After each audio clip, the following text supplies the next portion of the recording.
Hey guys, welcome back to channel. So today we going to see what if Naruto was trained of dreaded Pokemon and got Harem in Pokemon universe. Let's start. It was a dark night in Lilycove City as everyone slept in their houses and all the stores were shut down. Now every person may have been asleep, but the same cannot be said for the Pokemon creeping in the dark. Two blurs silently ran across the town looking for something. Well, one was running, the other was flying. While the Pokemon that was running appeared to have a basket in its mouth, the flying one looked to be carrying an incubator. They passed under a light which revealed that the one running was a large brown lion with green eyes and a mane of red and yellow hair that looked like fire, signifying it as a male Pyroar, while the flying Pokemon looked to be a large crow with a white chest and red eyes. It looked to have had a strange hat on its head. This Pokemon was known as Honchkrow. Before long the duo arrived at the Uzumaki residence, where they laid down the basket and incubator in front of the door. Pyroar looked at Honchkrow for a moment before it took one last look at the baby inside the basket. The baby had tufts of red hair and was currently looking at the two Pokemon with curiosity in those blue eyes. The lion smirked before he banged his paw on the door and the two took off back into the night. A few minutes the door swung open as a very tall male came out rubbing his eyes. "Who the hell knocks at the door?" "Well, hello, who are you?" he asked as he picked up the baby and the incubator. He looked around only to see no one on the streets and sighed. "Looks like Kushina got her new little brother." 8 tears later, an 8-year-old boy with tanned skin, short and somewhat spiky red hair with an orange strip of hair in front of his left eye was sleeping in the middle of a large clearing next to a small lake. On his cheeks were 6 whisker-like scar marks and around his neck was an orange scarf with a small red circular swirl on it, plus he had a small light pink crystal dangling from a black-colored thread.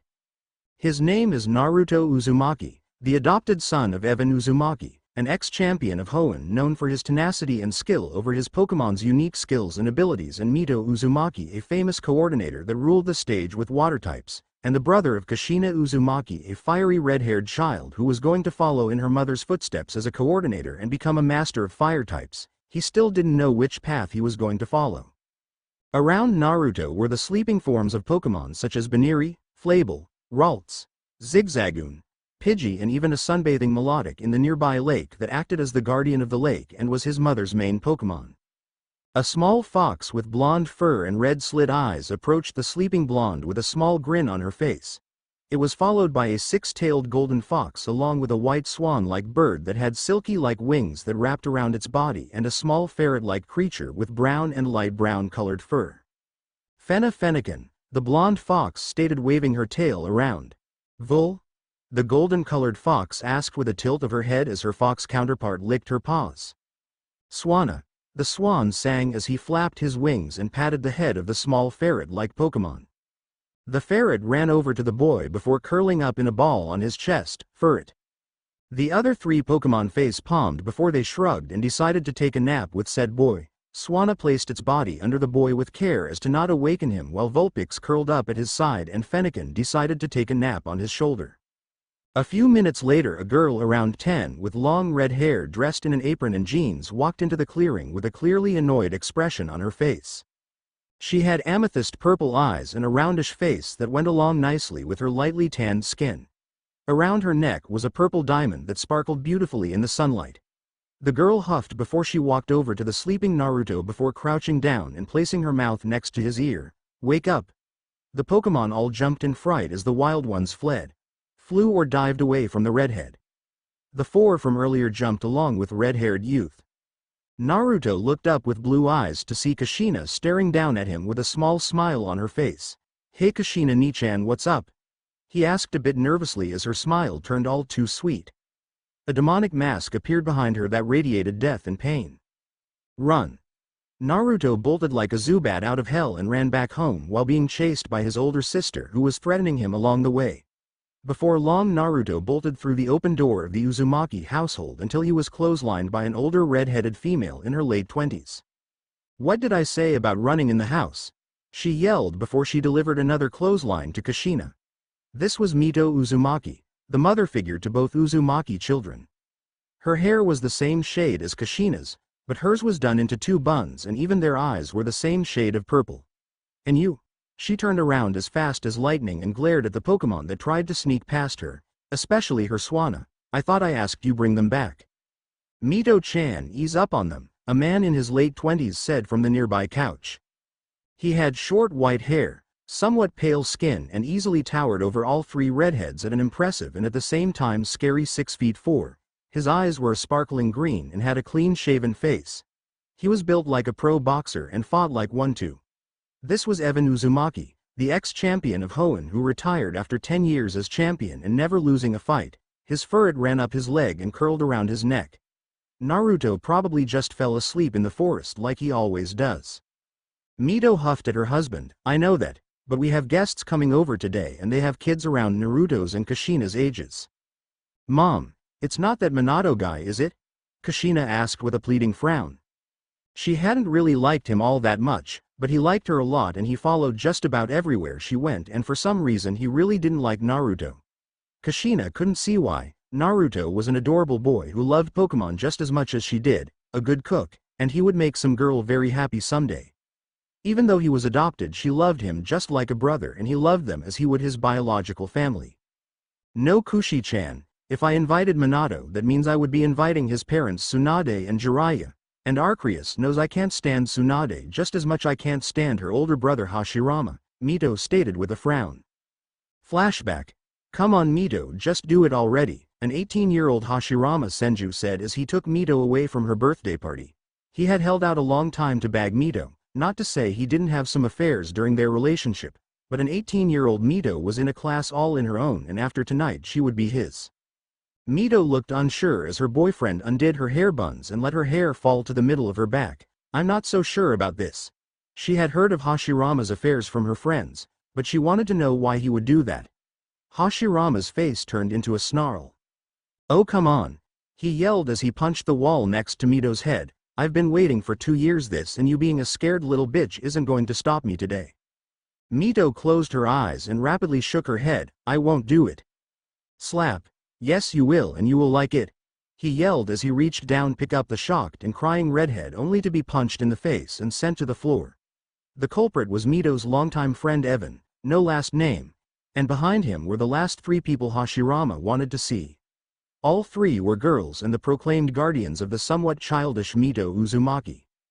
Together with Mito they were known as the 4 Tyrants. Their appearances are later in the chapter. There was the Earth Tyrant Mina, the Sky Tyrant Gale, the Flame Tyrant Pyrrha and the Sea Tyrant Mito. They were ruthless in their battling styles and they have been the best of friends ever since they met. Evan cracked his knuckles. Would you girls mind leaving me and Hashirama alone for a moment? Mina growled. Now how come you get to have all the fun? Because the last thing Mito needs is a male to be around her at the moment. TCH, fine, but make sure you leave something for the rest of us. Evan tilted his head to the side. That might be hard to do, he said as he picked up Hashirama by the scruff of his collar. This Teme is going down hard. Hashirama attempted to squirm his way out of Evan's surprisingly strong grip. Unfortunately for him, he left his Pokemon outside in their Pokeballs. Let go of me, damn it. Tell me you wouldn't do the exact same thing if you were in my position. You've liked Mito since for 11 years and she hasn't even bothered to give you the time of day. Mito's eyes widened significantly at this. Evan liked her for 11 years? Evan slammed Hashirama into the wall. I wouldn't. I know Mito is beautiful and I would jump at the chance to be her boyfriend. I'm saddened by the fact I'm not her boyfriend, but I also know she is her own human being and I'm happy she is happy. You made Mito cry, Hashirama, and now you've lost 2 things. The first is you've lost the kindest woman ever. Mito blushed in response. What's the second? The Senju asked before he was punched in the stomach with all of Evan's might, actually leaving Hashirama in crater on the wall. Your damn consciousness, he said before he walked out the room. Gale, the normally level-headed member of the 4 Tyrants, walked to Hashirama's body before she squatted down. You just got knocked the fuck out. Flashback end. But up until this day Hashirama had always tried flirting with her every time Tsunade invited him to one of the Uzumakis' parties, and for some damn reason Tsunade had been trying to hook them up. Maybe it was because Tsunade herself had a crush on Evan when they were kids and she had actually married Jiraiya in an attempt to either make Evan jealous or to replace him. I actually invited some old girlfriends of mine and their family, Mito said, but left out a very important part. She looked at Naruto, who was looking all over the house. What's the matter, Naru-chan? Naruto frowned. I can't find Chris. Chris was a very special Pokémon to Naruto because she's been with him since he was a 4. When he arrived at the Uzumaki household, Chris was in a white, black and pink egg, and she hatched from the egg a few years later. Evan yawned before he tossed Naruto a blue poffin with pink sprinkles on top. Catch. Naruto tilted his head to the side. What am I supposed to do with tea? He was tackled by a pink and white blur to the ground. The culprit was a gray, sylph-like Pokémon with a white chest and arms resembling a dress. Its headdress consists of pink crystals, 4 short ones cresting along top pointing upward and 2 long ones on either side of its head pointing downward, with a diamond-cut centerpiece framed by its slim gray ears. A smaller pink crystal is also embedded in the back of its head, and a gold nugget is embedded in its forehead. Its eyes are red with pink irises. A gold crescent circles its neck, with the ends joined by a rhomboid gem. Its lower body resembles a large oblong chunk of stone, with a large pink crystal protruding from it. Around its neck was a blue scarf with a pink spiral on it. Diancie. The jewel Pokémon cried out as she swiped the poffin and began munching on it with glee. Yep, this was the mythical Pokémon known as Diancie or Chris to the Uzumaki family. She was friendly and adventurous, much like young Naruto, and at times a bit lazy. Naruto grinned as he rubbed the jewel Pokémon's cheek. Hey Chris. Diancie, she replied, lavishing in Naruto's affection. She was a bit of a spoiled Pokémon and loved Naruto the most out of everybody. There was also a small streak of jealousy whenever Naruto seemed highly interested in a new Pokémon or a new girl. Evan scratched the top of Furret's head before a question mark popped above his head. Which girlfriends are you talking about? He picked up the nearby cup of coffee and began to take a sip as Mito gained a nervous smile. Do you remember Mina, Pyrrha and Gale? Evan sprayed out his coffee on the kids, or would have if Diancie didn't use Reflect. 2chan, that's gross, Kushina mumbled from behind the Reflect shield. Knock knock. The ex-champion bolted out the room before Mito managed to open the door. He then yelled, "Every man for themselves," as loud sounds began ringing through the house signifying his other Pokémon had just woken up. Naruto looked towards Kushina, who just gave him a questionable shrug. When Mito opened the door, 3 women stepped through the door along with 3 kids around Naruto's and Kushina's ages. One woman had long flowing chocolate brown hair with green eyes behind a pair of pink glasses. One had red hair in a ponytail with blue eyes, and the final woman had grayish blue hair done into a bob cut. Naruto's breath hitched at what he assumed to be their daughters.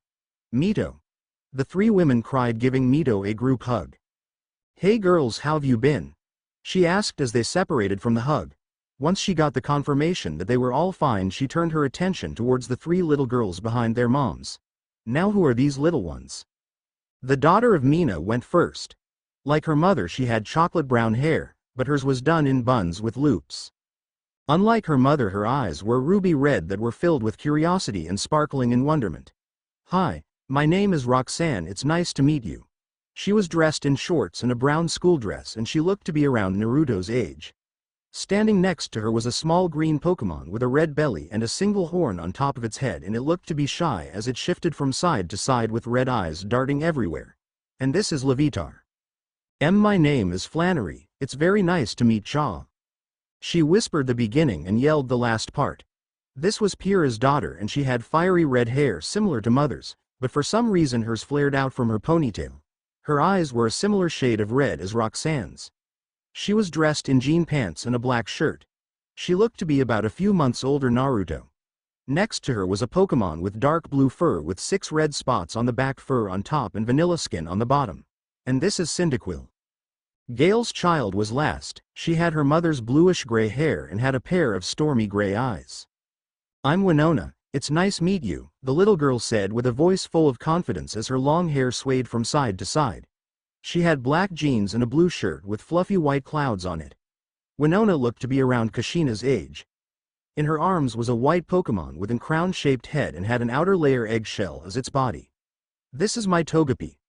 Togepi's final evolution is Togekiss, which is a flying fairy-type Pokémon. Mito grinned. They're so cute, they act just like their mothers. I would like you to meet my children Kushina and Naruto. She gestured to the grinning female redhead that was like a mini version of herself and the boy who sometimes acted like a mini version of her husband. Nice to meet you, Databane, she said, giving the peace sign, and these 2 are Kurama and Vix. she said, pointing to the Vulpix and Fennekin respectively. "Hi," Naruto said with a small wave. "Nice to meet you. This is Chris," he said, pointing to the Diancie, who just scoffed and turned away. "Sorry about that, Chris doesn't like anybody right off the bat." The Diancie floated behind his back and glared at the girls over his shoulder. "Do you girls want to play?"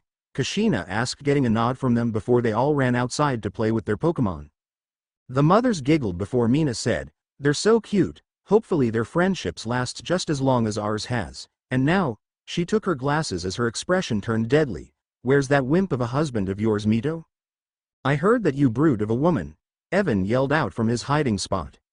Mina's gaze turned murderous. "Your scrawny ass is mine now," she yelled as she ran to the sound of Evan's voice, and a few moments later loud crashes were heard throughout the house. Pyrrha soon followed to stop the conflict that was sure to escalate once she said the wrong thing, again. Mito laughed. "Some people never change, right, Gale?" "Gale? Hey, stop eating all the ice cream." With the kids in a clearing, Larvitar, the rock type, said as Naruto pet her forehead while Togepi was sleeping in his lap, and Cyndaquil. Chris looked at the four before she pouted and crossed her arms again. Kushina's sweat dropped. Chris really did love her trainer. She just hoped her little brother would manage to find a girlfriend someday. Roxanne looked on in wonderment. "That's amazing. Larvitar has never been so open with strangers before. Cyndaquil has always been so timid around people other than myself ever since he hatched from his egg," Flannery said in wonder as the flame mouse Pokémon curled up in a circle next to the male redhead. Winona agreed. "I'm more surprised he got Togepi to sleep. She's usually very hyper and will never hold still." Kushina smiled fondly as she scratched Kurama's and Vix's ears. "That's one of Naruto's talents he's had ever since I can remember. In his presence all Pokémon become a bit more relaxed unless they're really angry, and when Naruto sings everything is quite peaceful." Naruto smiled as he looked at the three girls. "You three take really good care of your Pokémon. Would you like to be friends?" he asked with a tilt of his head. Behind him Chris shook her head no and waved her arms around erratically. The girls nodded, much to the dismay of the Diancie. Diancie C. The jewel Pokémon whined in response before Naruto's unoccupied hand pet her forehead. Chris squealed in delight under Naruto's touch and sat down beside him, getting the girls to giggle in response. "What are your dreams?" Naruto asked. "Mine is to become the strongest trainer, or maybe the strongest coordinator, meet all the Pokémon in the universe and have a really big family." Roxanne poked her fingers together. "I want to be a teacher, a gym leader, and the strongest rock-type trainer alive." Flannery gave a wide grin. "I want to surpass my grandpa, who was a member of the Elite Four, and run my own gym." Winona smiled fondly. "I want to soar in the skies with my Pokémon and meet all flying-type Pokémon." Kushina put her finger to her temple. "I'm not really sure, but I want to surpass Ka-chan and Tu-chan in some way." "That's—" Naruto began until a loud rumbling began reverberating through the clearing. The source of the sound was charging through the forest as many trees were being knocked down. The sound grew closer before a horde of large rocky gray rhinos came charging at the children. They were known as Rhyhorn and they lived in the safari zone that was nearby. But there was something different about these Rhyhorn. Their normally red eyes were misty and purple, and they looked to be quite angry. "Everybody move!" Naruto yelled as the children and their Pokémon attempted to run, but unfortunately everywhere they ran they were followed by the rampaging Rhyhorn. "I wonder," Naruto thought before he split from the kids, and his hunch was right as the Rhyhorn followed him. "Naruto!" Kushina yelled as her little brother led the Rhyhorn away. "I'm fine, go get Ka-chan and Tu-chan and keep Chris with you," he yelled back as the Rhyhorn started gaining on him, as he is still an 8-year-old kid. The chase lasted for a few minutes until a small brown bipedal bunny with 2 tufts of light brown fur at the top of its ears, its feet, and around its bottom stumbled into the clearing. It looked like it had just came out of battle, if the cuts and bruises were anything to go by. "Damn it," he muttered before he picked up the bunny and continued to run. "Baniri?" the bunny Pokémon asked weakly as it watched Naruto run away from the Rhyhorn.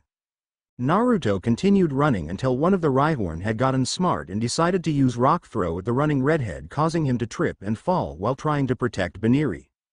When he stopped rolling, he looked up to see the Rhyhorn only a few yards away from him. He heard people shout his name as his parents, sister, new friends and their moms. Pokémon ran to aid him, but they would never make it there in time, and the Rhyhorn were to close for one of their Pokémon to use a long-range move. Everything slowed down as the Rhyhorn were now nearly on top of him, and with the sheer number of them it was highly unlikely that he would survive, so he tossed the Baniri near his parents so it wouldn't get trampled. Naruto. Diancie. Chris was the last thing Naruto heard as everything went black and a blinding flash blinded everyone. And because the light blinded everyone, no one could see Naruto's eyes turn golden and became slits. When the light died down, everyone was shocked to see that Naruto was alright and looked completely alright, but it was even more surprising to see him laying down face first in a crater about 8 yards wide with Rhyhorn knocked out all around him. What the heck just happened? Mina asked as they ran towards the fallen red-headed male. No one could answer the question, but Evan had a thinking expression on his face. He had felt something like this in his earlier years as a trainer. Naruto, could you be? The Baniri looked at the group before it limped into the forest to heal, but not before its gaze lingered on Naruto's sleeping form with a look of curiosity. It had actually seen what had happened, and a normal human could never come close to what that kid just did. This would be the last time the Baniri would see human for a long time. -6 years later. Ni-chan. Ni-chan. Wake up. Naruto cracked his eyes open to see 2 female children bouncing up and down on his bed. One was a girl with short red hair around 5 with a white headband and green eyes similar to her father's. In Naruto's world her eyes are black. While the other girl was around 5 as well, but she had long white hair and Mito's purple eyes. Hinoka-chan. Eva-chan, get off. Naruto mumbled, raising the covers over his head before the 2 jumped on his stomach. All right, you little monsters, I'm up, he said as he tossed the covers off along with the twins. The twins giggled before they ran off to play with their parents' Pokémon. Naruto had changed a lot in 8 years. His hair had grown out just to his neck and the orange hair in front of his eye has gone into his left bang. His frame had become similar to his father's and he had grown to a height of 5 feet 7. His outfit had relatively stayed the same since he was a child except for the addition of the burnt orange jacket with black linings on it. Naru-chan, wake up. Mito yelled from downstairs. You have to get Little Root Town in an hour. Your 2-chan's salamence won't wait forever. Naruto grumbled before the twins ran out his room and he began to change for his first day of a new adventure. Chris, who had been sleeping next to him, soon woke up and yawned before she helped Naruto pack his things. Naruto pulled out the Cherish Ball and held it up to Chris. Are you ready for the adventure of a lifetime? Diancie. The jewel Pokémon replied with a large smile before she hugged her trainer as she reminisced about the day they met. Flashback: a 4-year-old Naruto was watching his sister Kushina battle his mother Mito, all the while holding the incubator he was found with. On Kushina's side were her Vulpix and her Fennekin battling against his mother's Melodic, a beautiful sea serpent Pokémon, and her Vaporeon, a 4-legged light blue Pokémon with a white frill around its neck and a mermaid-like tail. Vaporeon use Water Pulse and Melodic use Blizzard. Mito ordered as Vaporeon fired off a pulse of water that turned into a massive wave of water that was soon turned into a frozen wave of ice. Vix use Flamethrower. Kurama use Inferno. A 6-year-old Kushina said as her Vulpix launched a spiral column of flames while the Fennekin launched a flamethrower through the center that managed to hold off the icy tidal wave heading for them. Naruto smiled with childlike enthusiasm. Just think, someday we'll be able to battle just like that too, he said as he took the oddly colored egg out the capsule and held it in his lap. The egg began heating up and glowing brightly, gaining the attention of his mother and sister. Soon the egg began changing shape. When the light died down, Naruto had been tackled to the ground, and the culprit was snuggling into his chest. Diancie, she said, looked into Naruto's blue eyes with her red ones. Mito's and Kushina's jaws dropped at seeing a legendary cuddling with their little maelstrom. They walked closer to see it up close, only to be attacked by a storm of diamonds. Kushina, who had inherited her mother's temper, snapped, "What's the big idea?" The Diancie pulled her eyelid down and blew Kushina a raspberry as she hugged Naruto's neck. Mito's eyes lit up in understanding. It appears that Naruto's new friend is very protective of him. But how didn't it just hatch? She asked as her Pokémon got the same treatment from the jewel Pokémon as she did.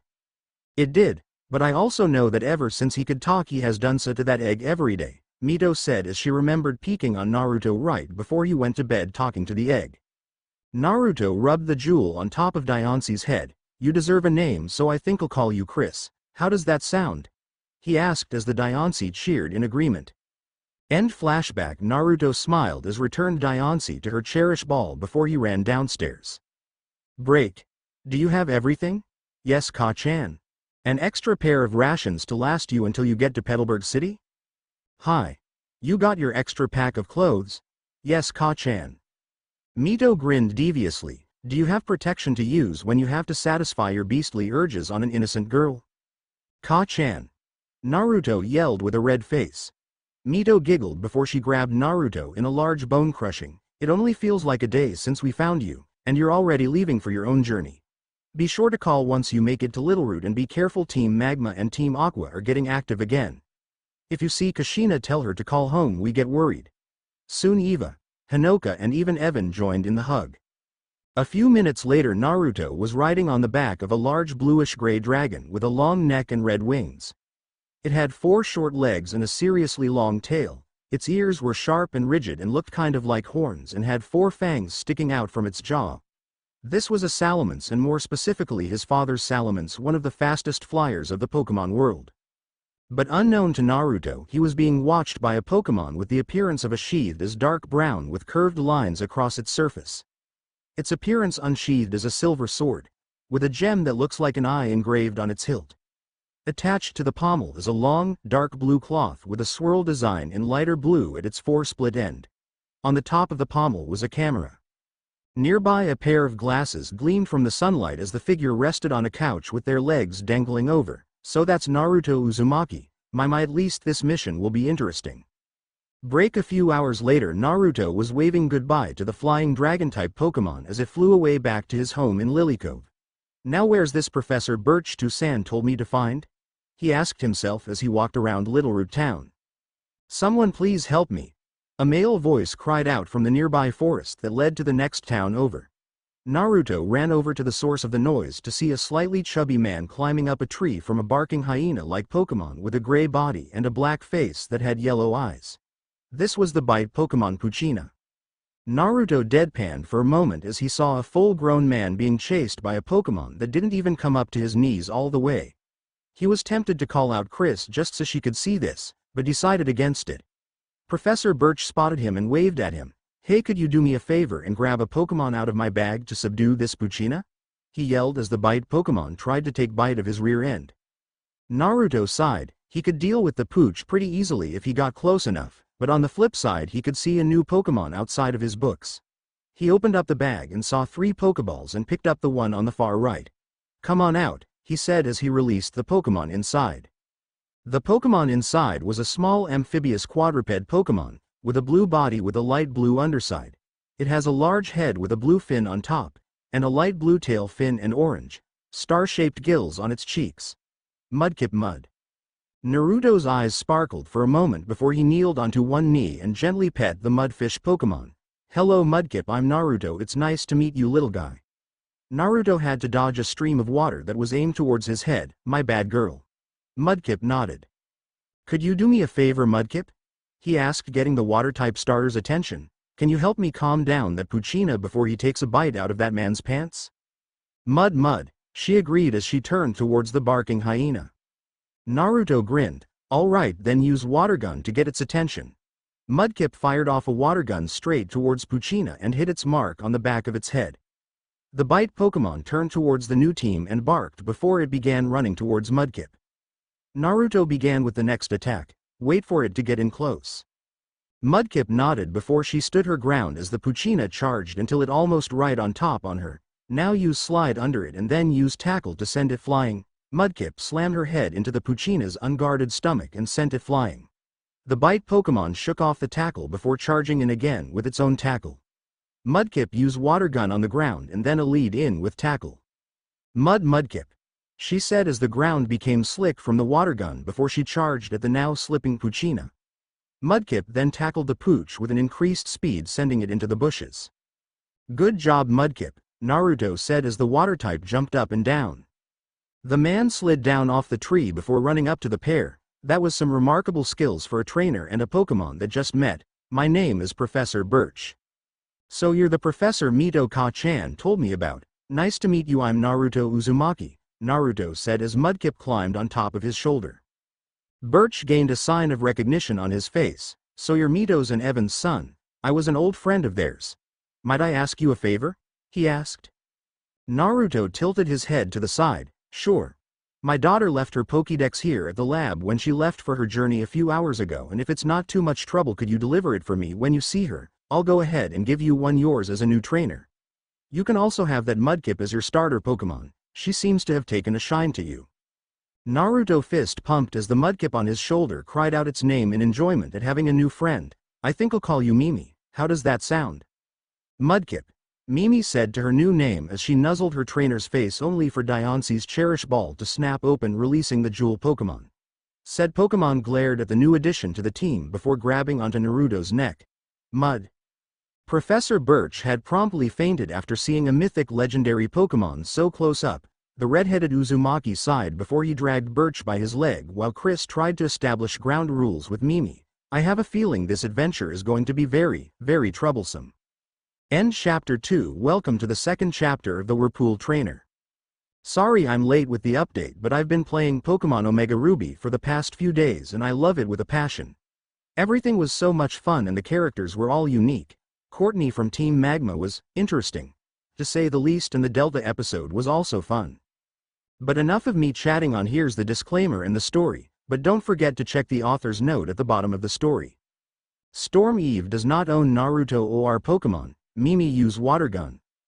Dodge it Sheik and use Ember. Use water gun on the ground, Naruto said as the Mudkip shot the ground, making a small wave of water that shielded Mudkip from the sparks of fire. On the opposing side was a small orange and yellow chicken-like Pokémon. This was Torchic, the fire starter of the Hoenn region. Her trainer was a girl with chestnut brown hair and two large tails with an orange clip on the side and blue eyes. She wore a no-sleeve golden-yellow shirt under a sleeveless blue vest that covered her moderate bust, along with black biker shorts under a white and blue skirt. Around her neck was a red bandana and on top of her head was a blue beret. Alright Sheik, use Scratch, she ordered as the Flame Chick Pokémon charged the Mudkip and managed to score a clean hit. Naruto smiled as his Mudkip got back up. Mimi, charge in with Tackle. Sheik, dodge it, her trainer said as the Torchic jumped in the air to avoid the attack. Mimi, now use water gun as she's caught off guard. Mudkip. Mimi said as she fired a water gun that was able to nick Torchic's side and severely weaken it. Sheik kneeled to a single knee and to catch her breath while Mimi panted in exhaustion. They had been battling for the past 20 minutes straight. Suddenly Naruto clapped his hands, interrupting the battle. All right, that's enough for now. Your Torchic is amazing, Sapphire.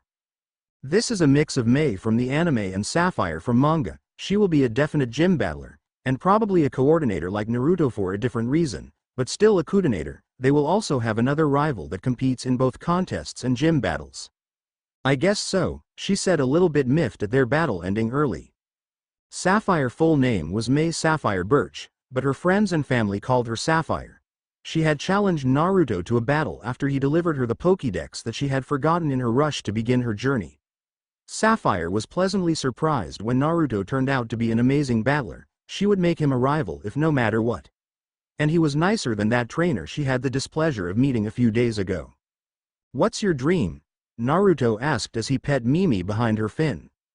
Sapphire pondered for a moment. My dream is to become the best trainer in the whole world and become the champion of Hoenn, she stated with passion and flames roaring behind her and her Torchic. Naruto chuckled to himself. That's a pretty good dream, but what? She asked.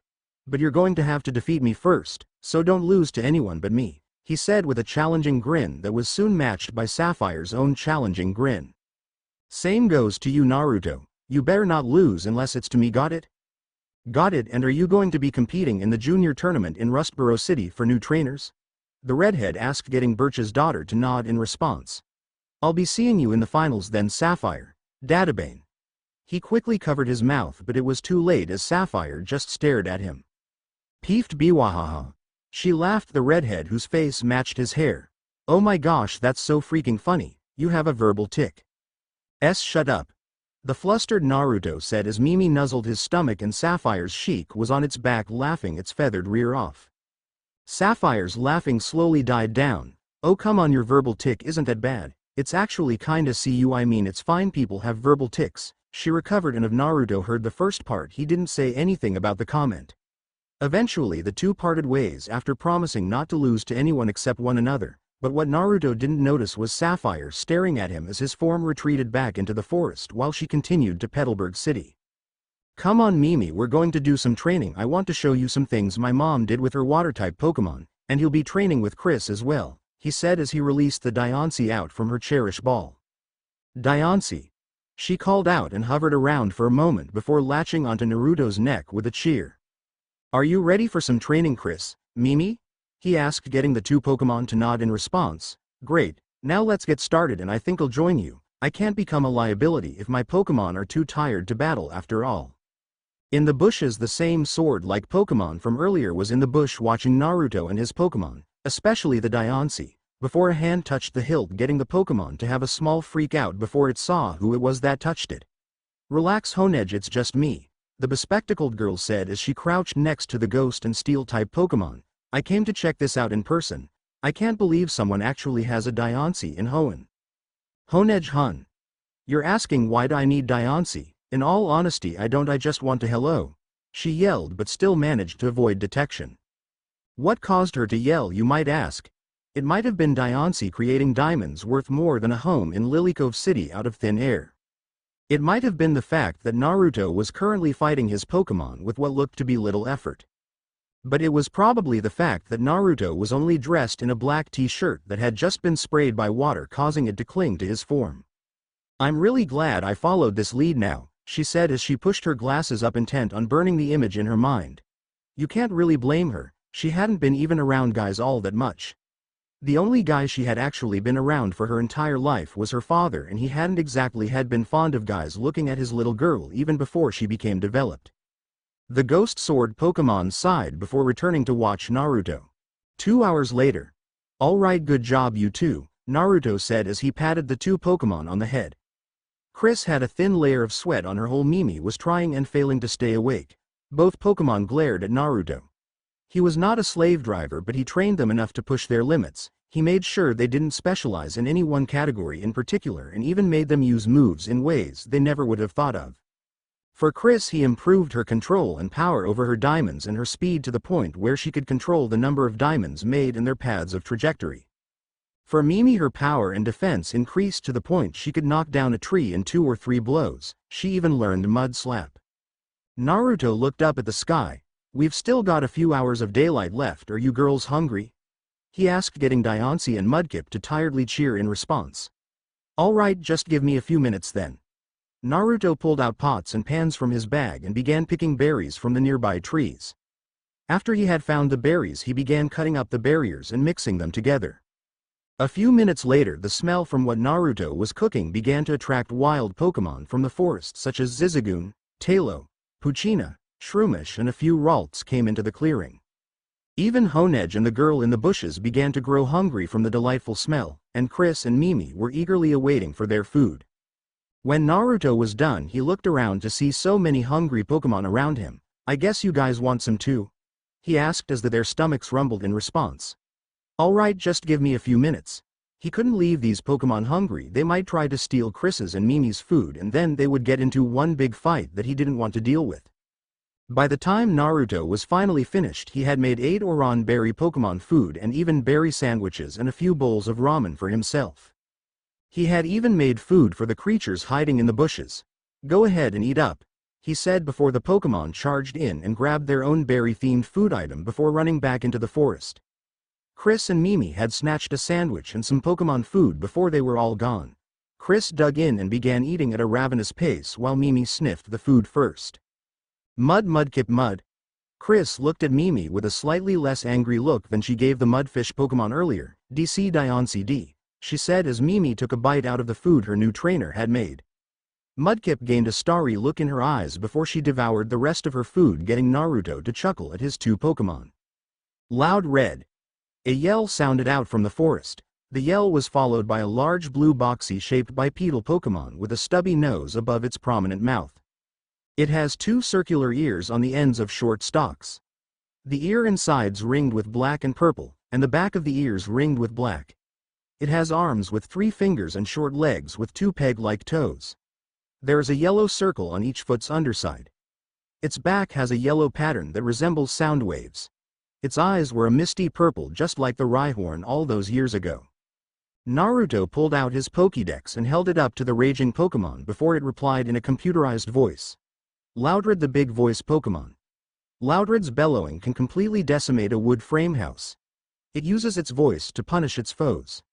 This Pokémon's round ears serve as loudspeakers. The shock waves from its cries can tip over trucks. It stamps its feet to power up. Gender male level 20 moves. Uproar, Stomp, Astonish, Take Down, Hyper Beam. What the heck is a Loudred doing near Petalburg City? They're supposed to be near Rustboro City. Because of the tunnel that has all the Wishamore, one has to evolve at some point. Loudred's eyes locked onto Naruto before it charged at him with a takedown. The redhead dived out of the way with his Pokémon in tow and the raging sound Pokémon crashed into the trees. But unfortunately it only seemed to make it angrier. Chris used Diamond Storm. Mimi used Water Gun. He ordered as he dodged another one of Loudred's takedowns. The two Pokémon nodded in unison before the Mudkip's Water Gun unbalanced the Big Noise Pokémon before a Diamond Storm knocked it off its feet and into the trees. The Big Noise Pokémon got back up before it began stomping the ground. It then let out a loud sound wave. Naruto and his Pokémon covered his ears.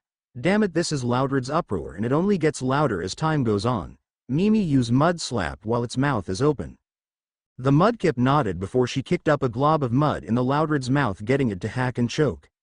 The Big Noise Pokémon grew even angrier and its eyes turned crimson before an orange ball began growing in the middle of its mouth, signifying a Hyper Beam. Damn it all, Naruto muttered. Hyper Beam isn't easy to dodge due to its size, and it didn't help they were only a few yards away from the evolved form of Wishamore. This was going to hurt a lot unless Chespin used Vine Whip. A pair of green vines came from behind and wrapped behind Loudred's ears and pulled, causing the Big Noise Pokémon to fire its Hyper Beam towards the sky. Taking advantage of the situation, Chris and Mimi fired a Moonblast and a Water Gun respectively as the two attacks combined into a bright pinkish-white stream of energy. The Loudred staggered, Loudred. It fell into the grass back first and didn't get back up. Naruto walked over to the Loudred and opened one of its eyes to see it had returned to normal. Hey, are you okay? A female voice asked from the tree in front of him. The owner of the voice was a girl with short black hair and crystal blue eyes behind black-rimmed glasses. She wore blue jeans, a black tank top over her ample chest with a short-sleeved green vest over. Hanging around her neck was white feather that reached down to her breasts. Next to her were two Pokémon not native to Hoenn. One was a bipedal hedgehog with a brown body and green fur. It had two long horn-like protrusions sticking out from the top of its head with a small black nose and a pair of buck teeth. The other Pokémon was a floating sword with a guard that was meant to be the face. Naruto dumbly nodded before Chris slapped his cheeks with her small hands. I'm alright, thanks for the save. My name is Naruto Uzumaki. These are my Pokémon Chris and Mimi. He introduced the two female Pokémon only for Mimi to say hi and Chris to turn away huffing again. What's yours? Millis Steel, and these are my Pokémon Chespin and Honedge, she introduced as the two shook hands. Naruto tilted his head to the side, an action Millis found to be kinda cute, and said, Chespin and Honedge are from the Kalos region, so what are you doing in Hoenn? One of thieves from the latest Pokémon movies, Diancie in the Cocoon of Destruction. The reason I picked her was because when I was writing the story I was watching the movie and I kind of liked her character despite there not being much character to deal with. Millis huffed and was about to comment until Loudred began making noises. How's about I tell you at the Pokémon Center in Petalburg City? I'd rather not deal with a Loudred that just woke up and probably has a really bad headache. Naruto paled and nodded before the trainers returned their individual Pokémon and ran towards Petalburg City. In Petalburg City, Naruto and Millis were sitting next to another while their Pokémon were being checked over by Nurse Joy and her Chansey. So Millis, what are you doing in Hoenn?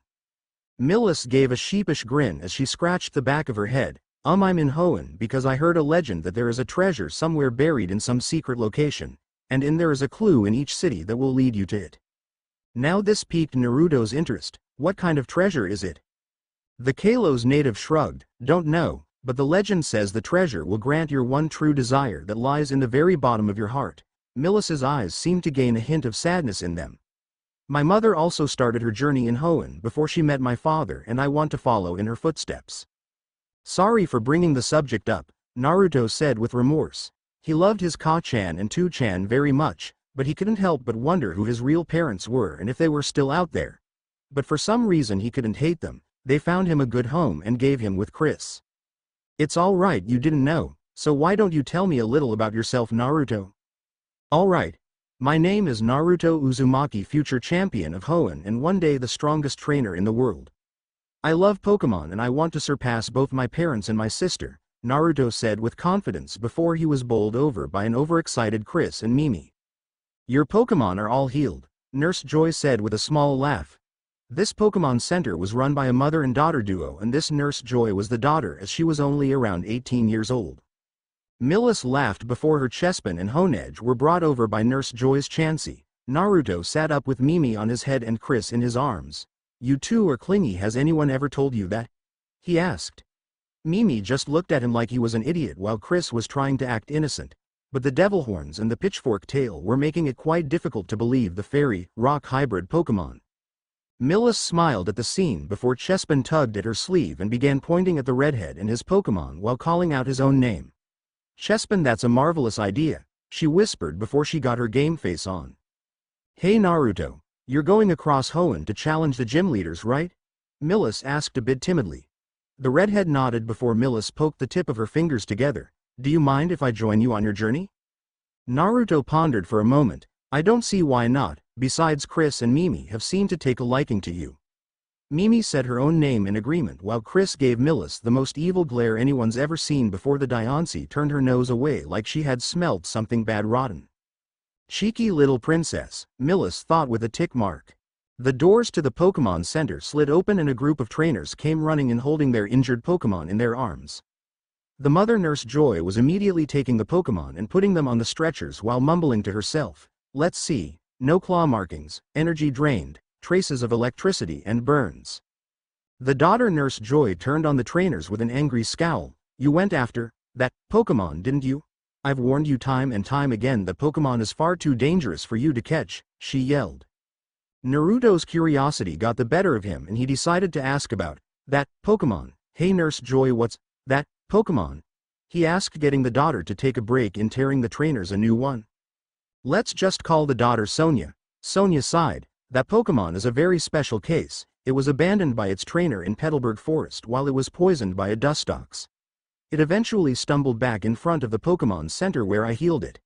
But because of that it doesn't trust anybody besides me and Chansey, and trainers who try to catch it are always beaten quite easily. I've warned trainers to avoid, but they don't seem to listen. Naruto's fist clenched. I may not be able to understand releasing a Pokemon, but I know releasing it while it was injured is just wrong, he said before he locked eyes with Chris and then Mimi. She gave him a quick nod before getting out of his arms and floated next to him. Come on, let's go. Wait a minute, Millis said, grabbing his shoulder. Didn't Nurse Joy just say that the Pokemon doesn't trust strangers? Stop and think for a minute. What are you going to exactly do anyway? I want to help it. And how exactly are you going to do that? I'll find out when I get there, Naruto said as he ran off to go find the Pokemon. Nurse Joy came up and patted Millis's shoulder. I hope he knows what he's doing. Naruto came back with his head down. Where exactly is the Pokemon? Apparently not, Millis said with a finger on her forehead before Nurse Joy pointed east, and he took off running again, but this time Millis followed. About 10 minutes later Naruto and Millis arrived at a clearing and found a strange sight. It was a small Pokemon in a white dress. It had blue hair in a bowl shape that covered its eyes and a large orange horn sticking out from the center. It was surrounded by trainers who had Zigzagoon, Poochyena. Naruto pulled out his Pokédex and checked the one in the center for information. Ralts, the feeling Pokemon. Ralts senses the emotions of people using the horns on its head. This Pokemon rarely appears before people. But when it does, it draws closer if it senses that the person has a positive disposition. Ralts gender. Male, level 10 moves. Confusion, Ice Punch, Thunder Punch, Fire Punch, Teleport. So it's a shiny Ralts, Naruto said before the trainers began attacking. The Ralts ducked under a tackle from Zigzagoon and launched an icy blue punch at its unguarded stomach before smashing a yellow-colored fist in the jaw of an incoming Poochyena. The trainers tried attacking in groups, but not even that worked as Ralts caught the Zigzagoon in a confusion and used them as shields against the Poochyena. Ralts, the feeling Pokemon said before freezing the ground with an ice punch and made all the Pokemon slide. The trainers were about to call on their other Pokemon only for a blue force to grab the balls and toss them back towards the outer layer of the woods. Said trainers ran after picking up their injured Pokémon back towards the Pokémon Center to heal their Pokémon and get an earful from Nurse Joy. Ralts turned towards the bush Naruto and Millis were hiding in and called them out. Naruto stood up first with both hands up and calmly walked towards the shiny Ralts, but it wasn't necessary. Ralts couldn't sense any negative intent in the redhead. This doesn't mean Ralts him trusted at all. Some people could hide their intent. So you're the one doing all the damage to those Pokémon, aren't you? He asked, even though he already knew the answer. He sat down next to the unusual Ralts. This Ralts wasn't shy like most normally would be. Naruto then patted the spot next to him for Millis and their Pokémon to come get acquainted. The psychic, fairy hybrid. The Ralts shrugged before he noticed the female and other Pokémon walking, floating towards them. He slightly tensed as the rock, fairy type floated towards him. Chris was stronger than all the other Pokémon in sight. So how did it feel when your trainer abandoned you? Naruto asked before he leaned out the way of an incoming fire punch. Ralts raw Ralts. The shiny feeling Pokémon said as he tried to punch the redhead with his elemental punches. How dare this trainer ask him that question?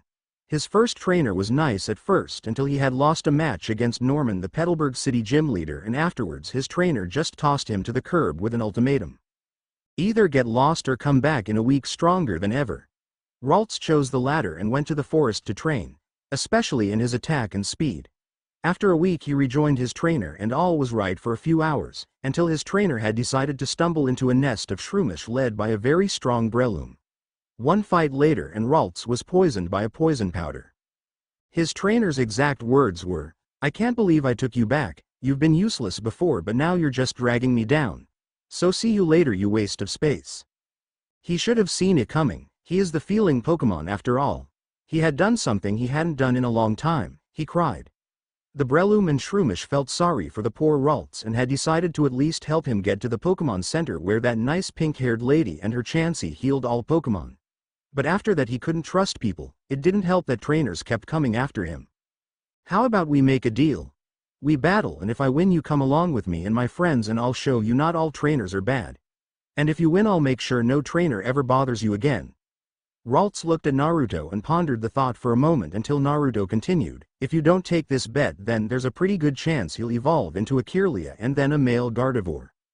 Ralts. The feeling Pokémon called out, getting into a battle stance.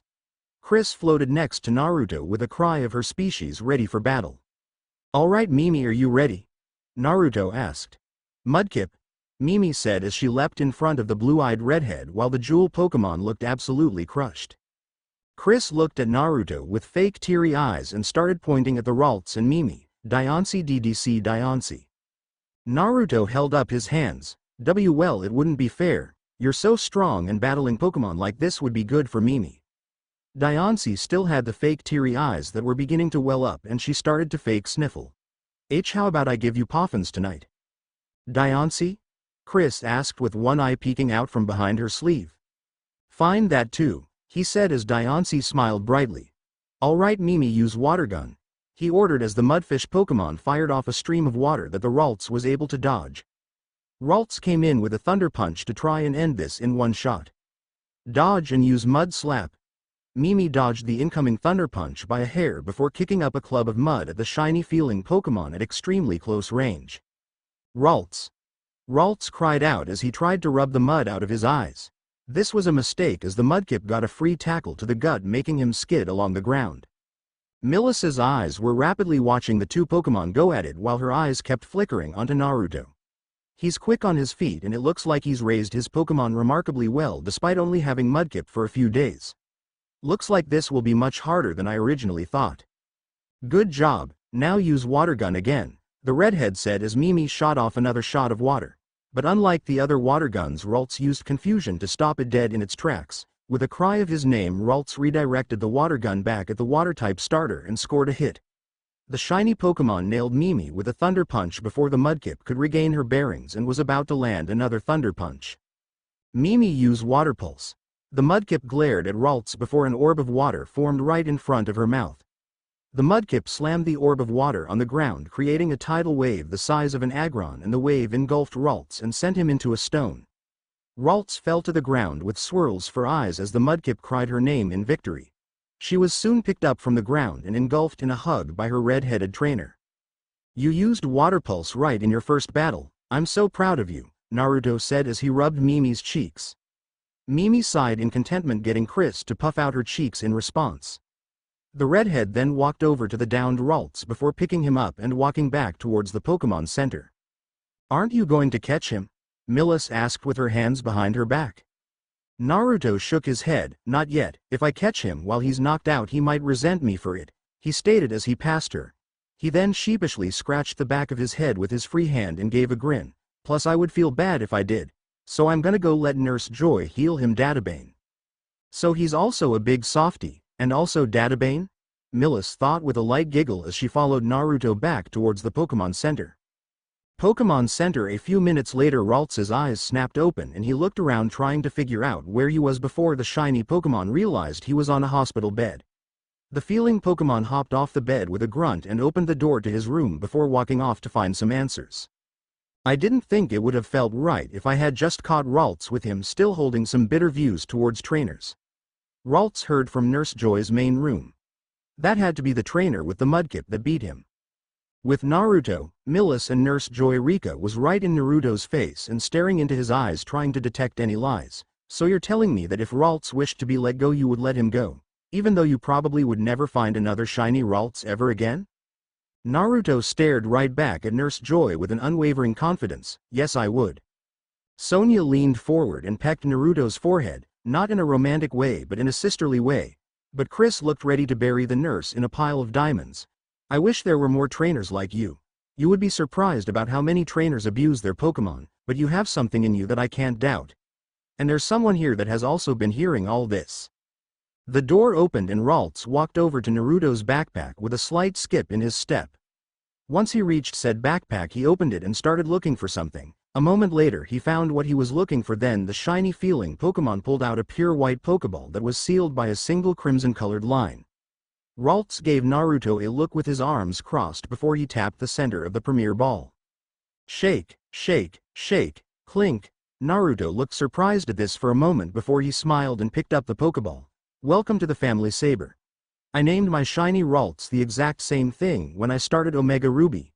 Mimi and Chris cheered for different reasons.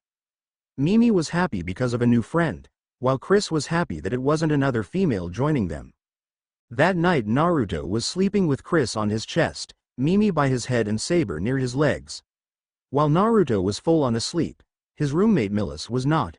She was wide awake and currently kicking her legs back and forth while she laid on her stomach. In her hands was a small book and a pen. Check. Check. Check. Phase 1 check. The next day, Naruto and Millis were waving goodbye to Sonia and her mother before Sonia's mother began talking. "If I was 10 years younger, I'd rock that young stud's world." "Mother!" Sonia yelled in embarrassment as her cheeks turned cherry red at the thought of someone getting it on with her mother. Her mother just smiled in response. "What, he's cute, kind, and cares about Pokémon, what's not to like? Speaking of which, do you have a boyfriend yet? Because I think I just found a really good candidate," she said with a sneaky smile. "Mother," with Naruto and Millis in Petalburg Forest.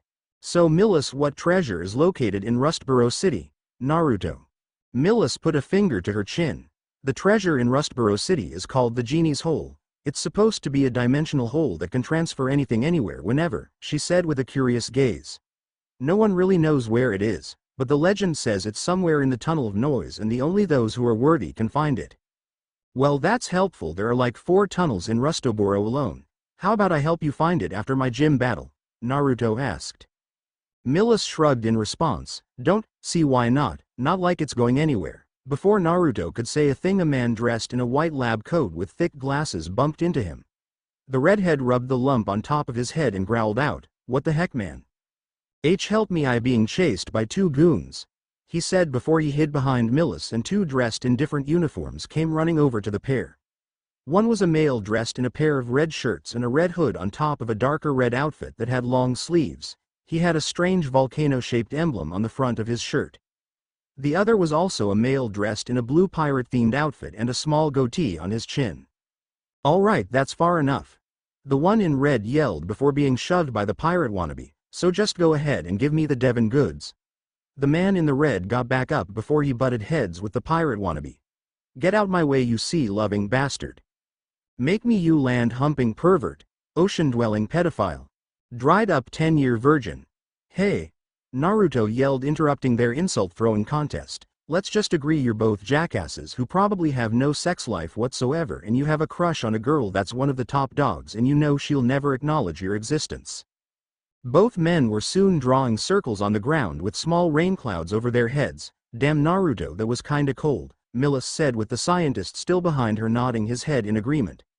Naruto just shrugged before the two goons got back up with a fire in their eyes. Screw the Devon goods, I'm kicking this kid's ass, both goons said at the exact same time before they both pulled out a regular Pokeball. Go Puccina. Two of the little black hyenas appeared in a show of light with a savage growl. With a quick nod towards Millis, they both pulled out their own Pokeball. Saber, come on out. Chespin, let's rock it. Naruto looked at Millis with a deadpan expression. Really, let's rock it?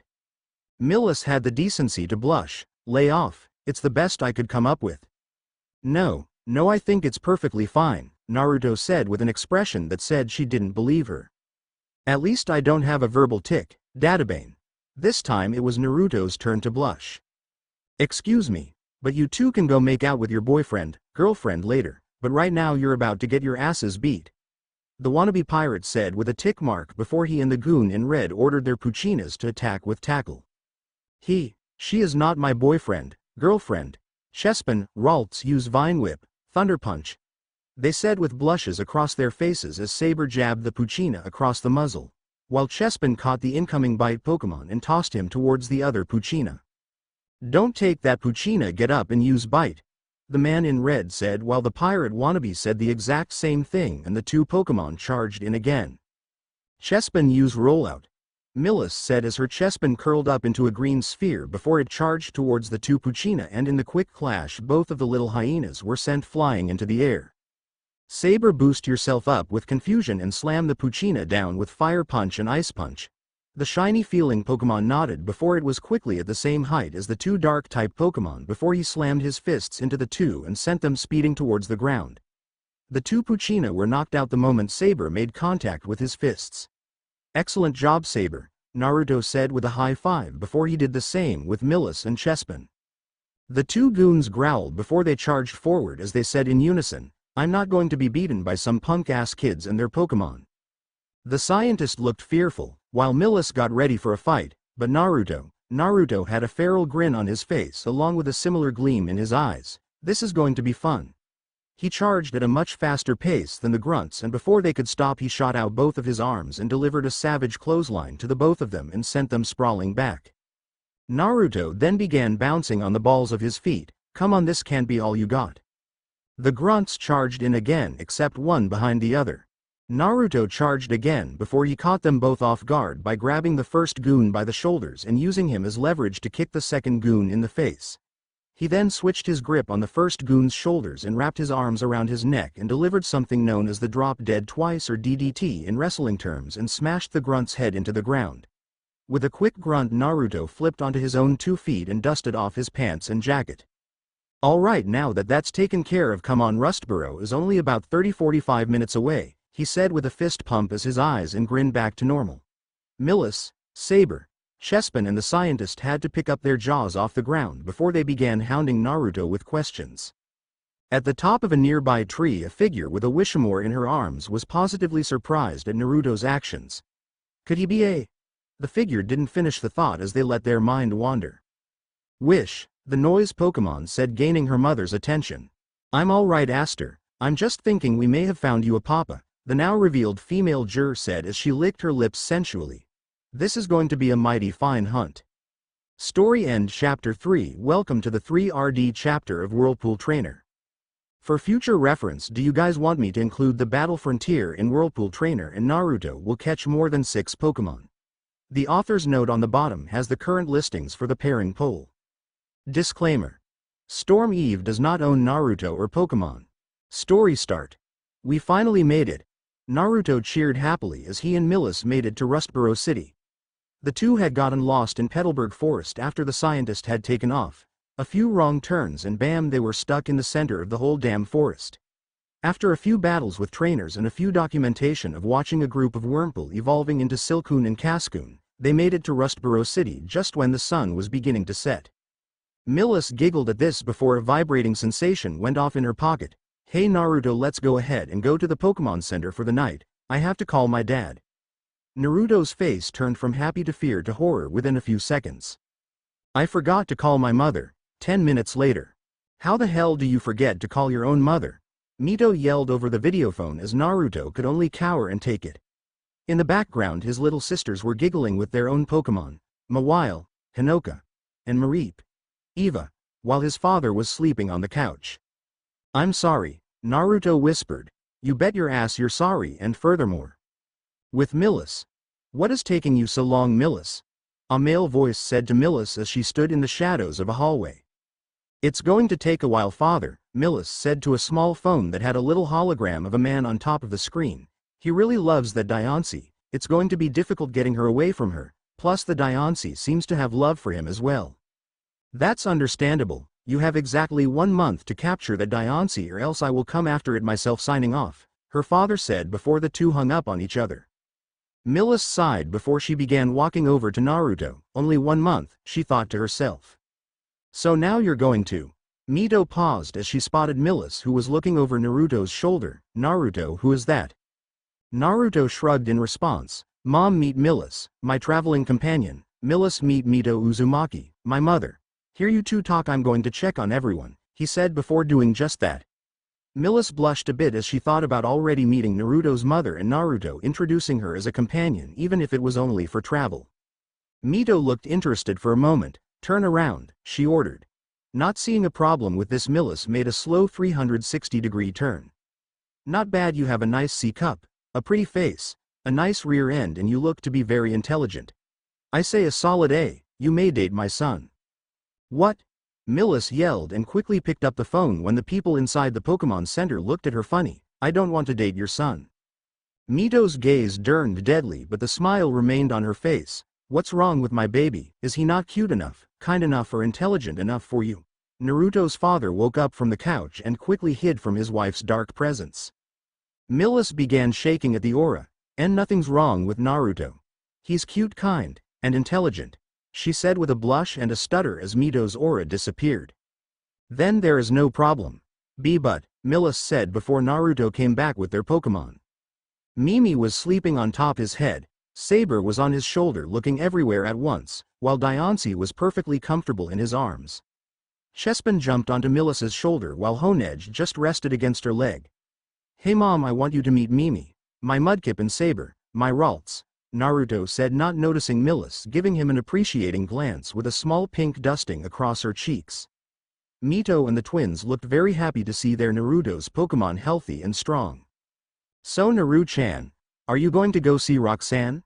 Mito asked with an unnoticed gleam in her eye as Millis's right eye twitched just a bit. "Probably, I know she'll be at the trainer school tomorrow," he said with a slight hum. The red-headed mother and son continued to talk for the next few minutes before it was time to put the twins and their Pokemon to bed. An hour later, Naruto and Millis were sleeping in the same room on separate beds with their Pokemon out of their Pokeballs. Well, actually only Naruto was asleep. Millis was having a bit of trouble sleeping, so she got out her small journal and began writing once again. Only 1 month. The next day, "All right class, let's begin today's lesson," a 15-year-old Roxanne said to the classroom full of children.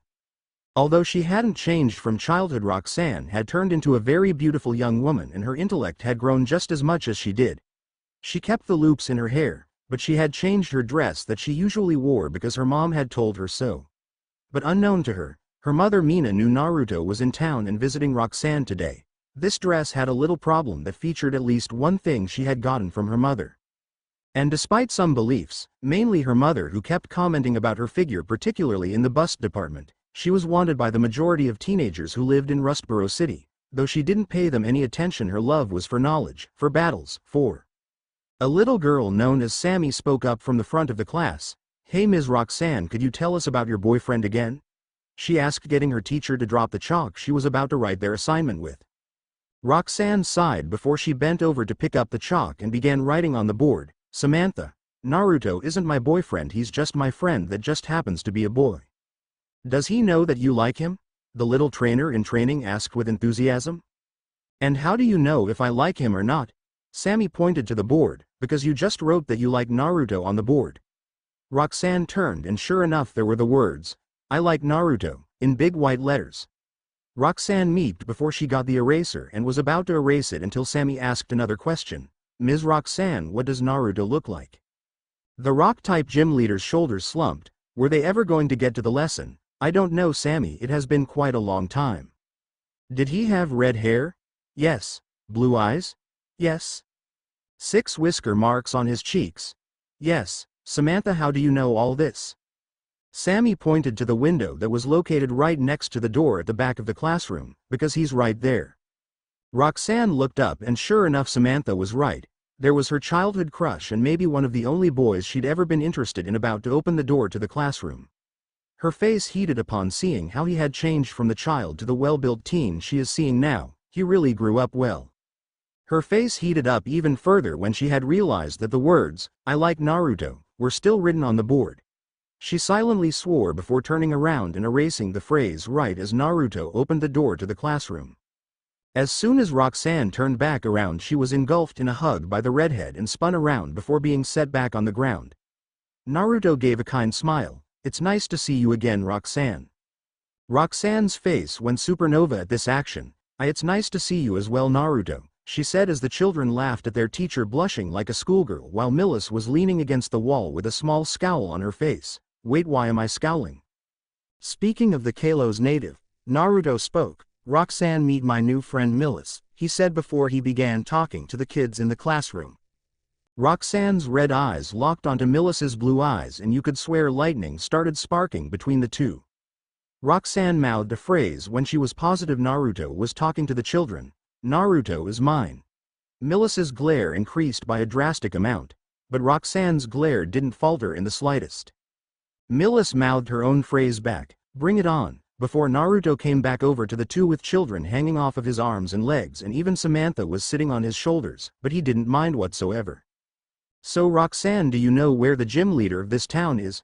Naruto asked with curiosity. He didn't know any of the gym leaders or the Pokémon they used. It would take all the fun out of the battle if he knew what was coming. Roxanne giggled. You're looking at her. Naruto's eyes widened by a large margin and his jaw dropped slightly. I can't believe you already became a gym leader. Flannery and Winona are gym leaders as well, the rock-type specialist said with a confident grin. So you want a gym battle, do you? Naruto grinned his own confident grin. You bet, but I'm not holding back even for a friend. Same to you, she said before turning to the class. Students, we have a very special treat for today. You will get to see a gym battle instead of our usual lesson if you don't mind. The children cheered before they all ran out the door to the arena stands, while the teenagers followed leisurely at their own pace. At Mr. Briney's house. Ah, my lovely Pico, Mr. Briney said as his wingle flew around his head. He was just an old sailor. His beloved had died a while back and his children and their children rarely visited him. All he had left was his beloved Pico, one of the last Pokémon he had ever caught. Hey, that's a nice wingle you got there. Hope you don't mind I take him off your hands, a deep gruff voice said from behind him, and before Mr. Briney could turn around he was socked in the face. Somehow he still managed to keep conscious as the person who assaulted him grabbed his wingle before running away. He wouldn't let his only companion get snatched away from him, not again. Gee, get back H here with Pico, he called out, chasing after the thief that was holding the screaming seagull Pokémon. Break. This gym battle is between Naruto Uzumaki of Lilycove and the gym leader of Rustboro City, Roxanne. Each trainer will use 3 Pokémon and when one side runs out of Pokémon the other wins. The challenger may substitute their Pokémon but the gym leader may not. Are both of you ready? Yes. Bring it on, Databane. Damn it. Naruto, watch your mouth. There are children present, Roxanne scolded, but on the inside she was giggling at Naruto, who's had that catchphrase since they were kids just like his older sister. Begin. Let's go, Saber. The shiny Ralts appeared on the field with a cry of his name ready for battle. Assist me, Anorith. Anorith was a greenish-gray arthropod. It had stalks extending from either side of its head, with large, spherical eyes at the tips. The middle of its head was black with 2 red, teardrop-shaped markings, and an X-shaped mouth is visible on the underside of its torso. Beneath its head are 2 large, segmented claws that serve as weapons and are used to capture prey. On each side of its body are 4 white appendages with red tips. A fossil Pokémon? The redhead said as he held up his orange and black Pokédex. Anorith, the old shrimp Pokémon. Anorith was regenerated from a prehistoric fossil. This primitive Pokémon once lived in warm seas. It grips its prey firmly between its 2 large claws. Not bad, Roxanne. I'll start off first. Saber use Ice Punch, Naruto said as Saber darted towards the fossil Pokémon at an impressive speed. But before he could land a hit, Anorith quickly vanished and appeared next to Roxanne. It's fast. The rock-type gym leader wagged her finger from side to side. Not so fast, Naruto. My Anorith is the fastest Pokémon on my team. He is not going to be able to be hit so easily, she scolded. Naruto just shrugged in response with a slight frown on his face. Well, sue me for trying. No thanks, I'll just attack instead. Anorith, use Metal Claw, Roxanne ordered as her fossil Pokémon rushed Saber at a face pace and managed to score a hit. The fact that Saber is part fairy type didn't help. But what did help was that Saber was able to block the attack, taking only a fraction of the usual damage. Naruto and Saber grinned in response as Saber shook his arms to null the sting. Saber, let's step it up, he said as they both began bouncing on the balls of his feet. Saber nodded in response as the two began to synchronize their movements. Interesting, Roxanne thought before telling Anorith to use Metal Claw in succession.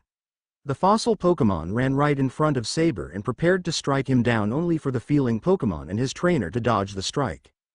Anorith, it called out, trying to land a hit again, only for that one to be dodged too. Saber, use Ice Punch and then Confusion, Naruto said as Saber punched the fossil Pokémon's unguarded stomach before sending it flying with the Psychic-type attack. Saber smiled as he remembered what happened with him and Naruto after the redhead's scuffle with the Team Aqua and Team Magma goons. Yesterday in Petalburg Woods. So you want to learn my fighting style, do ya? He asked as Saber was kneeling down in a Seiza position. Ralts. The shiny feeling Pokémon nodded before Naruto gave him a fanged grin. Naruto was already in front of Saber before throwing down a fist towards him. He stopped a hair away from the feeling Pokémon's blue hair. Saber didn't flinch, instead a blue force was stopping Naruto's fist from touching him. Then get ready, because I'm not holding back and neither are these two, the blue-eyed teen said with his Mudkip and his Diancie right behind him giving dark smiles. Back to the present. Anorith, use Water Gun. Naruto and Saber dodged to the side before Naruto began. Saber used Confusion to toss Anorith up into the air. Naruto ordered as the old shrimp Pokémon was tossed into the air. Now use Thunder Punch. Saber jumped into the air and slammed a yellow-coated fist into the fossil Pokémon and sending Anorith to the ground, getting a cloud of dust to surround it. Shake it off and use Metal Claw, Roxanne ordered as Anorith rushed out the cloud of dust with an iron claw, catching Saber off guard and sending him flying. The Ralts skidded along the ground for a short distance. Saber, are you alright?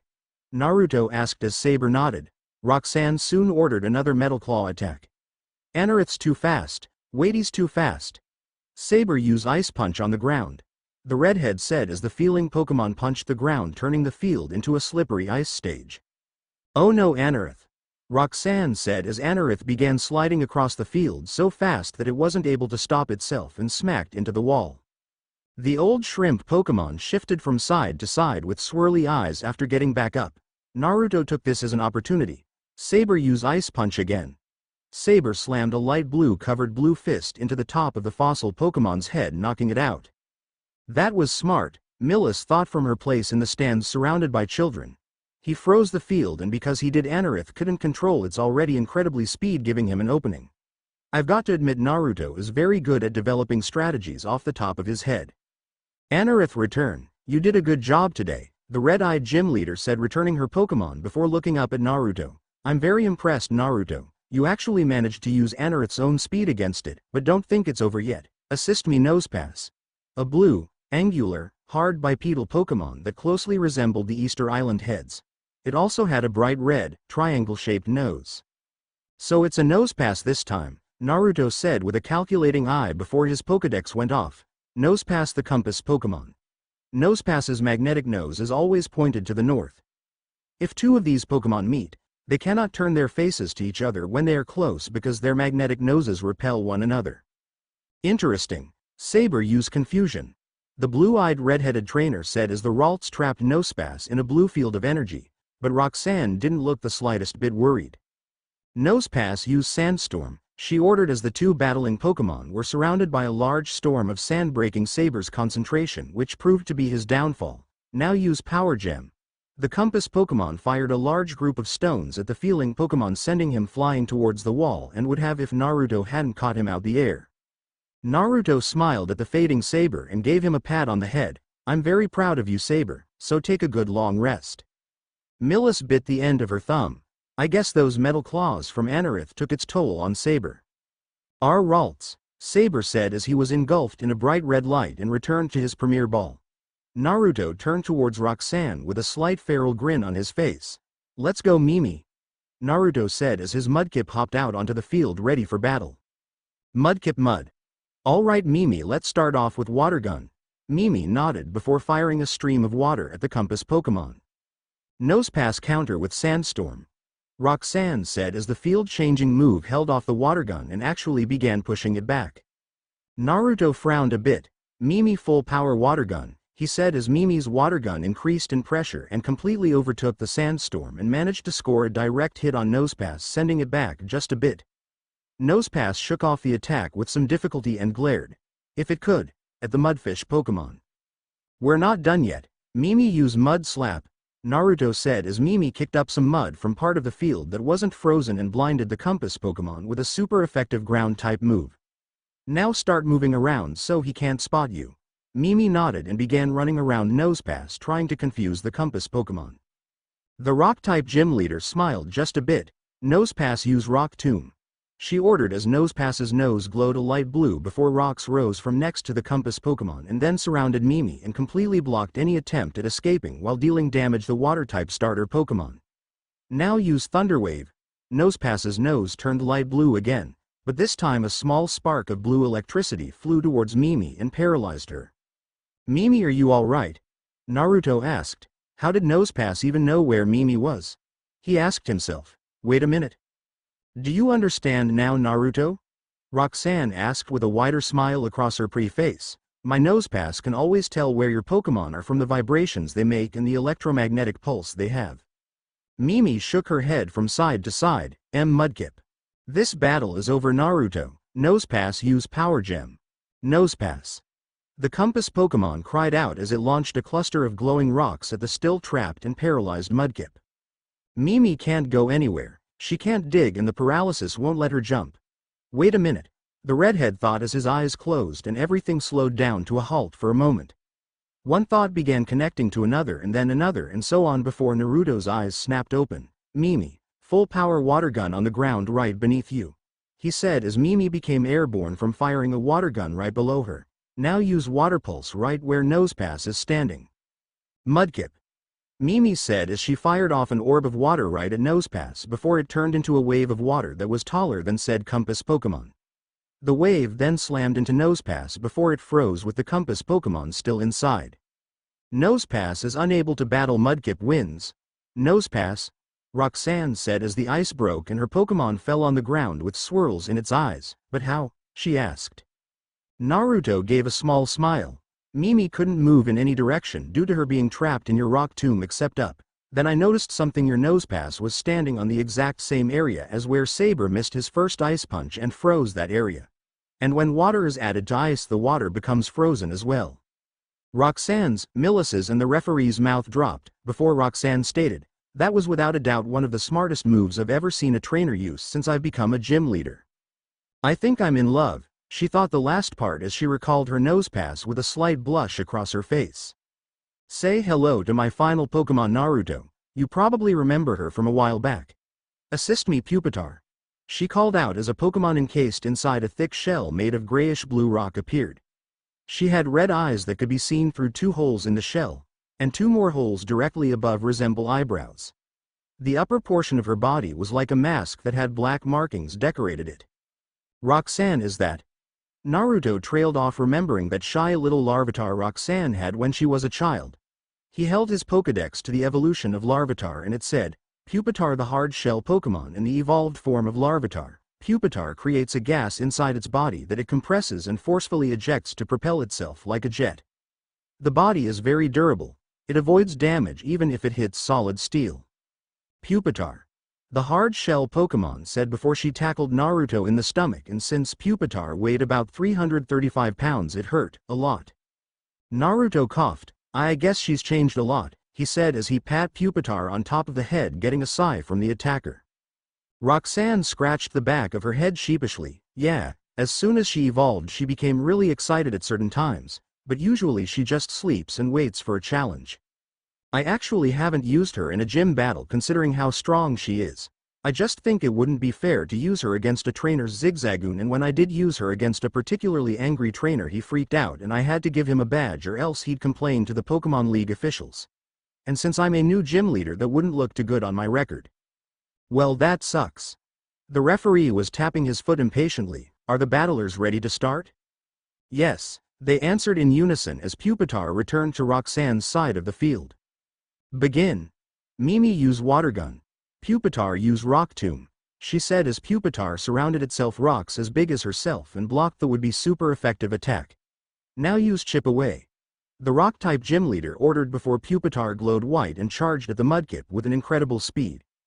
The hard-shell Pokémon made contact and sent Mimi straight up into the air. Now use Rock Tomb. Pupitar called out her own name before bombarding Mimi with rocks while she was still airborne. The mudfish Pokémon cried out before she landed onto the ground in a slump with large swirly eyes. Mimi is unable to battle Pupitar wins. Challenger, please send out your next Pokémon. You did a good job, Mimi, the redhead said before he returned Mimi and grabbed his Cherish Ball towards the brunette with, not bad Roxanne, but now meet my old friend. Let's go Chris, Naruto said as Chris was released from her Cherish Ball. Diancie, Chris said as she stretched her arms and quickly hugged Naruto before returning to the field and glaring at Roxanne and her Pupitar. It's nice to see you again, Chris, Roxanne said while Chris only glared at her harder. Let the battle begin. Pupitar use Rock Tomb. Chris use Moonblast. Both Pokémon launched their respective attacks that collided in the middle of the field. The attack cancelled one another out and left the field quiet and bare. The two trainers and their Pokémon smiled at one another, confusing the students and Millis. Pupitar used Chip Away. Chris used Moonblast. Roxanne's Pupitar glowed white before charging at the mythical Pokémon, only to be stopped by the light pink ball of energy and sent propelling backwards. Great, now use Diamond Storm. The redhead ordered as a cluster of pink diamonds slammed into the hard-shell Pokémon. Roxanne gritted her teeth. Pupitar shake it off and use Iron Head. The hard-shell Pokémon became cloaked in a white and gray cloak before crashing into Chris with the 4 times effective move. Chris, Naruto said as Chris skidded to a halt right in front of Naruto. Damn, one more move like that and we're finished. Looks like it's time for the trump card, Naruto thought as Roxanne called out another Iron Head. Chris used Diamond Sword. Naruto ordered as Chris quickly created 5 diamonds and putting them in a strange formation with 4 on the bottom and 1 at the top. The sword Mega Diancie used against Mega Gallade in the animated short. The two dual rock-type Pokémon clashed with one another and had their backs to each other. Chris winced and began floating downward as Pupitar smirked behind her mask until the hard-shell Pokémon fell forward to the ground with swirls for her eyes. The winner of the match is Diancie, therefore Naruto is the victor. Chris was picked up from the ground and spun around by her cheering trainer, and enjoyed every minute of her trainer's affection. She really did love him. Roxanne kneeled down and pet Pupitar on top of the head before returning her to her heavy ball. She walked over to Naruto and patted his shoulder. That was an excellent match, Naruto, and now I present to you the stone badge and 2 more items. Naruto tilted his head to the side as he accepted the stone badge. I thought I only got the stone badge for beating the Rustboro gym. Is there something else? He asked with excitement and curiosity. Roxanne nodded. Yes. First off, I present you with TM39 Rock Tomb, and if I'm correct your Mudkip can learn it and then oh shoot, she said as she dropped a letter that floated behind her. The rock-type gym leader turned around and bent over to pick up said letter, unintentionally flashing Naruto with underside of her dress.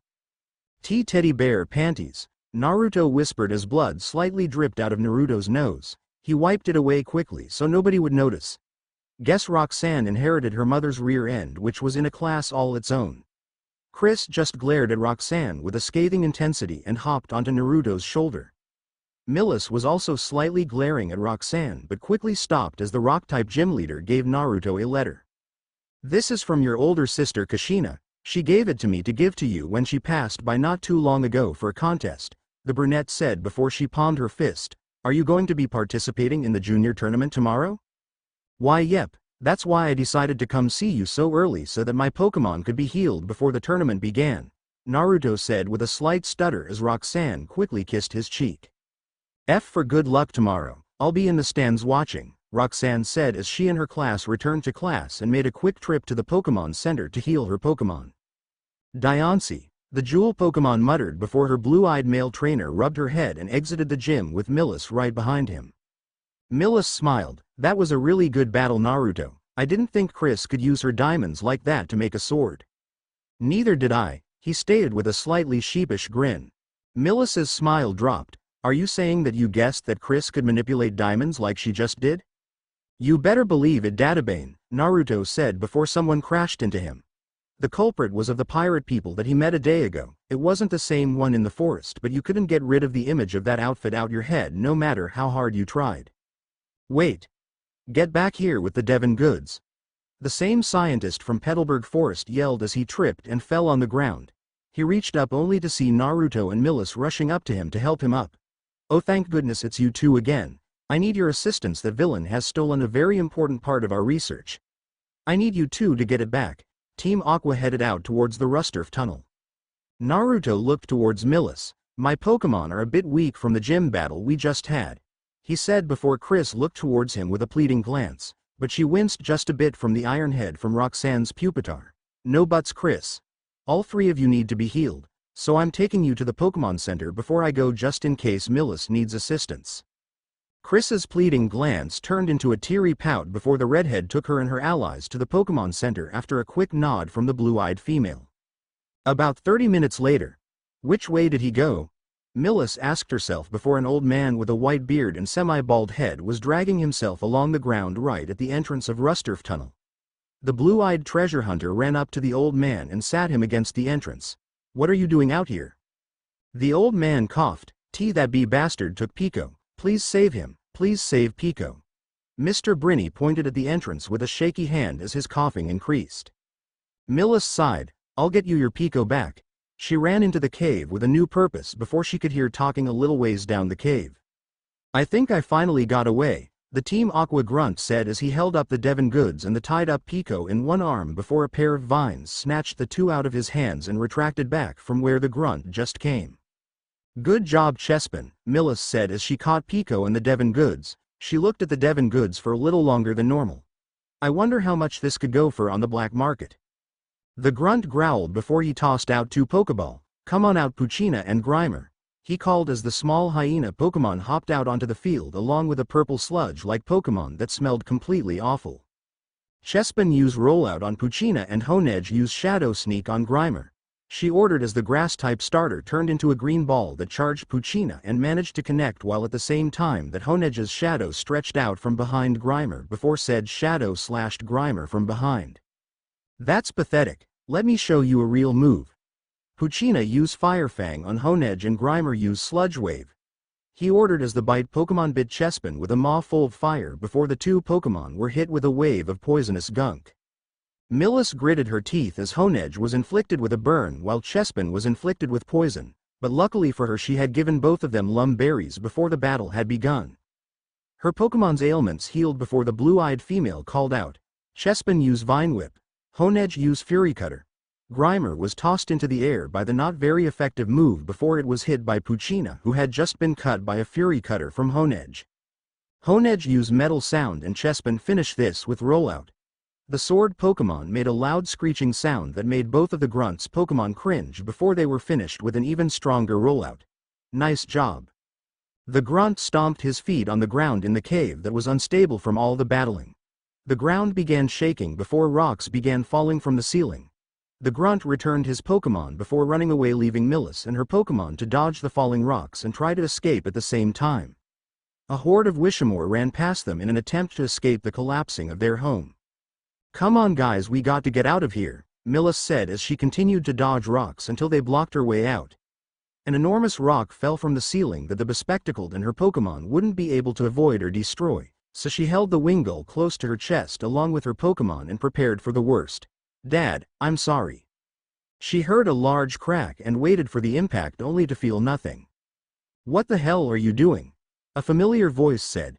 Millis turned to see the redhead holding up the rock up with both of his hands, but it was easy to tell he couldn't hold it up forever. "Go now."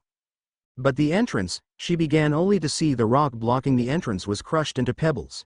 She turned towards Naruto with a glance. "You better make it out alive. I don't want my new friend to die," she said before carrying the Pokémon out the cave. Naruto grunted as he fell to his knee as memories began flooding through his head. "Damn it, I'm not going out like this. I'm not gonna lose to a freaking boulder for Akriya's sake. I'm Naruto Uzumaki and I will not be beaten just yet," he said as one last memory that didn't belong to him appeared. All he could see was that he was in an orange-painted room with many Pokémon toys placed in his crib. Someone leaned over the crib with a small smile on their face. "I'm glad you were born, my little Maelstrom." Another voice rang, though his head right after the memory did. "So you're the one, huh?" a mischievous voice chuckled. "I guess you can borrow some of my power, then just don't blow up the city with it."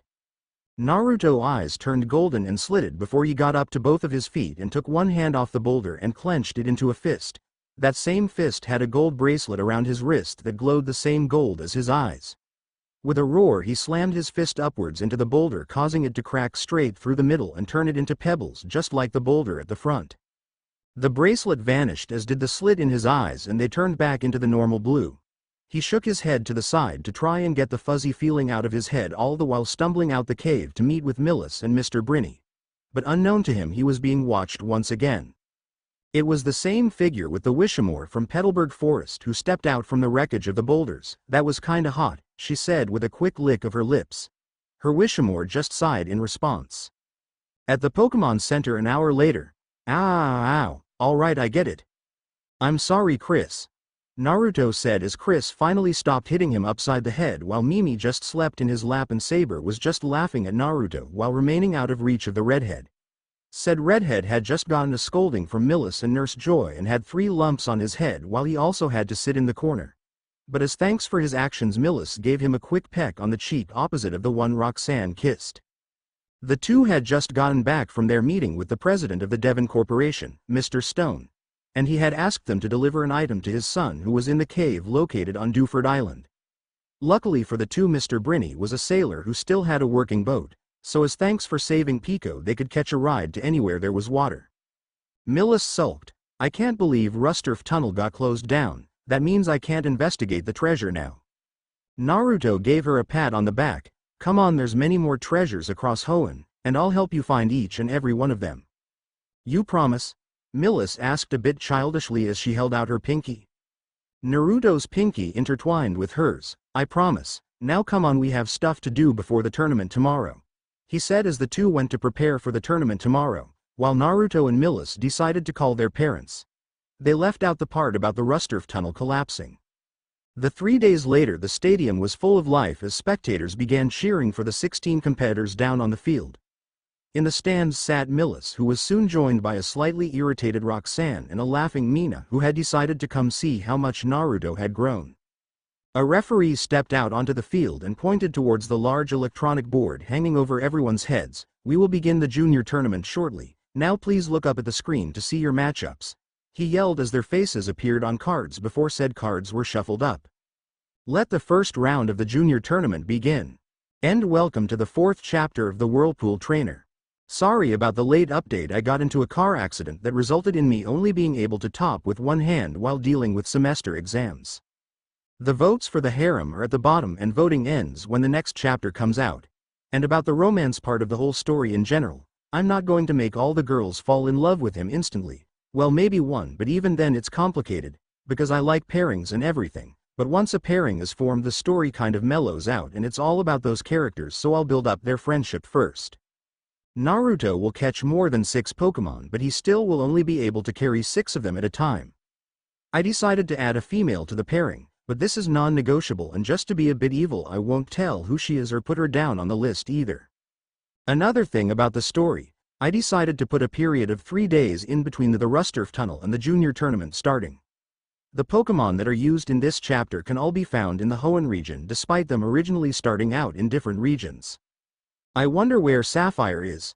Naruto thought as he stepped up for his battle. She didn't show up amongst the people competing today and he was actually somewhat worried about her. The crowd cheered as the referee called out the first match. Let the first round of the junior tournament begin.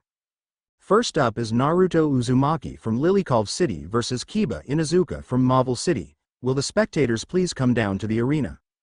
In the red corner stood Naruto while in the blue corner stood a rather feral kid around his age with black spiky hair covered by a gray furred hoodie and red fang marks on the side of his cheeks. He had a look of confidence in his eye that also revealed arrogance. The battle will be a 1 versus 1 battle and when one Pokémon has fainted the battle is over. Now please send out your Pokémon. Let's go Saber. The feeling Pokémon hopped out of his premier ball with an excited cry. Akamaru, let's waste this chump. A small green Pokémon with yellow stripes running up and down its head and tail appeared on the field with a cry of Electrike. Naruto's Pokédex went off causing him to pull it out. Electrike, the lightning Pokémon. Electrike stores electricity in its long body hair. This Pokémon stimulates its leg muscles with electric charges.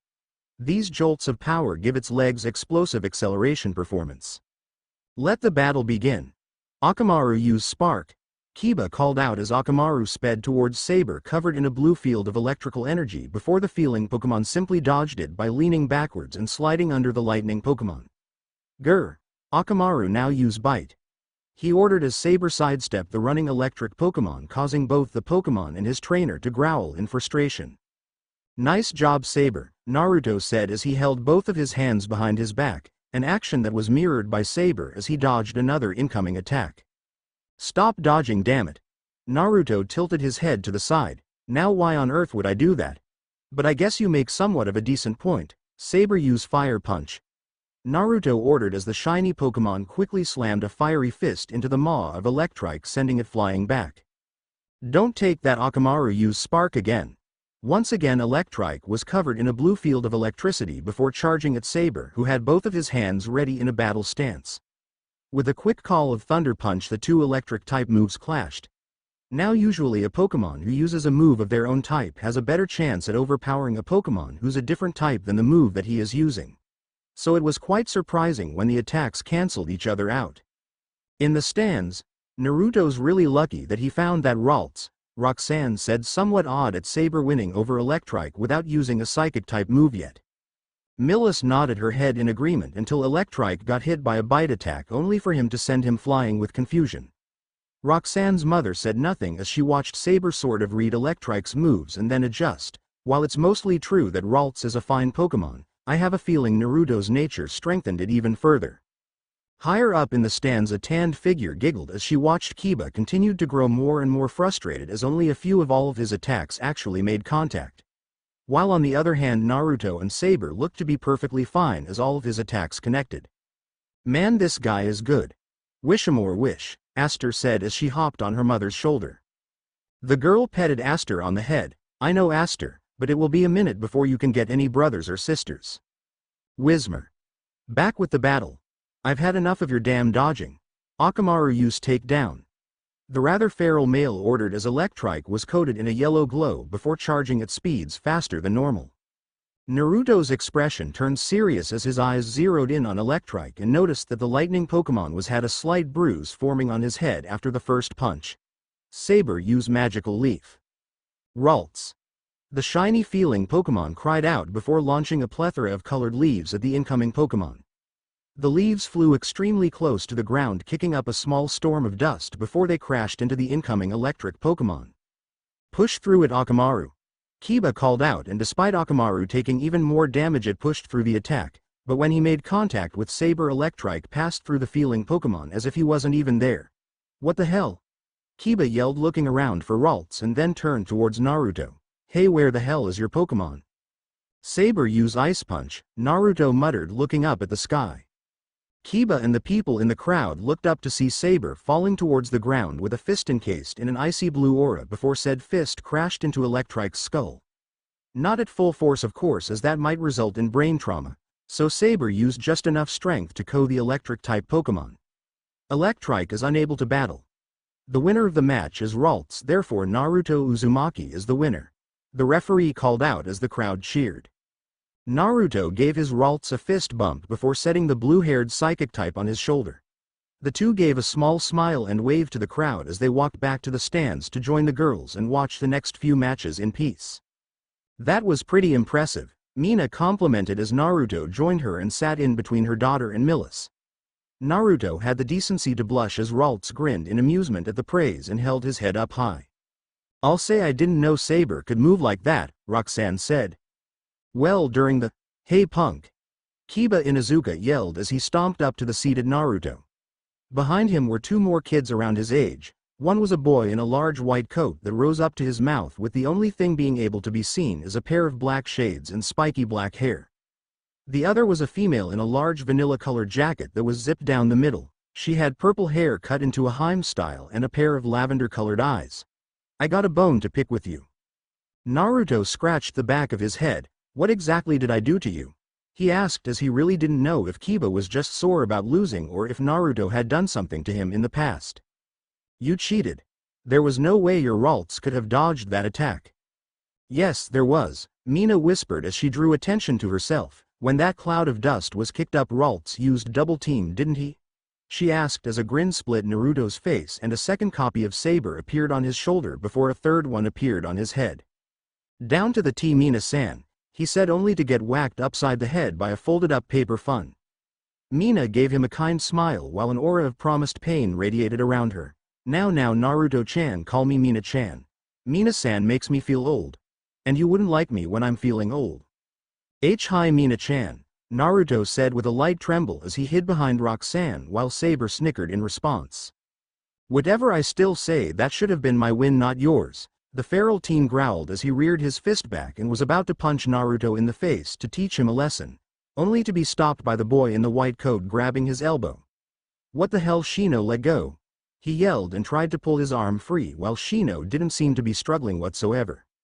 "I tried to tell you, Kiba, you lost fair and square, and if I hadn't stopped you this could have turned out much worse," Shino explained as he pointed to the ground in front of Naruto's feet. Kiba looked at the spot Shino was pointing to see a mudkip with an orb of water right in front of her mouth and said Pokemon looked ready to fire the orb of water off without a second thought. Shino continued with a slight bow. "I'm sorry if Kiba has caused you any trouble." Naruto simply waved it off. "No need to be sorry, he wasn't very much trouble at all," he said with a small smile and turned back towards the battle. It was interesting how the redhead was able to sound so friendly, but so insulting at the exact same time. Shino dragged his travel companion away by the hood while silently being followed by his other traveling companion. If anybody had noticed, Kiba had still been glaring at Naruto, but he also noticed the two females sitting next to him and gained a lustful gleam in his eye. He was a teenager after all. A little while later, Mimi used Water Pulse. Mudkip fired a large sphere of water at an incoming Zigzagoon, said water attack, encased the Zigzagoon in a large bubble and exploded a moment later with the normal type still inside.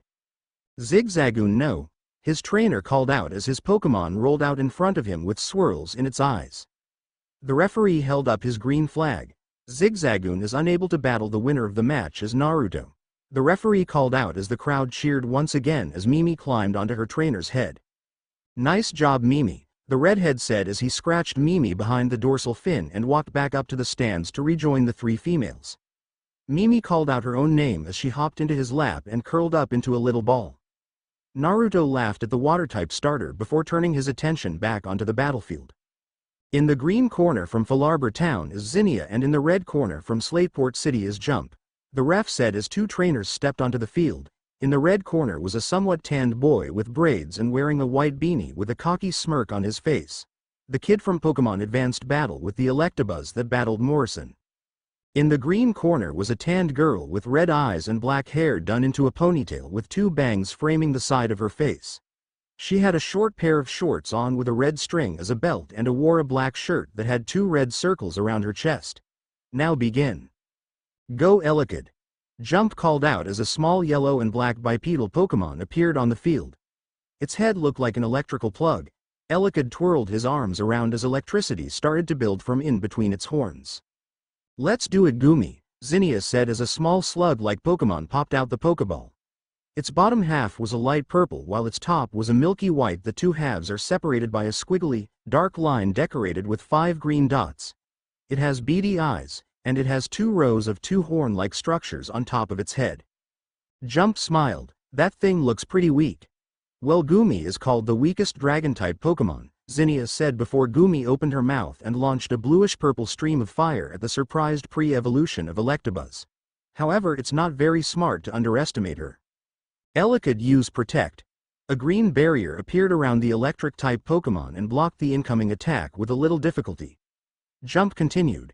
Elekid get in close and use Brick Break. B. Elekid roared as he ran at an impressive speed for a Pokémon his size before leaping into the air and bringing down a glowing white arm on top of Gumi's head, or would have if the attack didn't slip off and slam into the spot right next to the Dragon-type Pokémon. What the heck? Sorry, but physical-type moves will only slip off my lil Gumi. You're welcome to try, but in the meantime Gumi used Dragon Breath, Zinnia said as Elekid was hit with a point-blank Dragon Breath.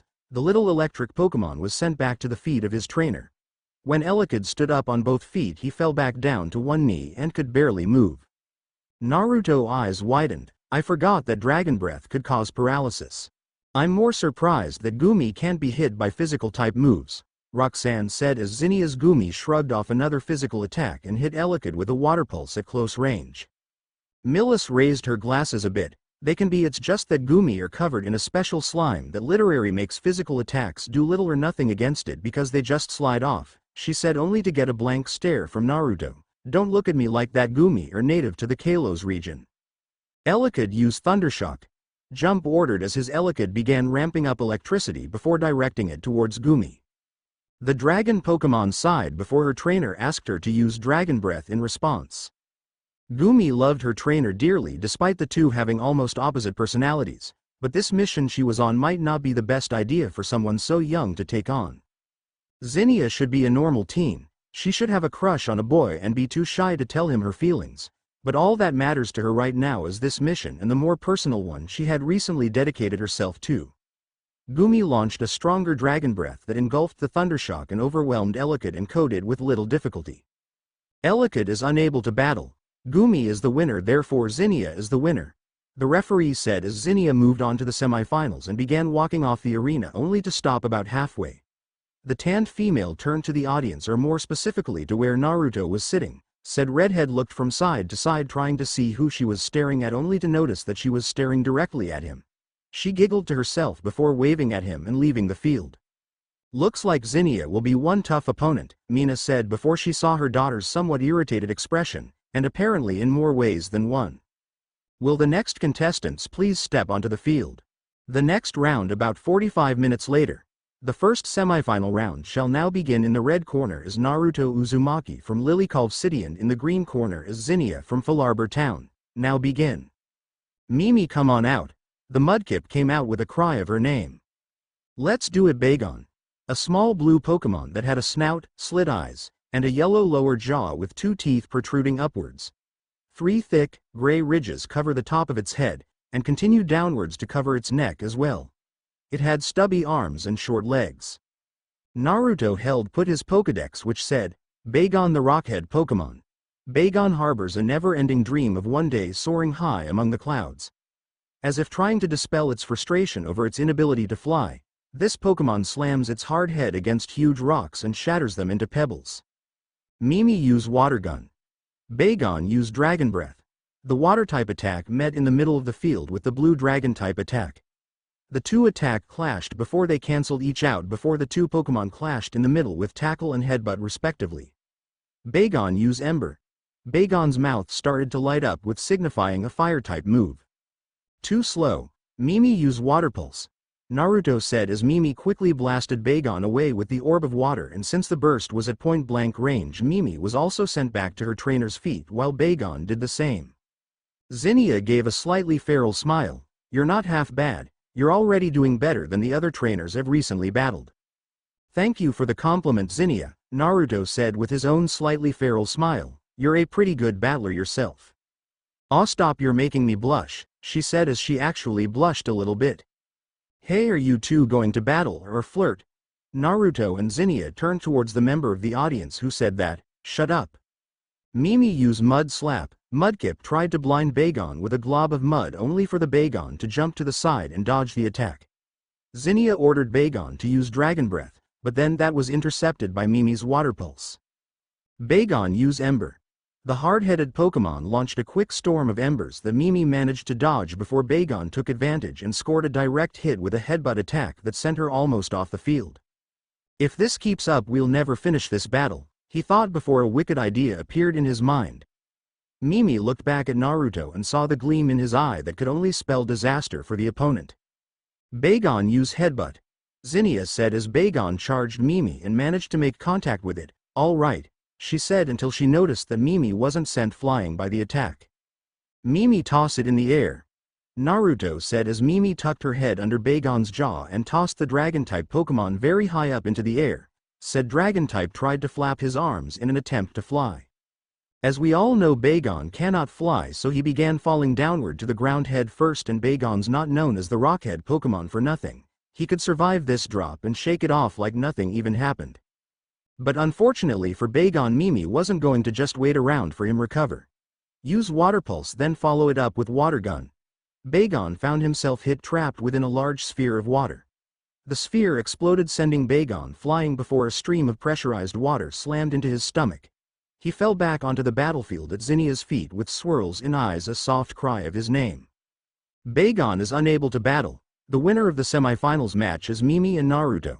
The referee called out as the crowd cheered happily and with excitement. Millis and Roxanne cheered the loudest while Roxanne's mother clapped her hands.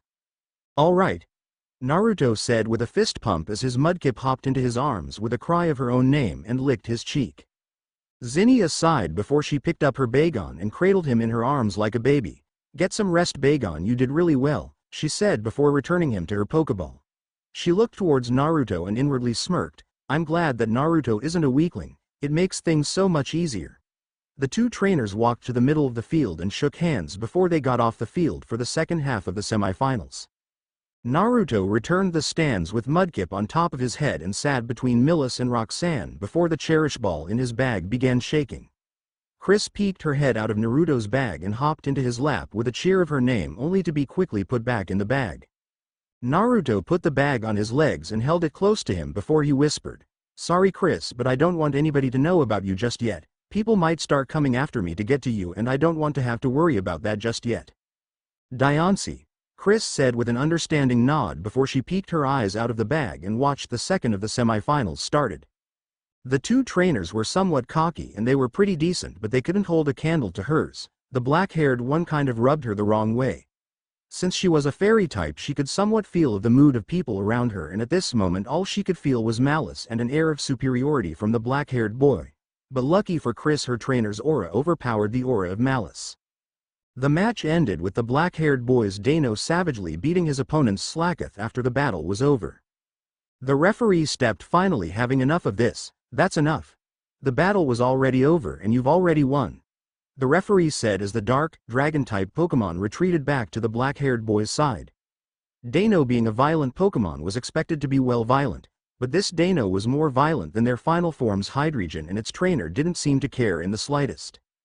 Mina scowled at the trainer as he stepped off the field with a self-entitled swagger, while her daughter outright growled at the boy. It took her a moment to remember that this was the child that Roxanne's Pupitar dealt with and then complained about it when he lost. The Jewel Pokémon looked up at her trainer and wasn't surprised to see that he was glaring at the black-haired with an unbridled amount of fury in his eyes. Naruto loved Pokémon, but that didn't mean he automatically liked their trainers. At a very early age he had found that not all Pokémon trainers were good people. Some Oyole liked to pick on younger trainers. Case in point, when Minato tried to pick on Naruto when they were younger, the blonde wound up getting a taste of Vix's and Kurama's fire. "This guy's going down," Naruto muttered as he returned the sleeping Mimi to her Pokeball. Roxanne grabbed his shoulder and turned him to face her. "Naruto, be careful, he's a pretty decent trainer, but not anything you can't handle. But if you underestimate him you will lose," she warned, waving a finger in front of his face. The final round. In the red corner from Lilycove City is Naruto Uzumaki, and in the green corner from Mavel City is Sasuke Uchiha. Let the final round of the junior tournament begin, the referee said as the two trainers tossed their Pokeballs. "Saber, help me out." The shiny feeling Pokémon appeared on the field with a quick cry of his name. Dano. A small blue four-legged Pokémon with black fur over his eyes that pointed up into a large spike. Its entire body was covered in bruises, but this was normal for the irate dragon-type Pokémon. Naruto's Pokédex went off and spoke in a feminine tone. Dano, the irate Pokémon. They cannot see, so they tackle and bite to learn about their surroundings. Their bodies are covered in wounds because of their tendency to bite and tackle anything that moves. Sasuke was the first to call out a move. Dano used Dragon Breath. He ordered as the dark, dragon-type hybrid launched a blue and purple stream of fire at the feeling Pokémon. Naruto crossed his arms, an action that was mirrored by his Ralts. The Dragon Breath struck with intensity and engulfed the shiny Pokémon with ease. Sasuke laughed at the redhead trainer doing nothing. What's the matter? Are you too scared to fight back? Naruto uncrossed his arms and cracked his knuckles. Saber used Teleport and then Ice Punch. He ordered as Saber teleported out of the way of the Dragon Breath and reappeared right next to Dano and smashed a super effective Ice-type move in the jaw of the blind Dragon-type. Saber smirked as Dano growled at him while his trainer did the same. You do know that Saber is also a fairy-type Pokémon, right? The black-haired boy growled as his Dano shook off the blow to his face. Dano used Dark Pulse. Saber dodged and used Thunder Punch. Dano's mouth filled with dark energy as Saber's fist glowed a bright yellow and began to emit a cracking sound. The dark type fired an assortment of dark purple and black-colored rings from nearly point-blank range, but the space in between the two basic stage Pokémon was far enough that Saber was able to get out the way of the Dark Pulse while only getting away with a nick. Ralts.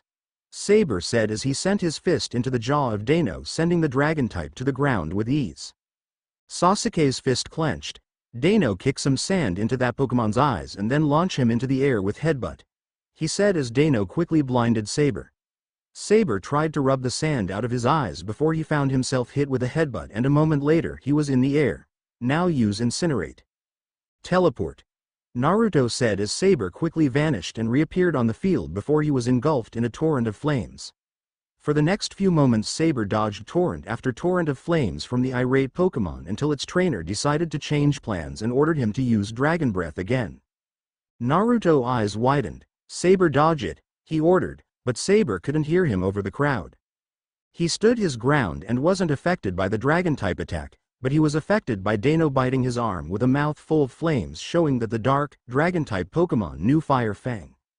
Dano used the Dragon Breath as a distraction while the Dragon-type ran behind the attack while at the same time filling his mouth with fire.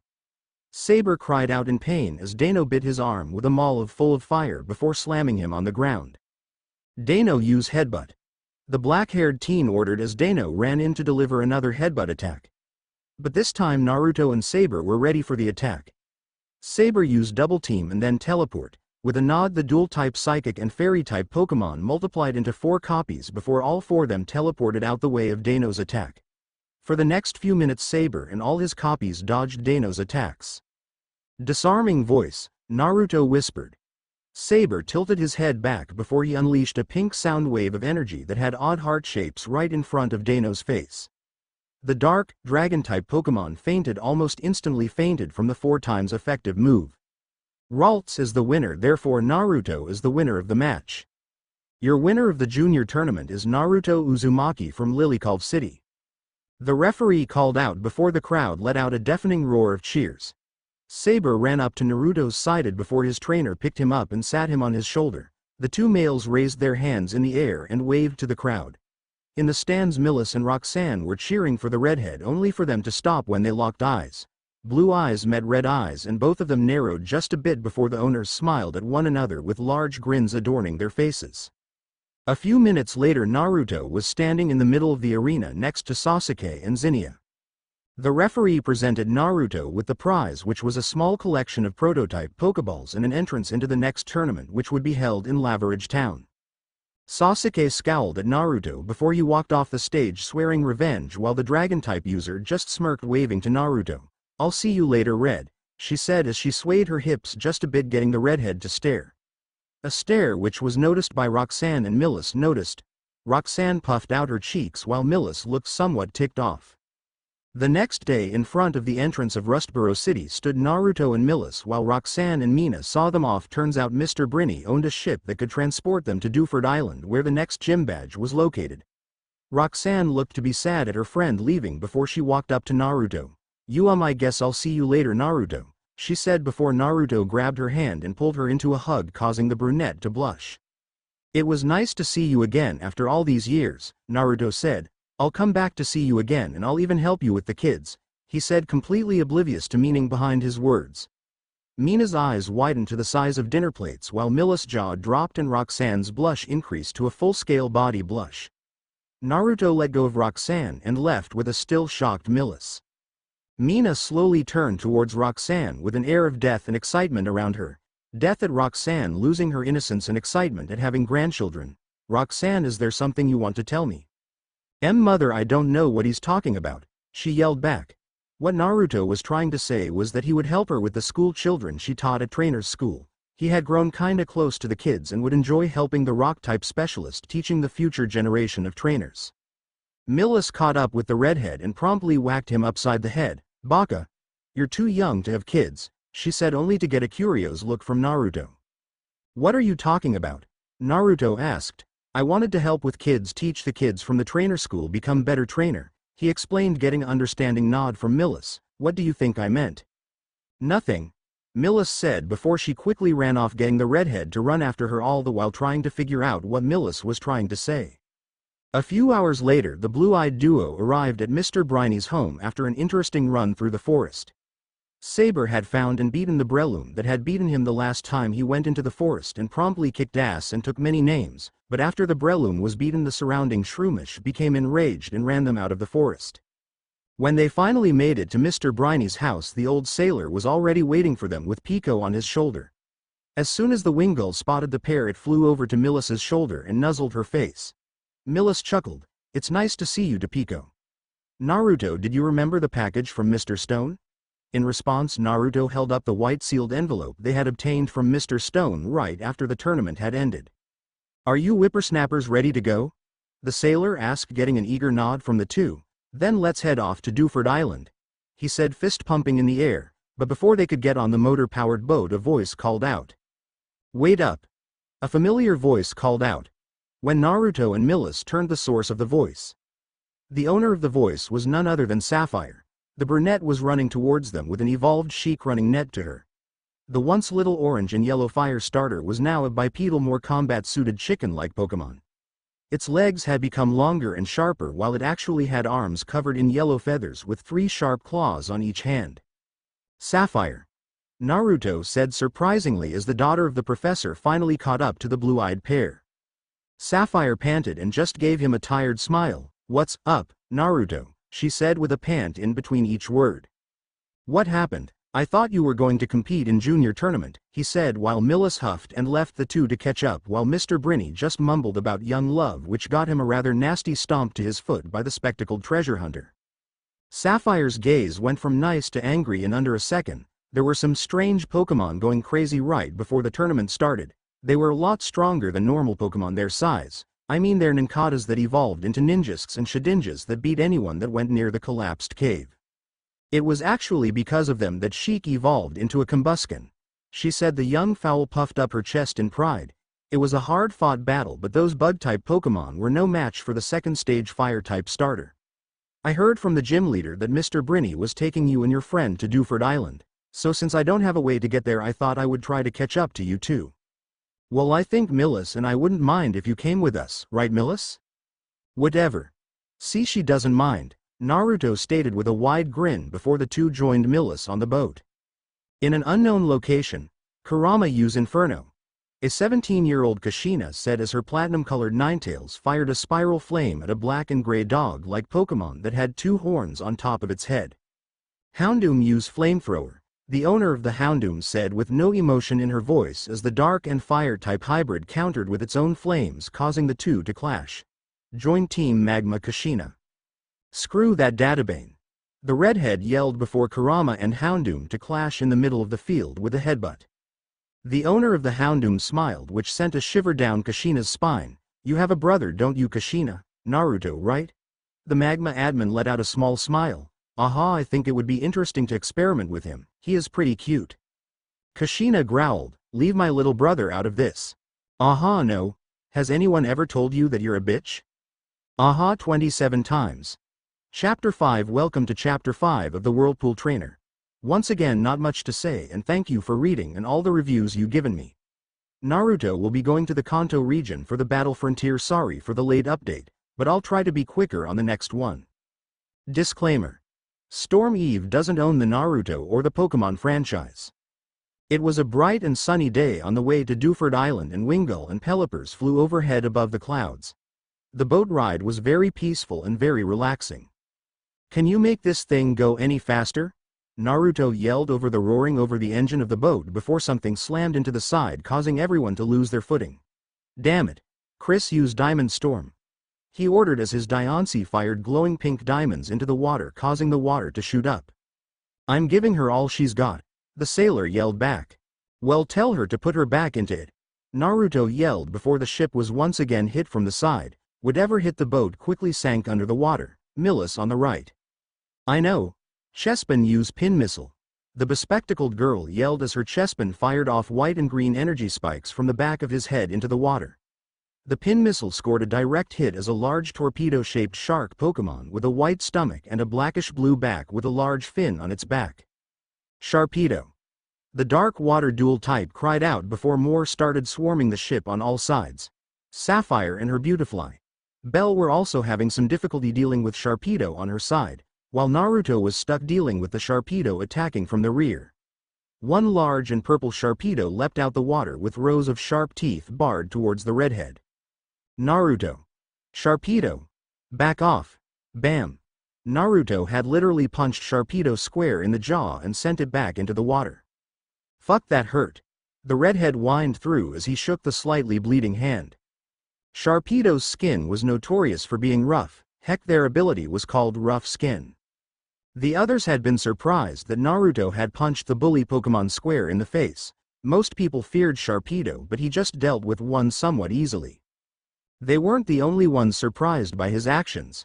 The Sharpedo themselves were surprised that a human had dealt hit them, let alone physically hit them. The purple Sharpedo locked eyes with Naruto as the boat continued to get farther and farther away. The shark gave a small growl before returning with the other Sharpedo to their underwater lair. I can't believe you punched a Sharpedo, Sapphire said with a bit of awe in her voice before it quickly went away as he yelled when Millis tried to treat the injury with a bit of rubbing medicine. Stop being a baby and give me your hand, Millis said as she started to chase Naruto around the ship. Never, that crap burns. Naruto replied, getting the others to laugh a bit, while Saber was flat out laughing. Mr. Brinny looked at Saber for a moment before saying, I wouldn't be laughing, there might be a time when a special female Pokémon takes an interest in you. Ralts. Ralts replied with a dismissive wave of the hand. Somewhere on a boat near the Hoenn region, Achoo. Gardevoir, are you all right? Gardevoir, the final evolution of the feeling Pokémon, said with a slight sniffle. Separate boat on its way to Hoenn, Achoo? Are you all right? The Pokémon gave a nod before her trainer returned to looking at a picture frame. Her trainer gave off a slightly darker laugh as her presence turned slightly crazier. Soon you shall be all mine, and every day you'll give me what I desire. Duford Island. Ah, land, sweet land, Naruto said as begun kissing the ground in relief. Millis and Sapphire sighed at his antics before they got off the ship. First things first, let's find Brawly, he said as he started running towards the nearby gym, only for Millis to grab his ear. Not so fast, mister. We're delivering the letter to Steven first, she said and turned away when he gave her a pleading look. Don't give me that look, we'll deliver the letter to Steven and then you can have your gym battle with Brawly, but not a second before. Sapphire, you can battle Brawly first. Fine with me, Sapphire said with a shrug. See you around, Naruto. The daughter of the professor gave him a small wave and a smile that said, sucks to be you, before merrily skipping off to go battle the gym leader of Duford Island while Naruto was left clawing at the ground with his ankle being pulled by Millis. Granite Cave. Why'd I have to come with you, Millis? Naruto asked as the two were walking towards the large cave just northwest of Duford Island. Millis looked at Naruto for a moment. Are you saying that you, an innocent and defenseless girl like me, would go wandering in a big old cave like this alone? She asked, getting Naruto to look at her with a deadpan expression across his face. If you're innocent and defenseless, then I'm the Lord of Ramen and the next lover of Acreus and Mew and the next harem master, the redhead said before the blue-eyed girl kicked him in the shin. The nerve of some people, she said before they entered the cave. It would have taken a long time to find one guy in such a large cave, or it would have been if it wasn't for the large number of fossil maniacs all standing in one long line. The bespectacled girl walked to the nearest maniac before tapping him on the shoulder. The maniac was a large rugged man that looked similar to a hiker, and from his expression he didn't look too happy either. "What do you want, kid? Can't you see that I'm busy?" Millis was a little off-put by the guy's attitude. "Have you seen someone named Steven Stone anywhere around here?" "Piss off, kid, I don't have the time to help you go fangirl over the champion just like all the other girls that have come to this marvelous cave," the obsessed hiker said before he was lifted off the ground by the girl's red-headed companion. "What the hell, kid, put me d." The hiker stopped when he looked at Naruto's eyes. Naruto's normal blue eyes were now golden with a black slit down the middle. If anybody had been looking closely, they would have noticed that the fossil maniac's outfit was smoking a bit. That was quite rude, Dadbao. "So I'll ask this time, have you seen Steven Stone in this cave?" "Why yeah, Steven's in the innermost part of the cave," the maniac said before he was promptly let go and fell on his ass. Naruto walked past the downed maniac, while Millis was wide-eyed at his rather violent display. Millis Steele quickly caught up with the redhead. What was that all about? She asked, only to have Naruto ignore her as he continued walking past all the maniacs who were giving him a wide berth so they could avoid his wrath. "Naruto? Hey Naruto?" Okay, now she was starting to get mad. "Naruto." He was still ignoring her. "That's it." Tired of being ignored, Millis slapped Naruto upside the head, getting him to come out of whatever kind of funk he was just in if the color of his eyes were anything to go by. "Ow," Naruto said as he rubbed the back of his head. "What the hell, Millis? Wait, when did we get inside the cave? Are you telling me you don't remember what just happened?" she asked, not believing that he had forgotten about the recent manhandling he had just given the maniac. Naruto tilted his head to the side and shook his head. "Not a lick of it," the redhead said before looking at his companion with a raised eyebrow. "So where's Steven?" "He's in the innermost part of the cave, which will take a while to get to," Millis said with a sigh, getting Naruto to give out a low groan in response. "Come on Naruto, Mr. Stone said he would send us something nice if we delivered this letter." "I know Millis," the blue-eyed teen said as the two began traveling through the cave. An hour later. "Put it back, Millis," Naruto yelled as he and Millis continued to run through the corridor of the cave. What were they running from, you may ask? Simple, a horde of Lyron and Eren that Millis had managed to disturb when she picked up a strange star-shaped rock that glimmered in the dark.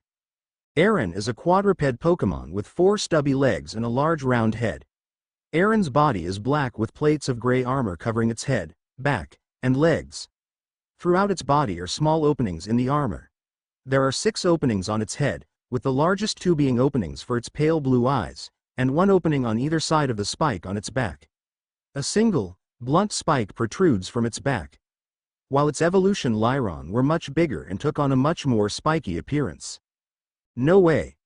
This is mine now," she answered back, causing the horde of Steel-type Pokémon to increase their speed. The two continued their running until a small Eren jumped in between the humans and its fellow Steel-type Pokémon. The lead Lyron growled at its prevolution, Lair Air Lyron. Eren Ron.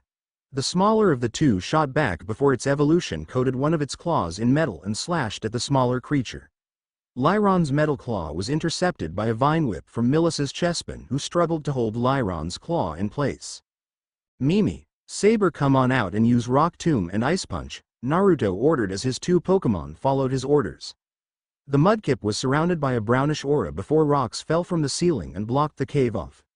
The Ralts punched the rock formation and froze the wall of rock, making it that much harder to break. "Let's go, that wall won't hold forever." The group plus Eren ran down the cave, going even deeper into said cave. A few minutes later. "We're lost," Millis said as they too continued to delve deeper and deeper into the cave. They had been looking for Steven for 20 minutes and she quickly found out that Naruto had little to no sense of direction. So his mudkip took over and was still steering them in the wrong direction. "No, we're not. Mimi knows exactly where we're going," the redhead said as Mimi pointed down the corridor with her paw. "Anyway, why did you pick up that star-shaped rock?" He had taken the liberty to make a hole in the rock and pull a thread through it, making it into a wristband-type charm. Millis looked at the charm on her wrist and held it higher in the air. Dunno. I guess something about it just called out to me. The blue-eyed female looked down to the Aeron that had helped them out with the Lyron and Aaron horde. The little guy was still following them, and it looked at every few seconds before turning away. She let a small smile come onto her face before she ran into Naruto's back. What the hell? Why'd you stop? Naruto and Millis found a well-lit room of the cave with markings etched into the cave's wall, including 3 very strange symbols. The 3 symbols were located in 3 different parts in the drawing of the cave, one in the water, one on land, and one in the sky. Each symbol had a large creature next to it along with a small person holding a stone of some sorts. Oh my treasures! Don't you mean Arceus? Hey, you have things that you worship and I have mine, Millis said with a slight snap before she looked to see a silver-haired man standing in front of the cave painting. The female lightly blushed at the man's well-dressed appearance and air of sophistication, while her red-headed companion was still staring at the cave paintings before his gaze settled on the silver-haired man. Could that be Steven? Hey buddy! Naruto suddenly called out, getting the man to turn to him in response.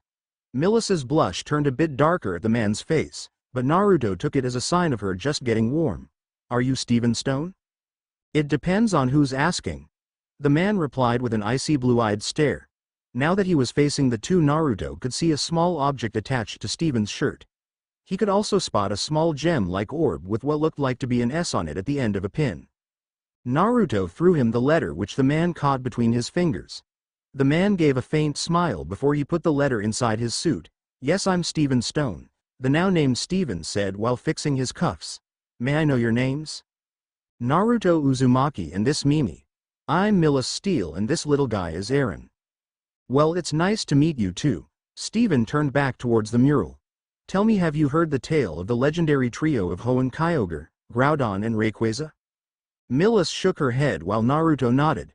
Ka-chan used to tell me how Kyogre was the ruler of the sea, Groudon was the ruler of the land, and Rayquaza was the ruler of the sky, who kept the other two in check whenever they started fighting. Very good, but did you know they always weren't in their current forms? Millis raised an eyebrow. Do you mean like a mega evolution? Not exactly. Rayquaza, no, he didn't, but Groudon and Kyogre actually changed their appearance over time. Their primal forms were much more powerful than when their present forms. Rayquaza even had trouble stopping them until it transformed to defeat the two of them. They were designated as Alpha, Omega and Delta. Naruto finished. At least I think so. Correct, Naruto. Steven complimented before his eyes narrowed just a centimeter before his Pokénav Plus began ringing. Hello, Steven speaking. Ah, hello there. Yes, I'm making the preparations right now. No, I'm not in a cave. I'm looking for him at this moment. I'll see you then. Steven finished before he hung up the phone before returning to the blue-eyed duo. Sorry about that. Well, it's been very nice to meet you, but I have other business to attend to. Millis sheepishly scratched the back of her head. That's all right, Naruto, and I have to go back to the gym to check up on our friend, she said as Steven walked by them. After the silver-haired man was out of sight, she turned towards the redhead, who gave her a knowing smile. Not a word. Naruto and Mimi gave a quiet snicker before she glared at the two, shutting them up. The redhead stared at the cave, pointing for a moment longer. Why can I read that? The group soon left, with Aaron following behind them to guide the way. At the Duford gym about 30 minutes later, when the blue-eyed duo arrived, they found Sapphire and a blue-haired teen dressed in blue shorts and orange and black shoes, shirt, gloves and visor battling fiercely with their Pokémon, who seemed to be getting into it as well. Combusken used Double Kick. Meditite used Focus Punch. The two dual-type fighting Pokémon met in the middle of the arena with their attacks. Combusken, in a display of maneuverability, used the same clawed foot that had intercepted Meditite's Focus Punch, used it as leverage to give the meditating Pokémon a swift kick to the face. Meditite is a humanoid, bipedal Pokémon. Its lower body is blue, with white on the wrists, feet, and lower body. Its onion-shaped head is also white with large eyes and pink ovals on its cheeks. It has round, swirled ears on the sides of its head. Nice shot, Sheik. Now use Ember. Sapphire ordered as her Pokémon launched several small orbs of fire at Meditate that burned the meditating Pokémon's skin on contact. Meditite used Confusion. Brawly ordered as Meditite's eyes glowed blue before Combusken was covered in the same light and was then sent flying into the wall. Nice job, now finish this up and use Focus Punch. Meditite quickly ran to Combusken, who was picking itself off the ground. What do I do? Sapphire thought to herself with bated breath as she clenched her jaw. That move isn't ready yet, but then again I don't think I have much of a choice. Sheik use Flame Charge. The young foul Pokémon began stomping her feet, kicking up a cloud of dust before rushing out, the dust covered in flames. Combusken slammed into Meditite's gut and broke its focus before the meditating Pokémon was sent flying. Now finish it up with Double Kick. Sheik seemed to vanish with the added speed from Flame Charge before she reappeared above Meditite and slammed her foot into its stomach, sending the meditating Pokémon into the arena floor. Meditite! Brawly called out to his coat Meditite before he sighed before he grabbed Meditite's Pokeball. You were awesome today. Meditite is unable to battle the winner of the match as Combusken, therefore Sapphire from Littleroot Town is the winner. The referee called out, raising the left flag. All right Sheik, you did it.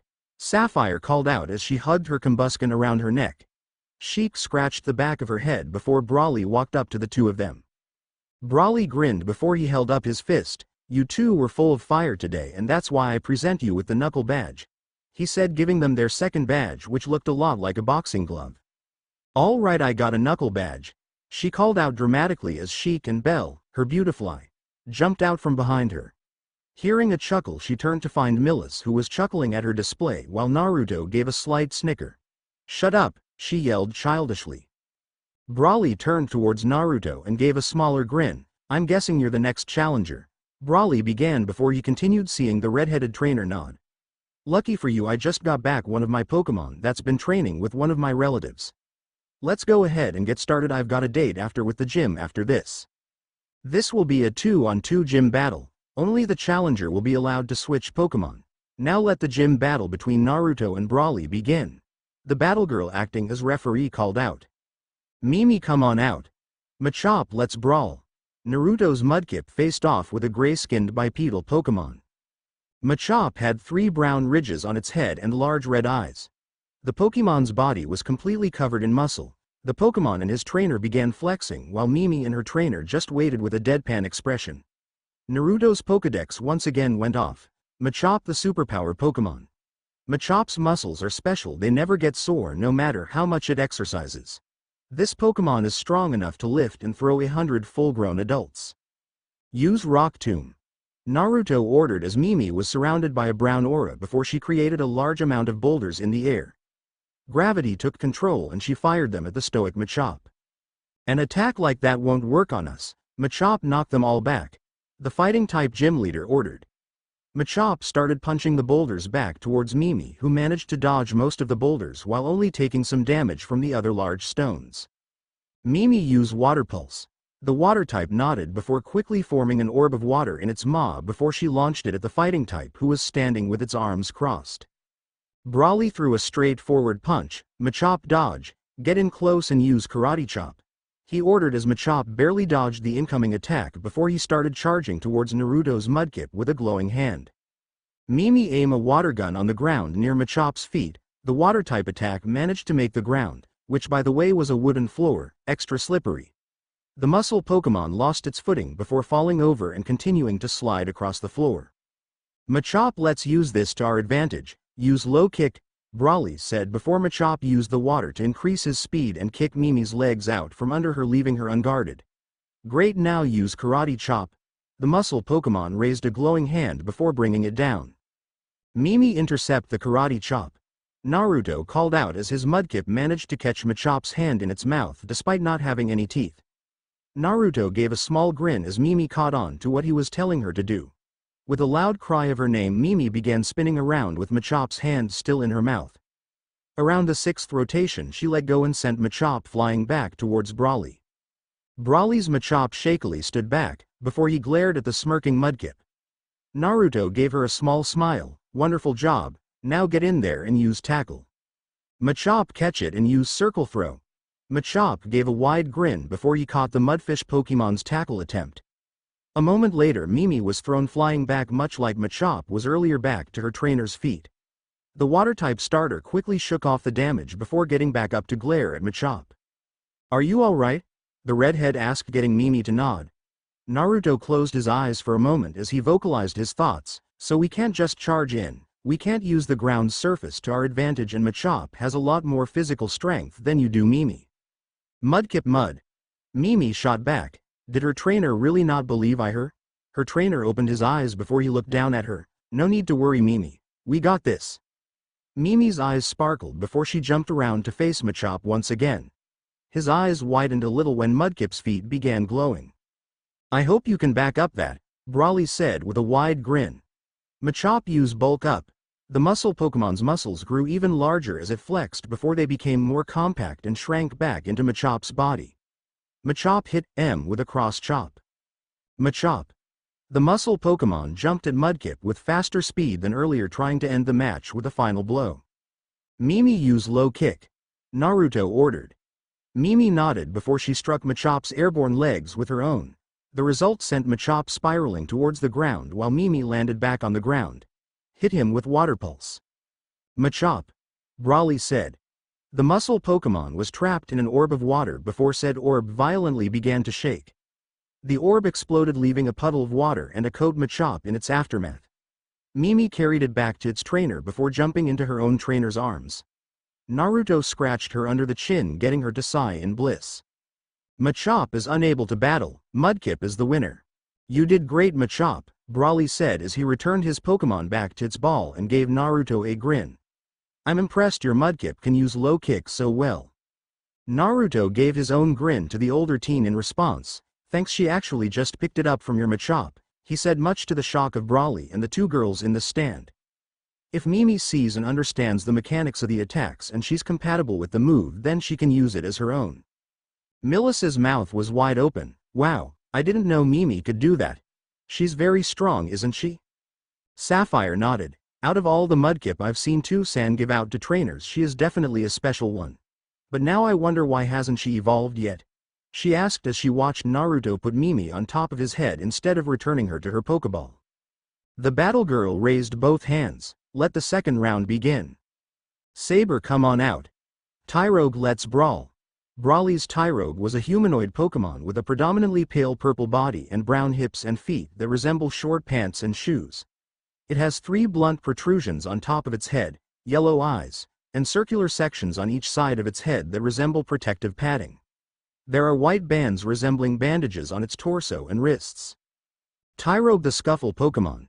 Tyrogue tends to get into fights no matter how large the opponent is. Tyrogue becomes stressed out if it doesn't get to train. When raising one, it is vital that a Tyrogue has several training methods. Tyrogue use Mach Punch. The Scuffle Pokemon dashed forward with a glowing fist aiming for Saber's face. The shiny feeling Pokemon barely dodged the attack before countering with a Thunder Punch that managed to nick Tyrogue's cheek as the Scuffle Pokemon flipped back to Brawly's side. Tyrogue bounced on his heels before he gave the "come at me" gesture with his hand. Saber used Teleport and followed it up with Ice Punch. Saber vanished and reappeared within Tyrogue's personal space before launching an icy blue fist that connected with Tyrogue's cheek, sending it into the air. Tyrogue catch him with a high jump kick. Tyrogue lashed out with a glowing foot, managed to catch an unprepared Saber in the chin and send him into the air, while Tyrogue recovered from his own damage and landed on his feet. Saber landed on the ground near Naruto's feet before picking himself off the ground and stared back at Tyrogue with a grin on his face. Saber's orange eyes locked with Naruto's blue eyes. The redhead gave Saber his own grin. I gotcha, Saber. Go ahead and attack with Magical Leaf. The feeling Pokemon let loose an assortment of glowing red, blue and green leaves that surrounded Brawly's Pokemon. Tyrogue used Bulk Up and follow it up with Vacuum Wave, Brawly ordered. Tyrogue nodded before he took a deep breath, closed his eyes and focused. His energy muscles grew. He let out the breath as his muscles shrank back to normal before he threw his glowing fist forward. A large shockwave of wind blew away the sharpened leaves. Where's Ralts? Saber used Fire Punch, Naruto said as Saber fell from the air with ignited fist. Tyrogue counter with Bullet Punch. Brawly grinned as Tyrogue's own fist glowed white before meeting Saber's punch in midair. Ralts. Tyrogue. The result of the clash was a large shockwave that sent both Pokemon back to their side of the field. With a command from their trainers, the two Pokemon met in the middle of the floor with glowing fists. Saber used Thunder Punch and Fire Punch against Tyrogue's Bullet Punch and Mach Punch. When one made contact, they were decked across the face, but the two Pokémon were actually having fun in this fight. Millis's eyes were wide. I've never seen a fight this intense.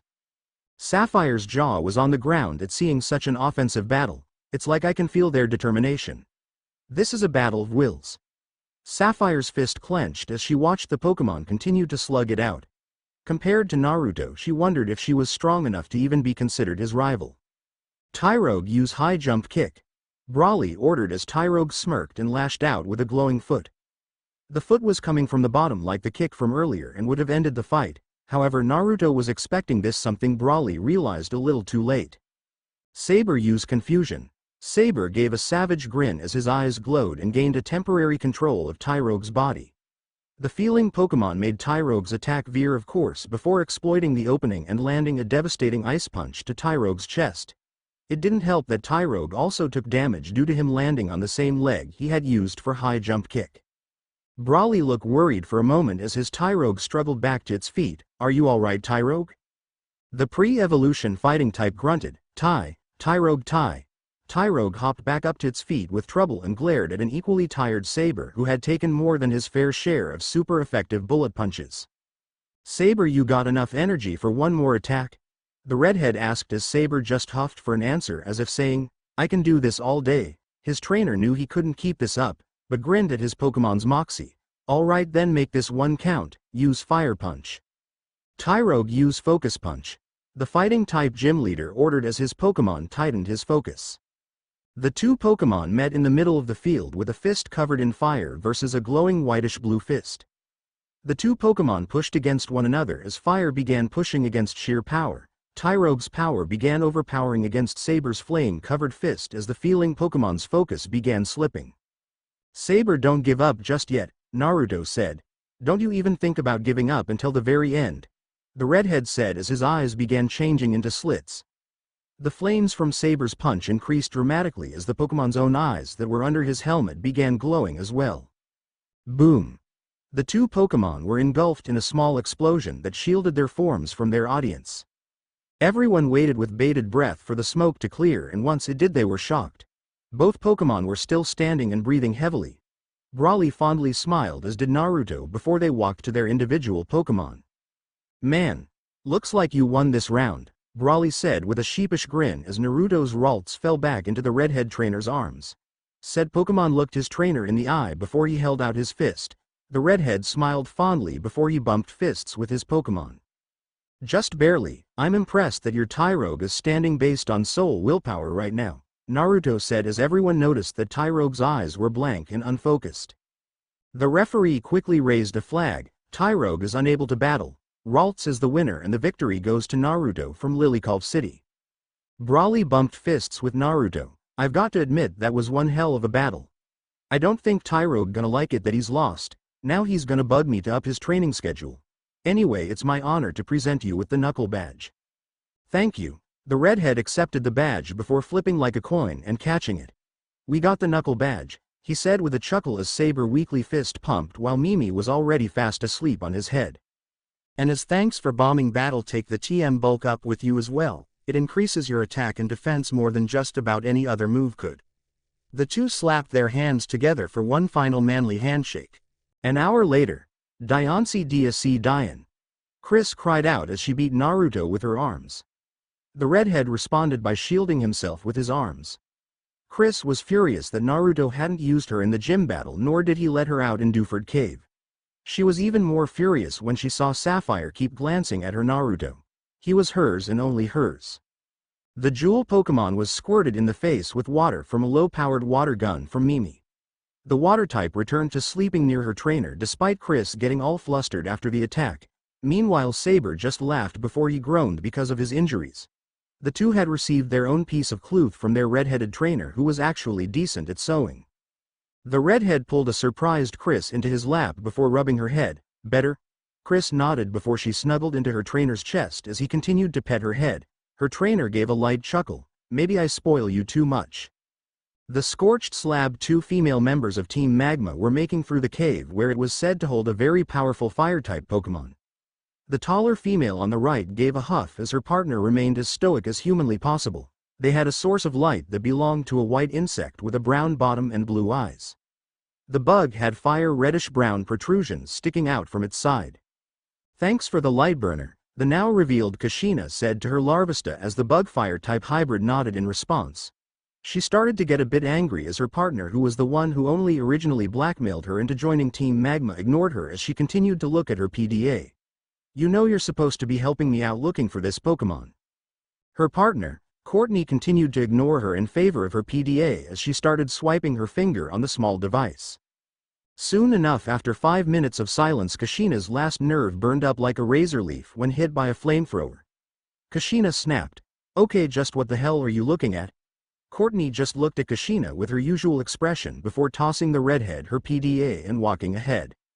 Kushina glared at the purple-haired girl before looking at the small device. Her face soon turned as red as her hair. "What the hell is this?" On Courtney's PDA were pictures of her little brother, and there were a lot of them. Some of them were of her brother shirtless, and there even some from when he was a kid. "Why do you pictures of my brother on this thing?" Kushina demanded as Courtney looked over her own shoulder at the irate redhead. "Because he's my new target. I thought you said you wouldn't go after him to make him join Team Magma. That was our deal." "I'm not going after him to make him join Team Magma." "Huh?" Kushina asked with a tilt of her head. Courtney turned back around and gave an uncharacteristic devilish smile. "I'm going after him for an entirely different reason, aha." "You bitch," Kushina mumbled under her breath. "I know you are, but what am I?"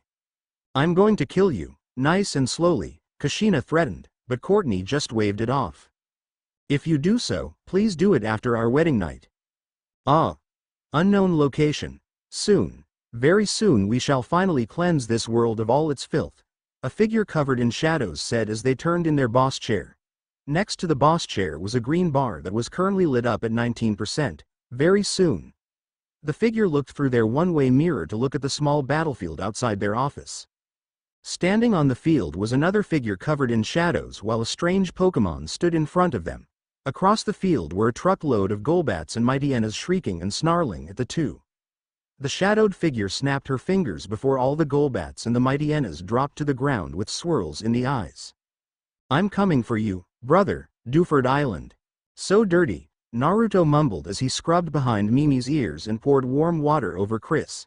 Saber had refused to take baths with Mimi, and Chris would kill him in a heartbeat, so he just bathed ahead of time instead. "Our first contest is coming up in a few days.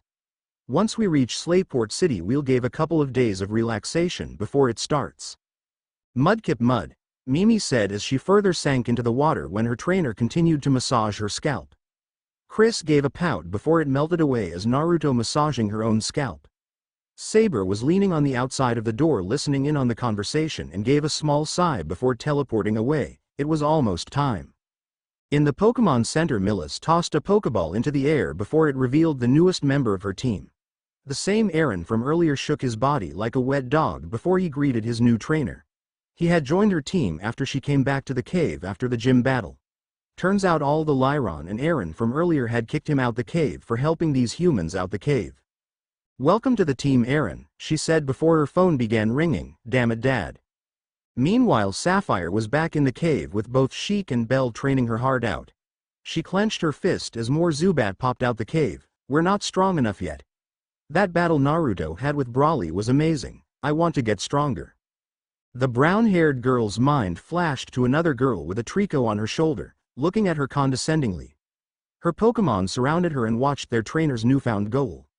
"I want to get stronger. I want to be the best. But I won't cut corners. We will train our hearts out. Got that?" Combuskin. Beautifly. Back in the bath, Naruto gained a face-splitting grin much to curiosity of his Pokémon. This journey will definitely be more interesting.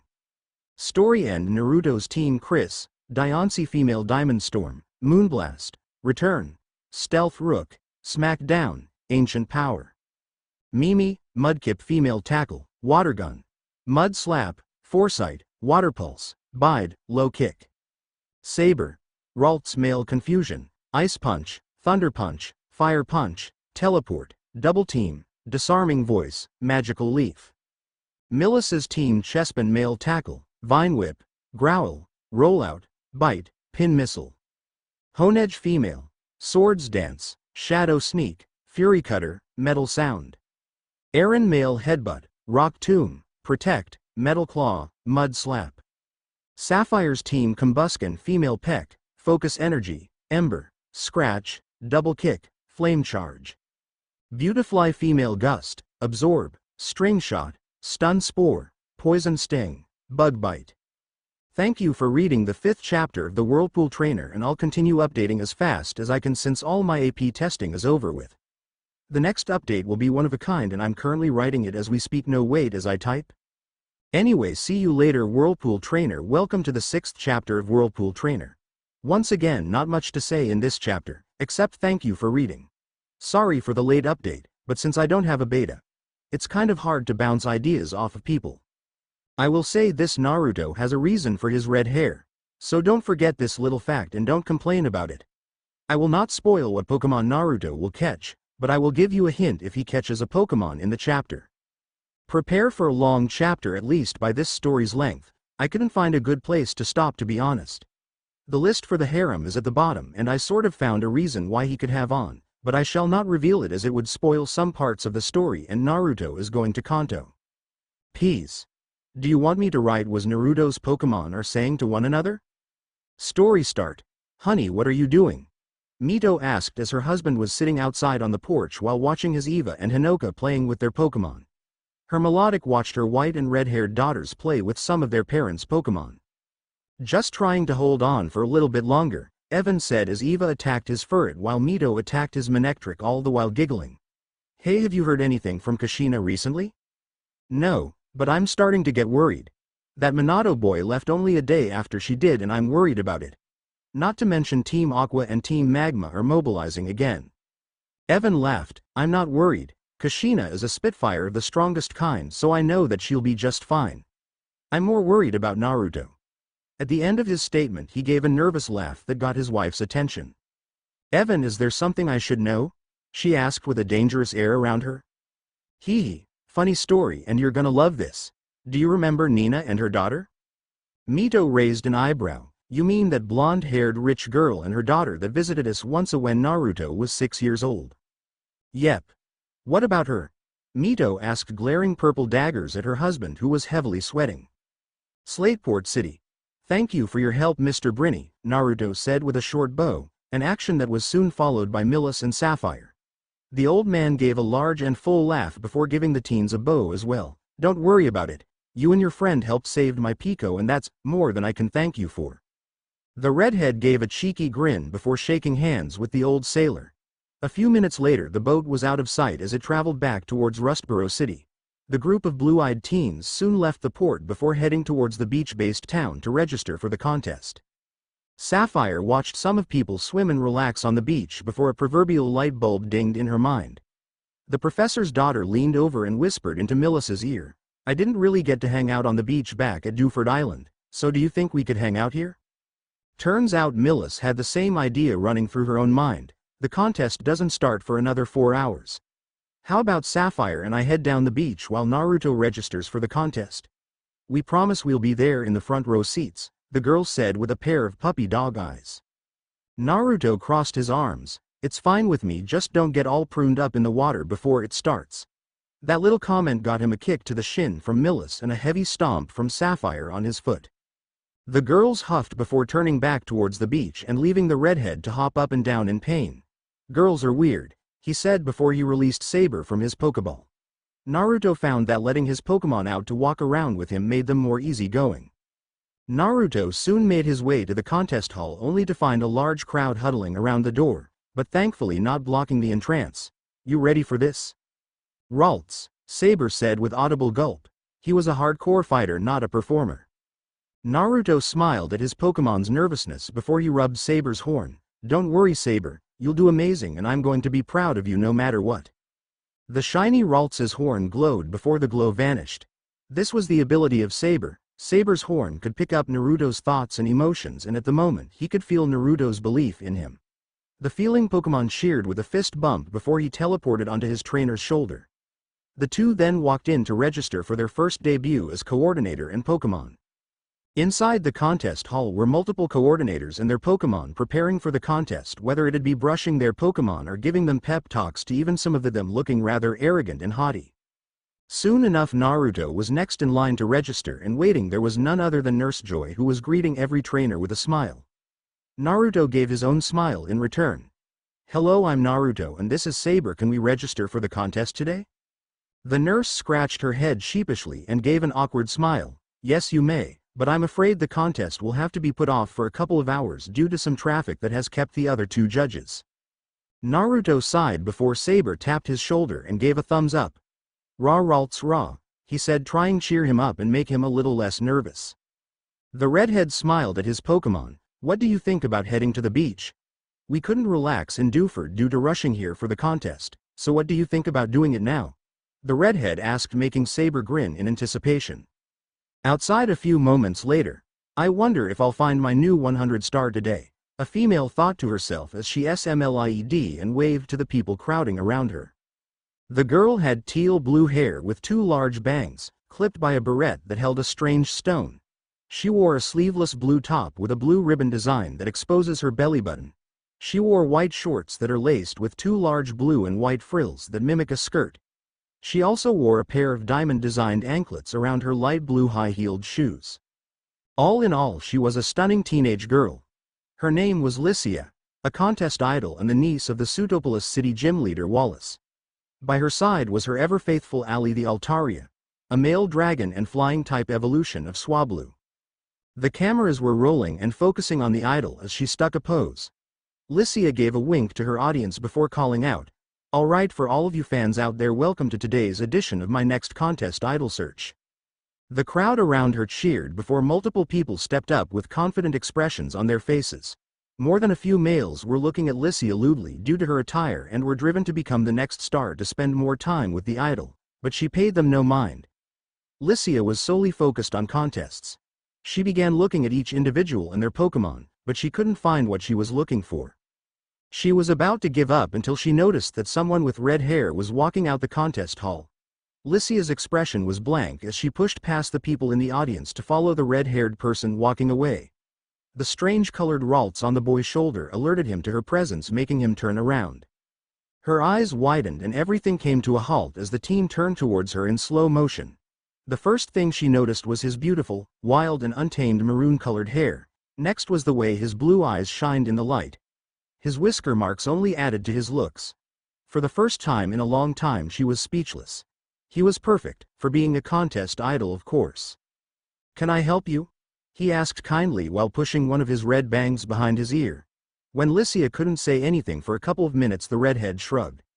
"Come on Saber, try and use teleport on both of us," he asked the psychic fairy type before the two vanished in a flash, much to Lycia's dismay. Wait. The idol called out with a stretched hand to nothing but air. "I didn't even get to know his name," she said with a slight sulk before Ali nuzzled her side. Altaria, the fluffy dragon Pokémon said. "You're right, Ali, if he was in the contest hall then he might be competing in the contest," she said with a brighter tone. Unknown to anyone, there was someone perched in the trees looking at the spot that the trainer teleported away with his ralts. Said figure gave a small grin before jumping from tree to tree. Later at the beach. "This is the life," Millis said, enjoy sipping from a smoothie while in the shade of an umbrella. She was currently dressed in a green pair of shorts that were made for getting wet and a matching bikini top. All three of her Pokémon were sleeping beside except Chespin, who seemed to have a stomach ache. Birch's daughter nodded in agreement under her own umbrella as she was dressed in a blue waterproof skirt and a blue bikini top while her two Pokémon were playing near the water. Agreed. The beach was wonderful with small kids, their parents having a bit of family fun, and teens were showing off to the opposite sex. Females wore bathing suits to show off their curves while boys went shirtless to try and pick up some girls. Millis and Sapphire had been hit on by multiple boys, but they were quickly shot down by the two blue-eyed girls, and some of them were quite spiteful. Millis frowned for a second before the thought of a red-headed teen came to her thoughts. "I wonder if Naruto made it in time?" As if Acreus was answering her question, two blonde-haired girls walked by while giggling with small blushes across their faces. "Did you see his abs? You could probably grind meat on them." "I saw that, but did you see the way he cared for his Pokémon?" the other answered and licked her bottom lip. "That's mine kind of guy." Blue eyes met with another pair of blue eyes before Sapphire raised an eyebrow. "Do you think?" "No, I'm sure there are plenty of guys like that on the beach," Millis answered with a wave of her hand and a smile on her face that fell when the two girls continued talking. And his red hair was absolutely beautiful, I wanted to run my hands through it. Millis. I'm sure there are plenty of red-haired boys on the beach. And his blue eyes were absolutely incredible, I feel as if I could get lost in them. Millis. Acreus, damn it, I know. Millis called back before noticing something was coming towards them in the form of large wave. But more importantly there was someone coming towards them actually riding the wave with two smaller figures with them. Diancie. A small voice called from in between them, getting them to look down. Naruto's Diancie was sitting right between them, sipping from a banana drink while watching the sea with pink eyes. Chris? Sapphire asked, getting the mythical Pokémon to nod in response. Then that means, she began, only for the wave of water to splash a few yards away from them, getting the two girls to cover their eyes to not get water in them. Nice water pulse, Mimi, a familiar voice said as the two girls opened only for their jaws to drop at what they saw. Before them stood a shirtless Naruto holding a surfboard while Saber and Mimi were standing next to him, just as wet as he was. He was dressed in a pair of black and orange shorts and his red hair was down and wet instead of spiked up like usually. What's up? He asked the two girls who still had a pair of dropped jaws. What? This snapped the girls out of whatever trance they were in and quickly looked away from Naruto with a small blush on both their faces. And Naruto put a shirt on, Millis said, looking anywhere but Naruto's well-sculpted chest. Before the three could continue talking, a group of 3 teenage boys walked up to them with smirks on their faces. Hello ladies, the apparent leader of the group said with a charming smile on his face and noble-sounding tone in his voice. Hello. Sapphire replied back kindly before glancing back at the still shirtless redhead in front of them. Would you two ladies do me the kind favor of joining me and my friends here for the evening? The noble kid asked with a hand raised in the air. It was simple, these two girls would join him for the evening along with Lycia, who was visiting Slateport, and him and his buddies would chalk up another 3 tallies in the scorebox. Millis closed her eyes before sipping on her drink. She had seen these types before and she knew exactly what these 3 were up to. I'm sorry, but no can do. Our friend has a contest later and we would like to be there to support him. The rich boy's smile fell. Are you rejecting my offer for this? He began before he pointed to Naruto. Peasant? He yelled, getting Naruto to glare at him. Hey! Sapphire interjected before rising from her chair. Just where do you get off calling our friend a peasant? She said with animosity in her voice, getting one of the rich boy's friends to step from behind him. Watch who you're talking to, lady. Don't you know who this is? This is Hiriko Nanosuke, the heir to one of the largest manufacturers of Pokeballs. The lackey? Let's call him Noburo, said with a sneer. Does it look like we care? Millis said with annoyed expression. The boys looked rather angry about this as the now named Hiriko reached out to grab Millis only for a hand to grab hers. Hiriko looked up to see furious blue eyes. Before the rich boy could say another word, Naruto let go before pushing him back. Get out of here before you do something you regret. Hiriko and his other lackey, Kenta, glared at Naruto, who was now standing protectively in front of Millis and Sapphire with a feral grin on his face, and his eyes contained a gleam that showed he was ready to fight. The heir to a Pokeball company backed up. Let's make a deal. How about a triple battle? 3 of our Pokemon against 3 of your guys' Pokemon, and if we win we get to borrow your friends for the evening. Naruto's glare turned even more furious, but before he could deny their request he felt Sapphire tap his shoulder. The blue-eyed daughter of Professor Birch glared at the 3 as Beautifly flew over. Come on, Millis. The bespectacled girl sighed before she rose from chair. Chespin, let's go, she said as the Kalos grass starter jumped to his feet before holding a stomach. The redhead sighed before motioning to Chris. The Pokemon in the white dress nodded before she hopped up and floated in the air next to her trainer. Go Stoutland. Hiriko called out while Noburo and Kenta sent out a Manectric and Houndoom respectively. A large brown dog-like Pokemon that looked similar to a Saint Bernard hopped onto the field along with 2 more canine-like Pokemon. Manectric was a blue-skinned dog with yellow fur that was shaped in a lightning bolt, and finally Houndoom was a black canine with silver bands on its back and 2 horns pointing backwards. Naruto's Pokédex soon spoke in a still feminine tone at the same time Sapphire's Pokédex did. Stoutland, the big-hearted Pokemon. Being wrapped in its long fur is so comfortable that a person would be fine even overnight on a wintry mountain. Manectric, the discharge Pokemon. Because lightning falls in their vicinities, Manectric were thought to have been born from lightning. In battle, they create thunderclouds. Houndoom, the dark Pokémon. In a Houndoom pack, the one with its horns raked sharply towards the back serves a leadership role. These Pokémon choose their leader by fighting amongst themselves. Chris start us off with ancient power. Naruto said before his Diancie created a large amount of rocks before launching them at the 3 canine Pokémon. All 3 of the canine Pokémon dodged in different directions. Each of them seemed to pick out a target among the 3 blue-eyed trainers' Pokémon. Hiriko seemed to pick Naruto, while Kenta and Noburo decided to take on Millis and Sapphire respectively. Stoutland used Hyper Beam. The big-hearted Pokémon barked loudly before an orange ball of energy appeared in its maw before firing it as a beam at the jewel Pokémon. Chris battled back with Diamond Storm, Naruto said with a small smile, getting Chris to nod. Chris nodded before firing the storm of diamonds that collided with Stoutland's Hyper Beam. The collision only happened for a split second before Chris's Diamond Storm tore through Hyper Beam and slammed into Stoutland. Beautifly used Silver Wind. Sapphire ordered as her butterfly let loose a gust of wind that had a silver coloring to it. Manectric dodge and use Thunderbolt. Noburo commanded before the lighting canine jumped back before generating electricity and launching it at Beautifly before the butterfly dodged to the side and continued to fly through the air. Dammit used Discharge. Manectric. The Discharge Pokémon roared before lightning shot out in all directions across the field. Beautifly was shocked quite painfully while lightning continued to arc out towards all other Pokémon on the field. Fortunately, both Chris and Chespin dodged the attack, but Stoutland and Houndoom were both touched by lighting. Watch where you're aiming that attack, Noburo yelled before he ordered his Houndoom to use Flamethrower. Hound. The fire canine roared before unleashing a torrent of flames at the still sick in the stomach Chespin. Chespin used Rollout. Millis said as Chespin nodded before running towards the flames. Right before the impact could occur, Chespin's form turned into a ball that was just small enough to go under the flamethrower. Chespin would still take a bit of damage, but not nearly. The spiky green ball rushed forward before it slammed into Houndoom and knocked it back into Manectric, who had to stop the discharge attack. The 2 lackeys growled at each other, an action that was mirrored by their Pokémon. Millis took a single look at Sapphire, who nodded back. Chespin used Seed Bomb. Beautifly used Air Cutter. Chespin launched a cluster of green seeds that were sped up with the assistance of Beautifly's Air Cutter. The air blades and the exploding seeds struck the 2 dog-like Pokémon with vengeance and sent the 2 Pokémon flying back to their individual trainers.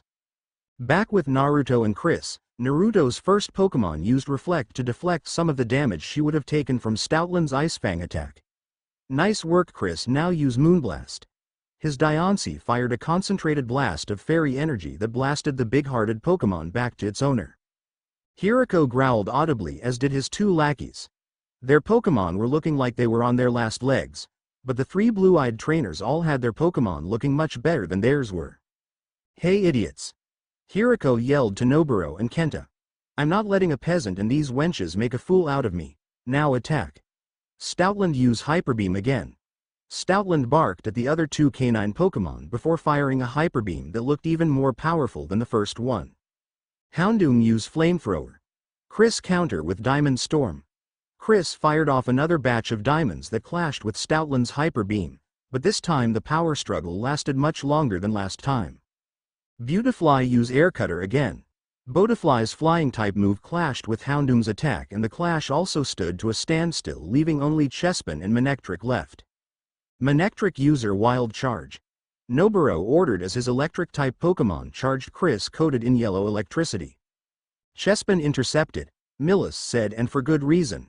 If Manectric managed to interrupt Chris's concentration, then the Hyper Beam could push through and deal some real damage. Chespin nodded before he jumped in front of Manectric and blocked Manectric. Being a grass type, the damage was weakened, but he could still feel the shock. The discharge Pokémon pushed Chespin back, and much to the grass starter's ire, its stomach started to rumble once again. The grass type went to one knee as Manectric started gaining more and more ground. Come on Chespin, push it back. You got this, Millis said as Chespin gained his second wind and started standing up. Chespin said as he pushed back against Manectric, which was impressive before it started glowing. This caught everyone's attention as Manectric was getting pushed back farther and farther. Chespin, Millis asked as her starter Pokémon glowed brighter and brighter before he started changing size and shape. When the light down a new Pokémon was standing, it was larger and definitely more round than Chespin. Quilladin. The Pokémon roared was largely covered in a green armor-like shell similar to that of a chestnut. Two large spines jutting out like ears. The spines and its pointed tail have red tips, and there are banded segments on the back of the shell. Once again Naruto's and Sapphire's Pokédex spoke in unison. Quilladin the spiky armor Pokémon. They strengthen their lower bodies by running into one another. They're very kind and won't start fights. Alright Quilladin, you evolved. Millis cheered before the evolved form of Chespin grinned before using his newfound strength to pick up Manectric before slamming the discharge in the stomach with a glowing green arm. Hey Millis, I think Quilladin just used Needle Arm, Naruto said. At the same time Beautifly managed to push through Houndoom's flamethrower and score a direct attack against the dark Pokémon, sending it flying the same way Manectric was. Manectric crashed into Stoutland, interrupting Stoutland's Hyper Beam was interrupted, and therefore Chris's Diamond Storm slammed into all three of the canine Pokémon. When the smoke cleared, all three of the canine Pokémon were coated with swirls in their eyes. Alright, we won. Naruto cheered, high-fiving both Millis and Sapphire before catching Chris, who attacked him with a flying hug. Naruto kissed Chris's head, getting his clingy Pokémon to bury himself in her chest. Hey, we're still not done here, Hiriko yelled as he returned his Pokémon. His lackeys did the same before stomping up to the three blue-eyed teens. Hiriko glared at Naruto, which was kind of funny since Naruto was so much taller than he was. You're too slow. Hiriko was interrupted when Naruto picked him by his throat. Once again Naruto's pupils became slits. I'm sorry, but what did you say? Without his voice, Hiriko couldn't exactly talk at this point in time. Luckily for Hiriko, his two lackeys attacked, causing Naruto to drop the rich boy. The redhead leaned out the way from a punch before he slammed two fists into both Kenta and Noburo, sending them to the ground. Before Naruto could advance, he was hit upside the head by Saber. What the hell, man? Naruto asked, glaring down at the emotion Pokémon with annoyance, only for Saber to snap at him before pointing at the three rich kids who were all on the ground. I went wild again, didn't I? He asked the jewel Pokémon, making Chris nod. Naruto scratched the back of his head with closed eyes. Damn it, I've been trying to control that for a while now, he muttered. This always happened. Someone insults a friend or does something that sets him off, then a blackout, and then someone on the ground or in the air telling him to let them go. At first he thought it was just with family like his big sister, but now he's not so sure. Sapphire was rather shocked by Naruto's display. Naruto was usually so kind and he acted like he wouldn't hurt a fly. Millis was only slightly shocked as she had seen. Mudkip Mud, Mimi said before she jumped on top of his head. The redhead scratched her head. Guess you're right. Are you ready for the contest? Mud. This isn't over yet, peasant, Hiriko yelled before he and his boys retreated back to the safety of his family beach house. Whatever, Naruto said as he turned back towards Millis and Sapphire. When neither one said anything, he looked at them with a tilt of the head. What's wrong with you two? Nothing, Sapphire said, waving her hands in front of her with a growing blush on her face as Naruto's well-toned chest was only a few inches away from her face. Millis frowned a little, feeling slightly uncomfortable before she quickly squashed the feeling. Unknown to the three teenagers, someone was watching them, or more specifically Naruto. A pair of glasses reflected off the sun and the owner gave a low whistle. Nice ass. Later in the day, man, Naruto can really run, Sapphire said, huffing and puffing as the two finally made it to the contest hall. The redhead had gone ahead of the two girls to go ahead and prepare for the contest while stopping by the Pokémon Center. Millis was breathing just as heavy. The reason was because she had Naruto's backpack that also had Diancie in it. I know, but hey, what's going on? She asked as multiple people were surrounding the contest hall looking for something. The two eventually made it to the group. What are you guys doing? One of the boys answered while still looking around. We're looking for someone with red hair, so that Lycia would pay attention to us. Sapphire looked at Millis, getting the bespectacled girl. No, there has to be more than one person that has red hair in this stupid city. Do you know the chances of someone looking for that boy twice in one day? Before the toe could continue, a voice called out, hold on a minute. Lycia stepped out from her crowd of searchers. She stepped up to Sapphire with a small smile on her face as she started looking over the daughter of Professor Birch. Not bad. What's your name? Sapphire Birch, she said, trying to back away from the blue-haired who now had stars in her eyes. Come with me for a minute, Lycia said, and before Sapphire could answer she was already in the contest hall being pulled by the admittedly stronger than she looked Lycia. Jay, just hold a minute. Millis held her head in wait for the upcoming headache as she trekked into the contest hall. I don't think this could get any worse. Little did she know this contest was going to be much more trouble than she thought.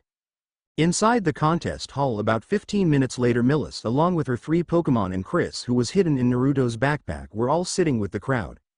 Sapphire was currently indisposed of due to some insinuating circumstances. Welcome to the Slateport City Pokémon Contest. Get ready for a show of love and creativity, an orange-haired woman known as Vivian Meridian said into her microphone as the crowd cheered in the stands. Say hello to our 3 judges, Mr. Contesta. The aging judge in the red suit nodded. Always a pleasure to be here. Mr. Tsukizo. The shorter judge, who seemed to always have his eyes closed, nodded next. Remarkable. Slateport's own resident nurse Joy. The pink-haired nurse waved to the crowd. This nurse had a green cross to tell the difference between her and her family of identical-looking women. It's a joy to be here today. And finally, as a special guest, the contest idol Lycia. The same blue-haired girl dressed in the blue and white outfit waved to the crowd before giving her signature wink and smile. It's nice to see so many fans and coordinators in the same place. Unknown to the fans, Vivian and even the other judges, Lycia had her own agenda for being here. Not only had she found someone that could be the next contest idol, she had also found someone that piqued her interest. Vivian continued. All right, now that we've met our judges, let's meet our wonderful contestants. First, say hello to Ruby from Petalburg City. The curtains opened to reveal a girl with black hair tied into 2 long ponytails wearing a spiky white cap.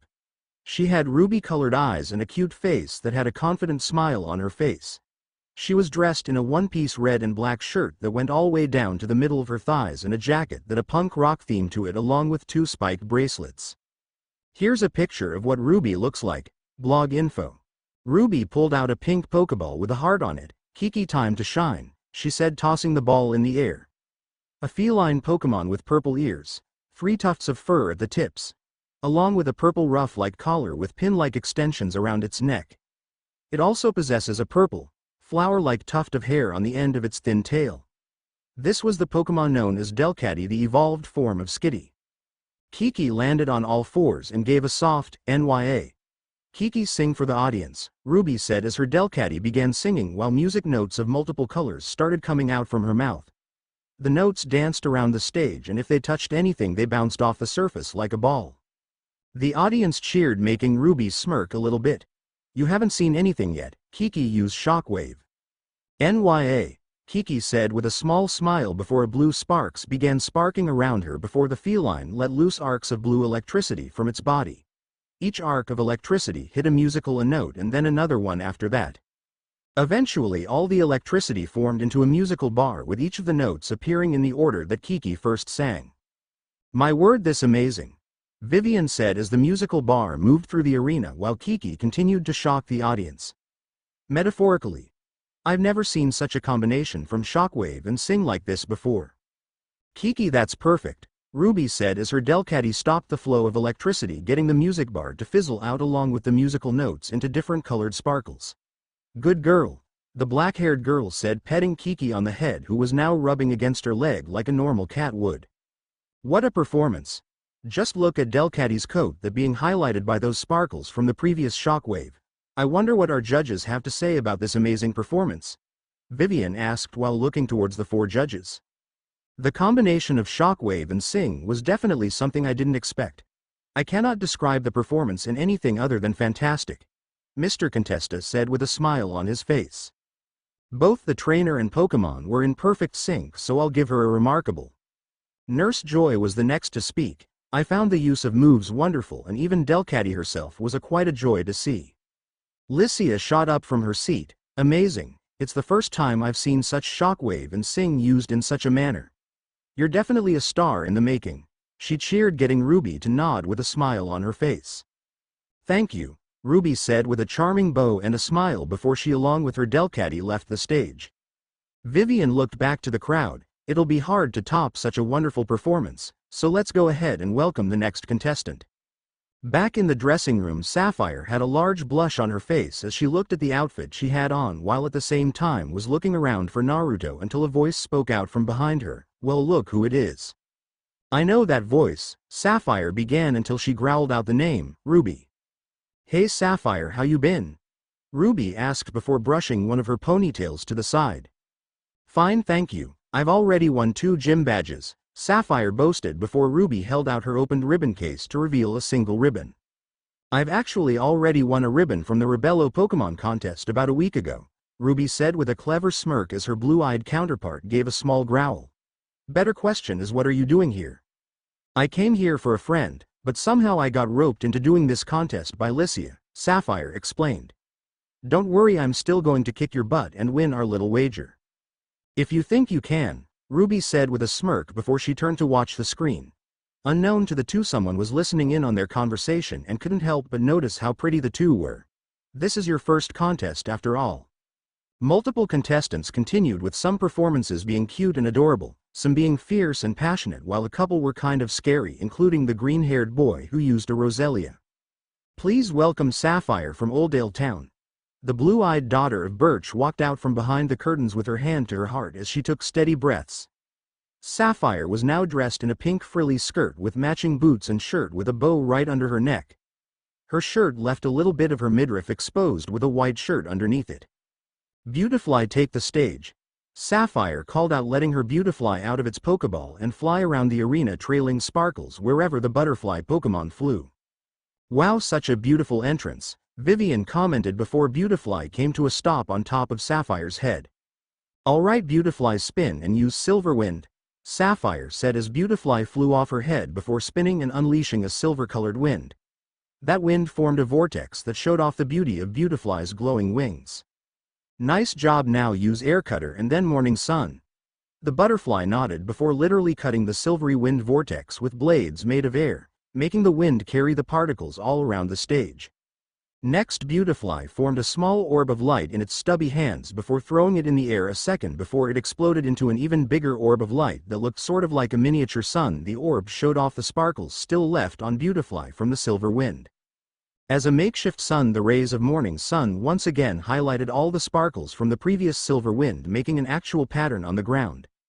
Beautifly flew back to her trainer before once again perching herself on her trainer's head. "Amazing, Sapphire's Beautifly has created a butterfly pattern on the contest floor," Vivian called out as the butterfly pattern sparkled on the ground. Sapphire gave a small smirk and a sideways peace sign next to her forehead, while Beautifly gave its own version of an eye smile. The crowd roared in appreciation along with Millis's Pokemon, while Millis clapped her hands with a small smile on her face. "After another amazing performance, let's see what our judges have to say," Vivian asked, turning towards the judges. During Sapphire's performance, "Well, I'll be, she actually pretty good at this," Ruby said, watching her counterparts Beautifly fly across the stage with Silver Wind. "Not to mention she looks pretty cute in her new outfit." A voice spoke from next to her, getting her to jump a little. "Her Beautifly is really well trained and she definitely has the mind to be an amazing trainer and a coordinator." Ruby looked to her side only for her jaw to nearly drop at who was next to her. The figure next to her looked worryingly at her before leaning into her personal bubble. "What's wrong? Are you feeling all right?" Yes, Ruby said, taking a step back from the boy who's still in her personal space. "Who are you?" "Sorry about that, I'm Naruto, a friend of Sapphire's." "Nice to meet you," Naruto said with a smile on his face as he continued to watch Sapphire's performance. Ruby regained her composure. "I'm Ruby Maple, it's nice to meet you as well, Naruto." Present time with Sapphire. "A fantastic performance that truly showed the abilities of your Beautifly," Mr. Contesta said with a serious expression on his face that turned into a smile. "A remarkable performance," Mr. Tsukizo said with a thumbs up. "The way Beautifly seemed to have fun as it performed made me want to fly as well," Nurse Joy said with a heart-warming smile on her face. Lycia once again shot up from her seat. "Wonderful. Your Beautifly looked like it was having such a wonderful time, and that is one of the reasons you shall go far in contests." "Looks like another excellent performance from one of our coordinators," Vivian said as Sapphire and Beautifly curtsied to the judges before getting ready to leave the stage. "Now say hello to the last coordinator of the evening." Lycia sighed. "I guess he's not going to show up after all," she thought with a sigh. To be honest, she just wanted to talk to him for a few minutes. Everyone give a big round of applause for Naruto from Lilycove City, Vivian called out as Sapphire and Lycia's attention snapped to the curtains. Naruto stepped through the curtains wearing something much different than usual. Naruto was now dressed a pair of black dress pants that a single orange stripe going along the left leg along with white shirt that was covered by a collared blue shirt. His hair was still spiky, but it wasn't as wild as it usually was. On his hand was a small golden ring that sparkled while the pink diamond he always had continued to swing from around his neck. "That was some nice work, Sapphire," he said with a large grin across his face. For the umpteenth time that day Sapphire lightly blushed before thanking the redhead who continued towards the stage, while she herself headed back to the waiting room. Millis gave a low whistle at Naruto's form. "I've said this once before and I'll say it again. Mama definitely likes Diancie." Chris called back with indignation while not tearing her eyes away from her trainer. "You know it's true." "See," Chris agreed. When she discovered how to transform like the other legendaries she would be together with her trainer, he'd better believe that. Naruto walked out to the field before brushing one of the stray hairs back behind his ear. "Saber, it's showtime," he said as Saber came into view by teleporting into the air. The feeling Pokémon then let gravity control his descent before landing in front of his trainer. "Let's start with Magical Leaf," Naruto said as Saber let loose multiple of the multicolored leaves that spread throughout the arena. Next up Confusion. Saber's orange eyes glowed before raising his hand. The leaves soon followed wherever his hand moved. Saber's next move left the audience with dropped jaws as the leaves began forming into something serpent-like. Eventually the leaves formed a miniature version of the legendary Pokémon known as Rayquaza. "My word, just look at the control that Ralts has over its magical leaf," Vivian said as the leaf-like dragon flew around the arena like it was actually alive, passing over audience members while both Saber and Naruto had a smile written across both their faces. "Saber, you ready to wrap this up?" Saber answered. He could only control this construct for 2 minutes and he was already pushing it as the size of the construct was at least twice the size of Naruto. So with the power of confusion he made leaves rise towards the sky. "Alright, let's finish this up with Teleport and then Ice Punch," Naruto said as Ralts teleported right above the construct of leaves before smashing it in the head with an ice punch. Everything froze for a second before the construct itself actually froze. The ice cracked into pieces within a second before the feeling Pokémon fell towards the earth. Only instead of hitting ground the Ralts landed on his trainer's shoulder. The fallen ice eventually fell through the sky as ice crystals completely surrounding Naruto and Saber. The two boys bowed to the audience before once again they cheered. "Nice job, Saber," Naruto said while rubbing Saber's horn, getting the feeling Pokémon to revel in his trainer's appreciation. "Another amazing performance," Vivian said through the microphone. "Wow, it really appears we have an amazing crop of performers this year. Now let's hear a word from our judges." A performance that showed off just how strong Ralt's psychic powers are. "Definitely a fantastic performance," Mr. Contesta said with a thumbs up. "Definitely a remarkable duo," Mr. Sukizo continued. Nurse Joy was the next to begin. "Such a fearsome display of power while at the same time using such control is definitely something to be watched out for." Lycia's eyes were wide at the power and beauty of the abilities of Naruto's Ralts, a wonderful performance that shows just how strong the bond between both trainer and Pokémon. "If it's alright, I would like to talk to you after this contest is over." "Hi," Naruto said with a bow to the judges before coming up with a 1,000-watt smile while Saber gave off his own grin in response. Hey, Saber wasn't shy like most Ralts were and it looked like his trainer was just fine with that. But time was starting run out, they had to hurry up and find a Dawn Stone because there was no way he was going into a male Gardevoir. It's bad enough to evolve into a Pokémon that dances with such a high skirt, but it's even worse to be hit on by other male Pokémon. Acreus forbid him a champ. -5 minutes later backstage Naruto took a sigh of relief with Saber still sitting on his shoulder. "That went a lot better than I thought it would." Saber had his arms crossed with a turned nose in the air. Ralts. "I wouldn't have thought so, going just by your performance, that was incredible." Ruby spoke out from behind him, getting the redhead to slightly jump. The next thing he knew Saber was in Ruby's hands as she looked at the feeling Pokémon with a critical eye. "Your Ralts is very well trained. What do you think, Rara?" Ruby asked to seemingly no one until a Ralts with a black dress instead of white stepped out from behind her. However, this Ralts. Saber raised an eyebrow before jumping to the ground. Raw. Saber asked using his hands. Rara nodded before both of their horns glowed together in unison. What are they doing? Sapphire asked, walking up to the two of them. I think they're communicating, Naruto answered. Saber's horn always lit up whenever I touched it. I think this is their way of talking to each other through emotion. Where do you find a Ralts like that? Sapphire asked as she noted it was a different color than a normal or even a shiny Ralts usually was. I found Rara around the same time I found Kiki, my Delcatty. Rara was in the forest alone, just hiding in a hollowed tree. One day a forest fire started that almost burned up the tree Rara was in. I was just passing by when this happened and I could hear Rara.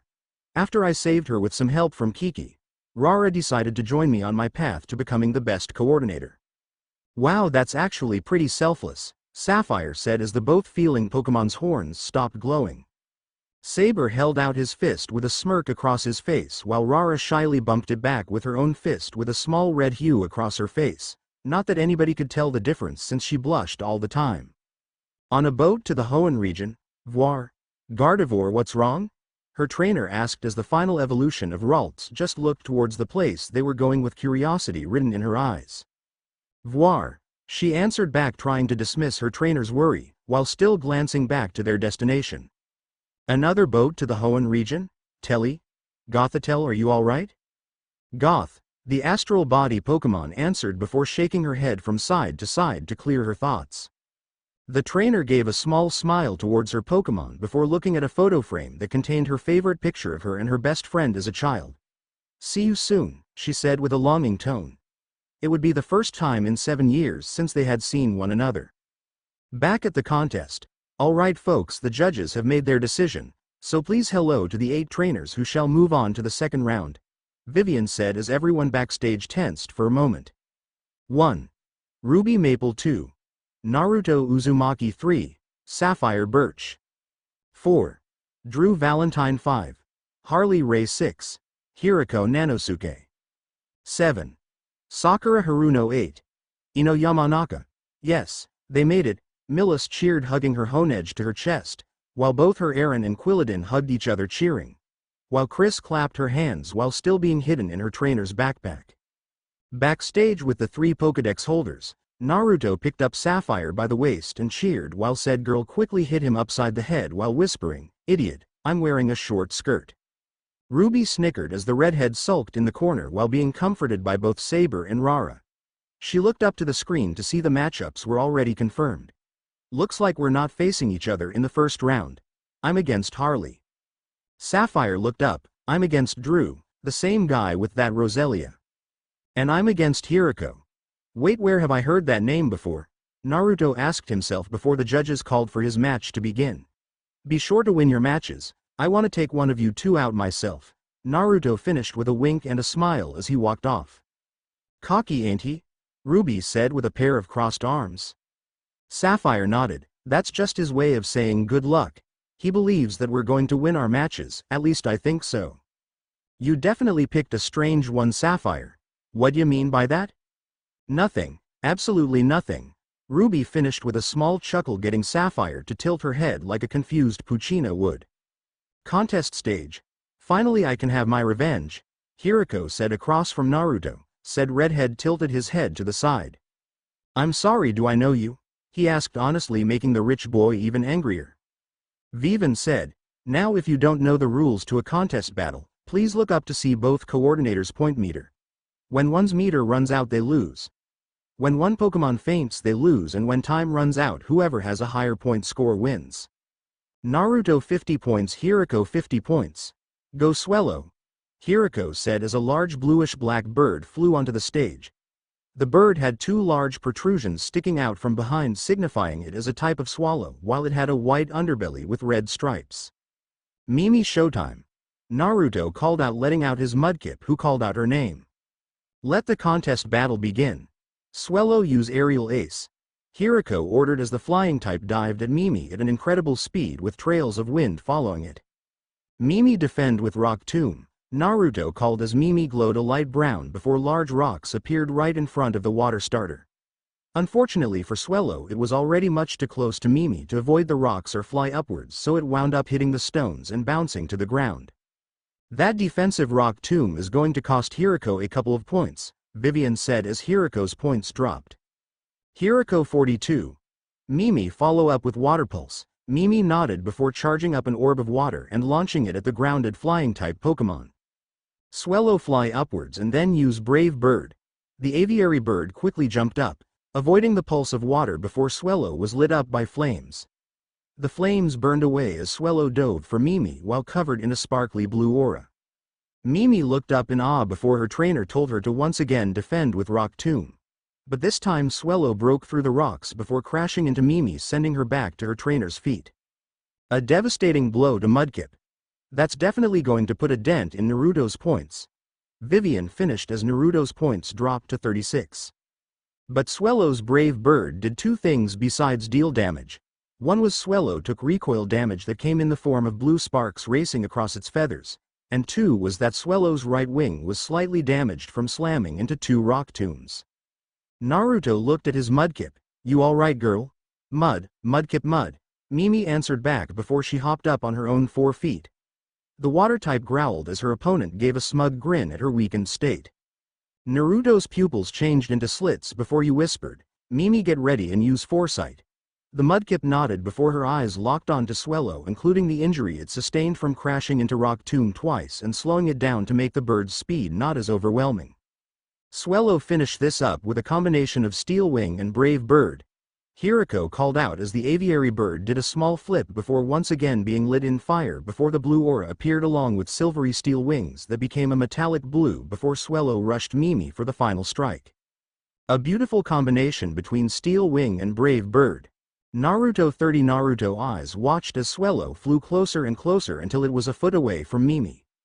Mimi used Water Gun on the ground and then used Water Pulse version 2. Naruto said, and much to everyone's shock, Mimi fired off a water gun that elevated her right above Swellow's position. Next, instead of an orb of water, a ring of water was fired from her maw and slammed into the Swallow Pokémon from above.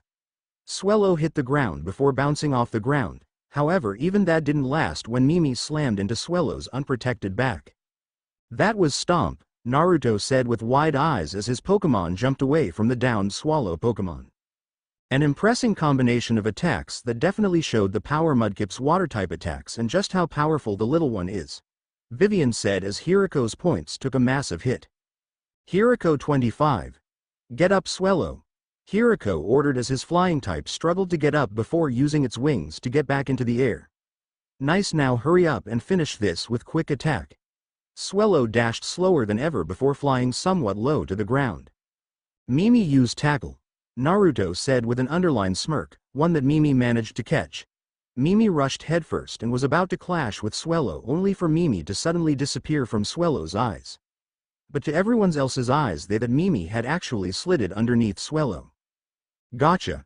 Mimi tackle it from below," Naruto said with a feral smile as his Pokémon slammed into the underside of Swellow's stomach. "Finish this up, Water Pulse version 1 and 2.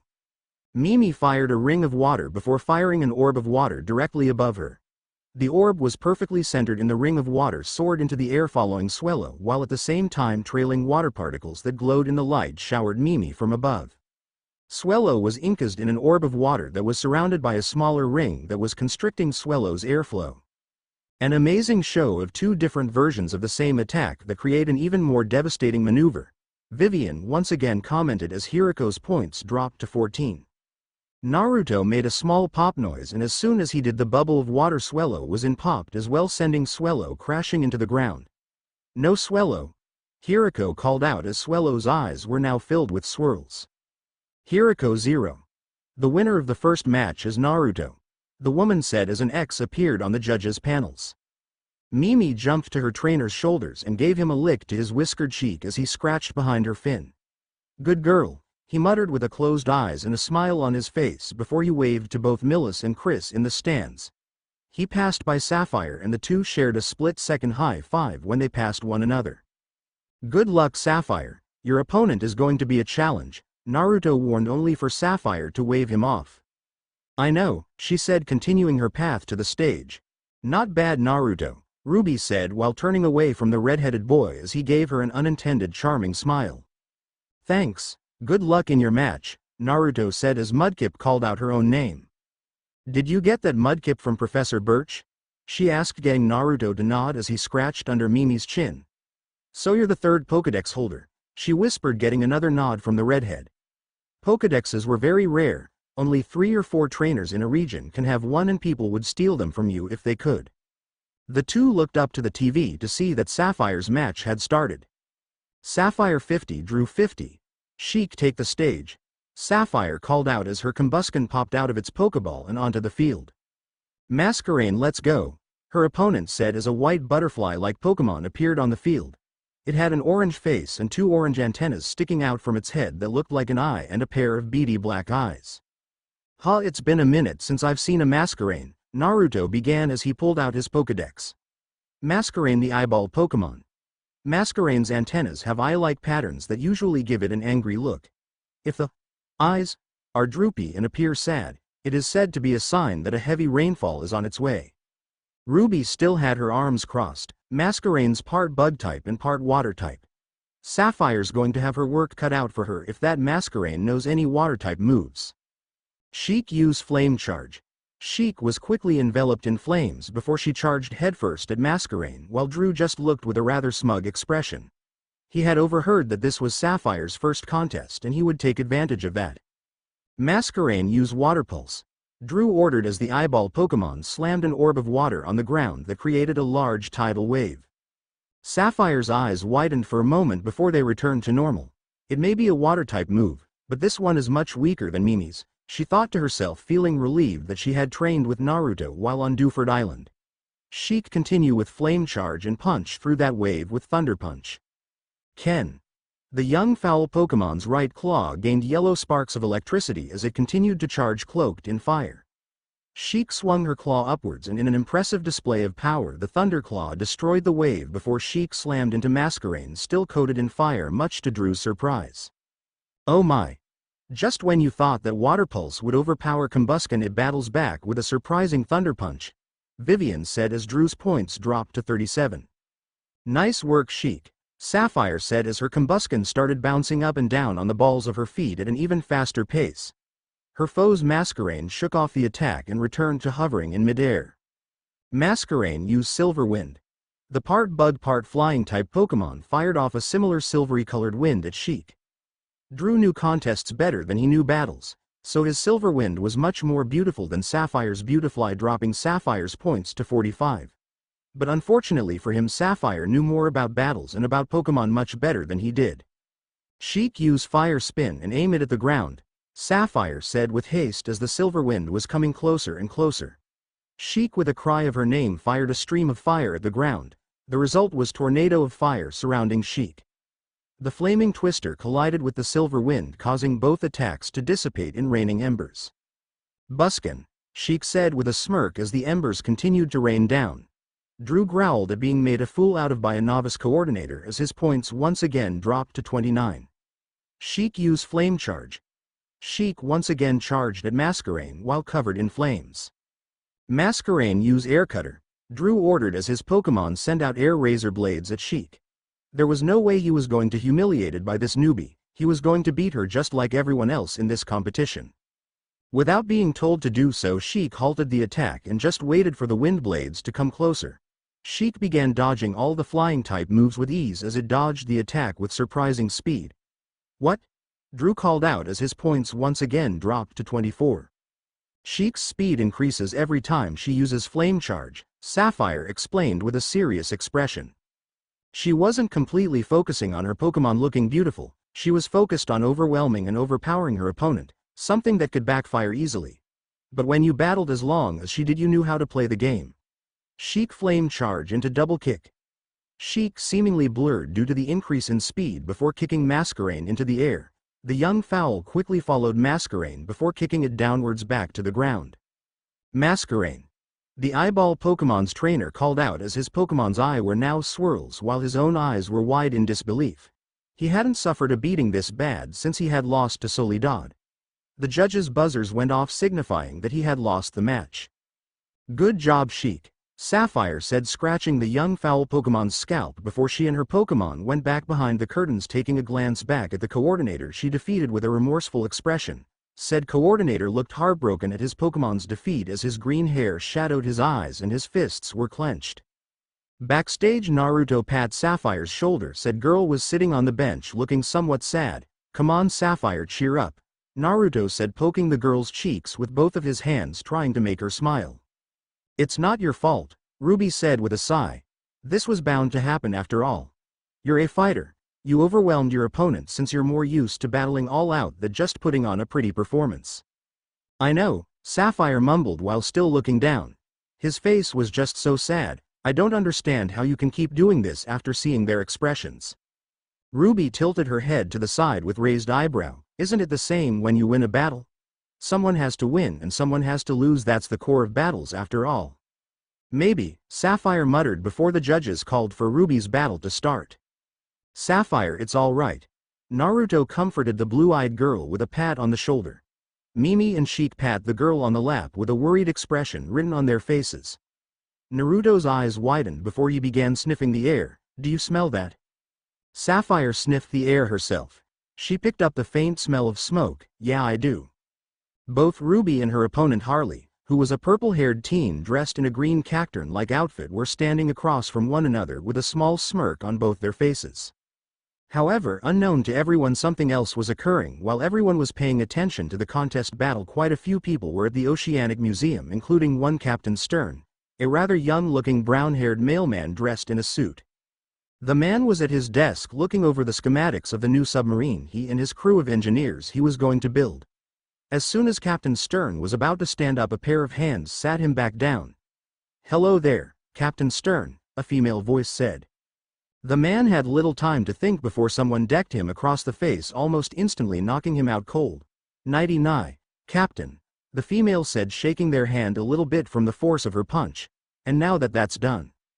The door to Captain Stern's door slammed open and lo and behold, a female Team Aqua grunt was standing there at attention. "Mistress Shelly, it's Team Magma. They're here and they're being led by Tabitha." "Ah, so the Makuhita is here, is he?" the now named Shelly said as she flipped her long black hair back over her shoulder before turning towards the grunt. "Hold them off until Archie gets here, and if I know Team Magma like I think I do, then Maxie should be on his way as well." Back with Naruto and Sapphire, the two watched as Jojo, Ruby's Grovyle, decimate his opponent's Cacturn with a combination of Leaf Blade, Fury Cutter and Bullet Seed. Grovyle was a primarily green with a red belly. There is a belt-like green stripe across its belly, and its hands have two clawed fingers along with two leafy attachments on its arms, and powerful legs with bird-like feet. Grovyle, the wood gecko Pokemon. This Pokemon adeptly flies from branch to branch in trees. In a forest, no Pokemon can ever hope to catch a fleeing Grovyle, however fast they may be. The Pokédex read in the mechanized voice. Jojo finished this up with Fury Cutter and Leaf Blade, Ruby ordered, as Jojo's leafy attachments turned a light green on one arm and a sicklier green on the other. The fastest starter quickly moved behind Cacturn before its trainer could say a word and slashed it from behind, effectively knocking it out. The judges' buzzers once again went off before Vivian announced that Ruby was the winner of the battle. Her opponent actually bit his clothing while she walked off the stage with a small smile written all over her face. Once Ruby reached the back room, she was high-fived by both Naruto and a bit reluctant Sapphire. The next match was sort of disappointing, to say the least. Both Sakura's Vileplume and Ino Bellossom knocked one another out after a clash from an even-powered solar beam. The battle was actually very well fought, but it's what happened after that made it disappointing. Lycia's eyebrow began twitching while the other judges had frowns on their faces. "Are you blind, Ino Pig? My Vileplume obviously won?" Sakura asked to her eternal rival. Ino bit back a growl. "No way in hell did your ugly Vileplume beat my little Bellossom Billboard Brow," she said, using the pink-haired girl's hated nickname. This rivalry had been going on for years, and it all started with the boy Naruto had defeated back in Rustboro City, Sasuke Uchiha. Their rivalry had destroyed a friendship, and it was now destroying their images in front of the judges. Their bickering continued as Lycia's eyebrow twitch became more erratic. "That's enough," Lycia roared, slamming her hands down on the podium, making the two go silent. You two are coordinators, not 5-year-olds. I've seen amazing things done today that I didn't think you could do with the moves I've seen. I have hope for the future coordinators, and there is an overwhelming amount of talent in this building. But it's when someone acts like this on stage it really gets my blood piping hot. Backstage, Naruto gave a low whistle. She's nettled. Funny thing was that he actually found this a bit attractive, not enough for him to go gaga over, but enough that he found her at least a little bit cute. So freaking nettled, Sapphire said with a raised eyebrow at Lycia, tearing into the two coordinators. Lycia continued, this is why some people think girls aren't as strong as boys. There have been powerful female coordinators such as Mito Uzumaki and Karen, one of which is now a member of the Johto Elite Four and the other has become one of the strongest water-type users I've ever seen. There's potential in everyone, but it depends on how you use it, and from what I see you're not using it. You know what? I'm done. I need a breath of fresh air, Lycia said before she left the judges' panel and stomped away to get a breath of fresh air. All three Pokédex holders poked their head out the curtains before following the contest idol. Naruto scratched the back of his head with a sigh before he looked for Millis in the crowd. After 3 seconds he found the blue-eyed girl before signaling for her and Chris to come with. He did this because he had a feeling that things were about to go to hell. Vivian pat her face with a hanky as she laughed nervously before Mr. Contesta whispered in her ear. The woman nodded with a serious expression. It's been decided that both these girls shall be disqualified and the final match has been changed into a 3-way battle royal. Both girls gave shouts of indignation before Nurse Joy gave them a glare straight from the lowest pits of fire, and Mr. Sukizo actually opened his eyes to reveal a startling green as he glared at the two. Outside, Lycia gave a sigh of aggravation before her ally along with one of her other Pokémon tried comforting their trainer. The other Pokémon was panda-like Pokémon that was a cream color with red spots decorating its body. The Pokémon's eyes were actual swirls and it had 2 rabbit-like ears where 2 red spots were. I'm alright, Ally. Diz just a bit frustrated, Lycia said looking at the sky. Mind if we join you then? A familiar voice asked as she turned and found the 3 Pokédex holders standing nearby, including Millis, who had given Naruto back his backpack with Chris still inside it. I hear it's better to talk to people about your problems. Are you alright, Lycia? Sapphire asked with genuine concern in her voice. The contest idol nodded before she turned to look at Naruto. Hey, are you Kushina's little brother? Naruto nodded with a smile across his face at remembering his sister. Yep, full name's Naruto Uzumaki. Kushina's my hot-tempered big sister, and thanks for complimenting my mom, Mito Uzumaki. Your mother is the Mito Uzumaki? Ruby asked with wide eyes. The woman was a legend in her own right, and as the sea tyrant she was in her own class of strength. Mito's water-type Pokémon were superior to other Pokémon due to the love and training she gave them, and her Melodic had defeated even Wallace's and Juan's Melodic. The redhead nodded with a smile on his face as he touched the pink gem on his neck. Yep, I'm her only boy out of 4 kids. Ka-chan always liked to point that out, especially after the twins were born. Ha, he's mama's boy, Millis commented, making Naruto's face turn a bright red as he tried to respond but only stuttered. He turned his head away with a childish pout and looked away from the group of lightly laughing girls. Before anything could be said, a large explosion from the Oceanic Museum rocked the ground and smoke began rising from said place. The teens shared a single look before Ruby sighed with annoyed expression. Can't I just have a normal contest? Naruto tilted his head to the side. Where's the fun in that? Oceanic Museum.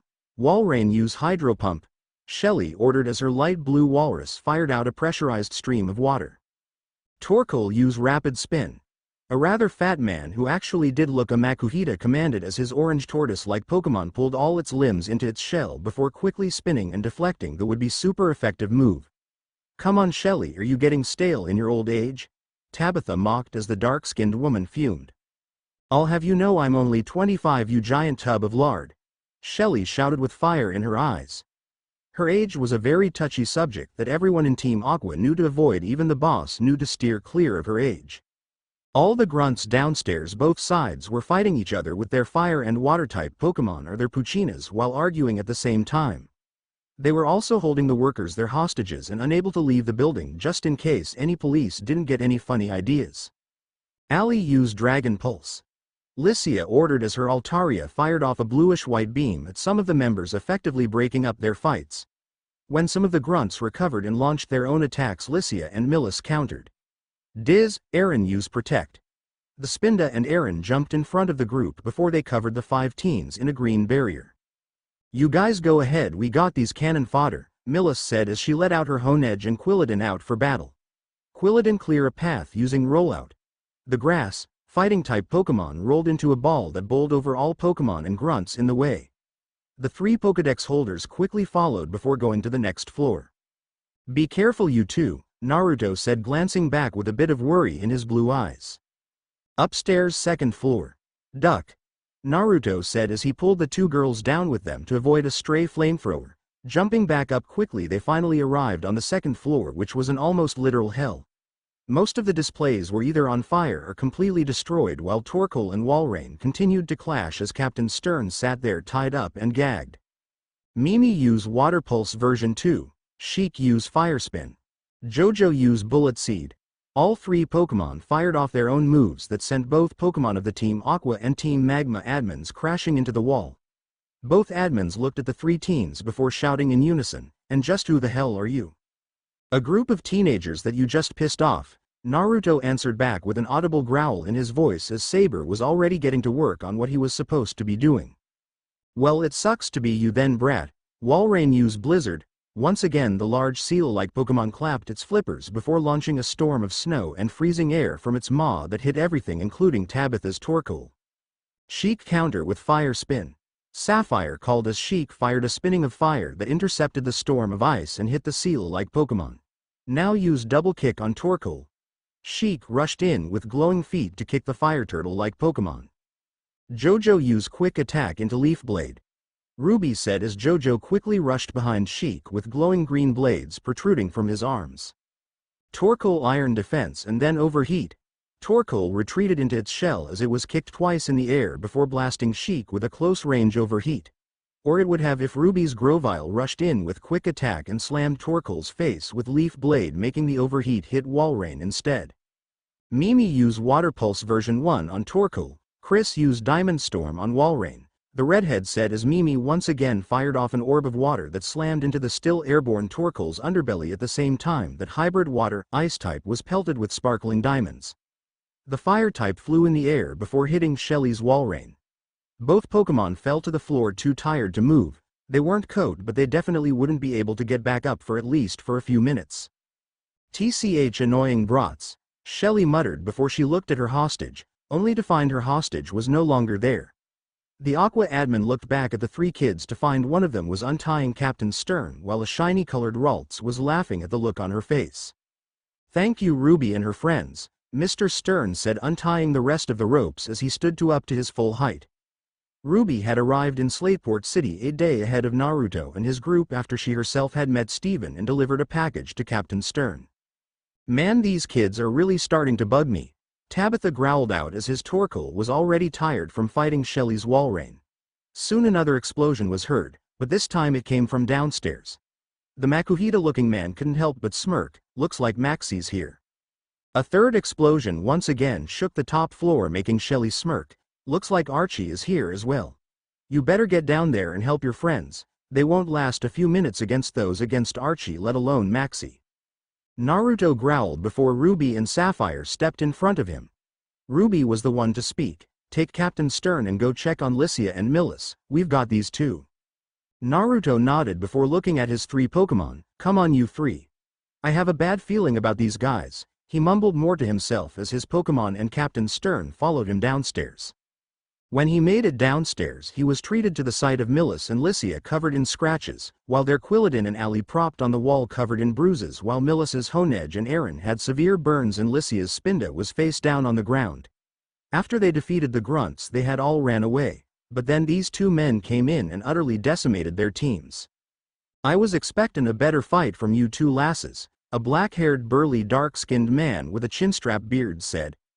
The man was wearing a blue pirate-like outfit with top part zipped down and a large golden anchor necklace with a keystone in the center of it. Now Archie," another man with red hair and glasses said in an intellectual tone. He was professionally dressed in a red business suit in the eyes of a scientist. His glasses were a golden color and he had a keystone on the side of his glasses as well. "They're just children, of course, they're no match for one of us, let alone both of us." In front of the Archie was a Walrein. But this Walrein was much larger than Shelly's Walrein, and even the tusks were bigger than Shelly's. In front of Maxie was an orange-furred camel-like Pokémon with two open mounds on its back that radiated heat. His Pokédex lit up before he pointed it at Walrein and then the other Pokémon. Walrein, the icebreaker Pokémon. Walrein's two massively developed tusks can totally shatter blocks of ice weighing 10 tons with one blow. This Pokémon's thick coat of blubber insulates it from sub-zero temperatures. Camerupt, the eruption Pokémon. Camerupt has a volcano inside its body. Magma of 18,000 degrees Fahrenheit courses through its body. Occasionally, the humps on this Pokémon's back erupt, spewing the superheated magma. HMPH, another maggot. Walrein use hydro pump. Archie demanded as his Walrein fired a pressurized stream of water at Naruto and his team. Chris use reflect.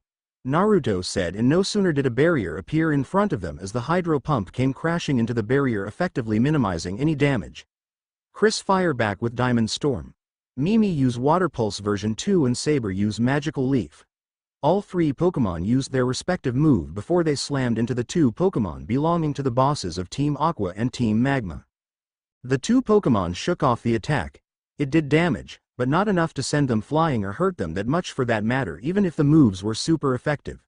Maxie raised an eyebrow. Not bad, you did better than your friends, but still not strong enough unfortunately. Camerupt used Flamethrower. The eruption Pokémon launched a large flame from its maw that threatened to light Naruto's Pokémon on fire. Mimi Water Pulse version 1. The Mudkip slammed the orb of water on the ground to create a somewhat large wave. The wave managed to snuff out the fire and cause a large amount of steam to start filling the room. Saber teleport into Thunder Punch. Saber vanished for a split second before slamming a yellow-covered fist into Walrein's chin, lifting the Pokémon up a bit. Archie gave a large grin as he rubbed his chin. Not bad, boyo. I've never seen Walrein get lifted off the ground of a Pokémon that small of a size before. Your Ralts has some real power. What's your name, kid? Naruto Uzumaki. Chris used Diamond Storm. At this both Archie and Maxie raised an eyebrow at this before Archie ordered his Walrein to use Hydro Pump at max power. The Water-type attack easily blasted through the Rock-type attack and hit Chris before slamming the Jewel Pokémon against the wall and pinning her to wall. Also, your Mito's son. Camerupt, we have a schedule to maintain. Finish this up with Hyper Beam. Maxie said before his strongest Pokémon fired an orange beam that hit both Saber and Mimi before slamming them into the wall right where Chris was, causing all three of Naruto's Pokémon to drop to the ground covered in injuries. Naruto's eyes immediately snapped to his Pokémon, and for a moment nothing could be said as he saw all three of them badly injured. His eyes changed to slits and flashed a golden yellow, much to the shock of the bosses of both Team Aqua and Team Magma. A single thought rang through his head: fight. Before the bosses could say a thing, a Dragon Pulse slammed into Camerupt's unprotected side and sent it to the ground. The source of the attack was Ali, who was singing weakly as he struggled to stand on his own 2 feet. Lycia's eye watered at the sight of her beloved Pokémon as it struggled to stand, but unlike Lycia, Maxie was not amused. He was trying to save mankind, and these children were messing with things they couldn't comprehend. Fight. Insolent whelp. Camerupt use Hyper Beam. Once again Camerupt fired the orange stream of destruction at Ali. Ali, his trainer, called out, but he couldn't move, so all he could do was close his eyes and brace for impact. When nothing happened, the dragon, flying-type Pokémon opened his eyes to find the same red-haired trainer in front of him actually blocking the attack with crossed arms. Fight. Naruto just stood there taking the full force of Camerupt's Hyper Beam, much to the shock of everyone watching. Sure, it hurt like hell to get hit by one of the strongest normal-type moves, but there was no way he was going to let a Pokémon be killed while he could still move. What the hell? Archie roared as Naruto started stepping forward while still blocking Camerupt's Hyper Beam as his eyes kept glowing. His hair began growing shaggier and his teeth even sharpened into fangs. Walrein, you use Hyper Beam. Fight. Even when Walrein used its own Hyper Beam that slammed into Naruto's crossed arms, it pushed back a couple of feet before he once again began stepping forward. Just what is this? Maxie yelled as the redhead growled inaudibly in response before he stopped right in front of both their Pokémon. "And Naruto?" Millis asked. Instead of replying, Naruto grabbed both Camerupt and Walrein by the skull before he slammed both their heads together, making both their skulls rattle. The two Pokémon shook off their shock and their disorientation before an electric-coated fist slammed into Walreign's skull from above and a ring of water hit Camerup's side before a storm of diamonds hit both of them. Fight. Chris was floating behind her trainer with a blank expression on her face and her eyes glowed a dark pink. Mimi and Saber were standing next to their trainer with angry expressions on their faces. Mimi was glowing a light blue, meaning her ability Torrent was activated. But that meant nothing because both Pokémon were glowing a light blue. Their forms began changing as both of them grew at least to Naruto's waist, but even then their trainer never tore his soul-shattering gaze away from the two bosses. Mimi's evolution stopped first to reveal a light blue Pokémon standing on two legs with an orange belly and orange eyes. Mimi had long arms with 3 fingers and orange gills on her face with a black final fin sticking up from her head. This was the Pokémon known as Marshtomp, the Mudfish Pokémon. Saber's evolution was the next to stop to reveal a Pokémon with pair of orange eyes. He was wearing a white tutu. He now had blue hair that reaches down to his shoulders, and 2 orange horns looking like hairpins. This Pokémon was known as Kirlia, the Emotion Pokémon. Archie took a step back. This wasn't the same trainer that was battling a few seconds ago. His whole presence changed into that of a beast. It felt like he was looking into the eyes of darkness and destruction. That single thought halted all thoughts, wait, darkness and destruction. The Team Aqua leader began laughing like a madman. Ha ha ha ha. Maxie, I'll let you handle the kid, Archie said, returning Walrein to its Pokeball. But be warned, Team Aqua will have that submarine, and Team Magma nor some pet project is going to stop me either to have the ocean back where it belongs. Maxie caught on before he sighed while at the same time lifting his glasses up. I see. Well, it's not like Team Magma hasn't found something interesting today.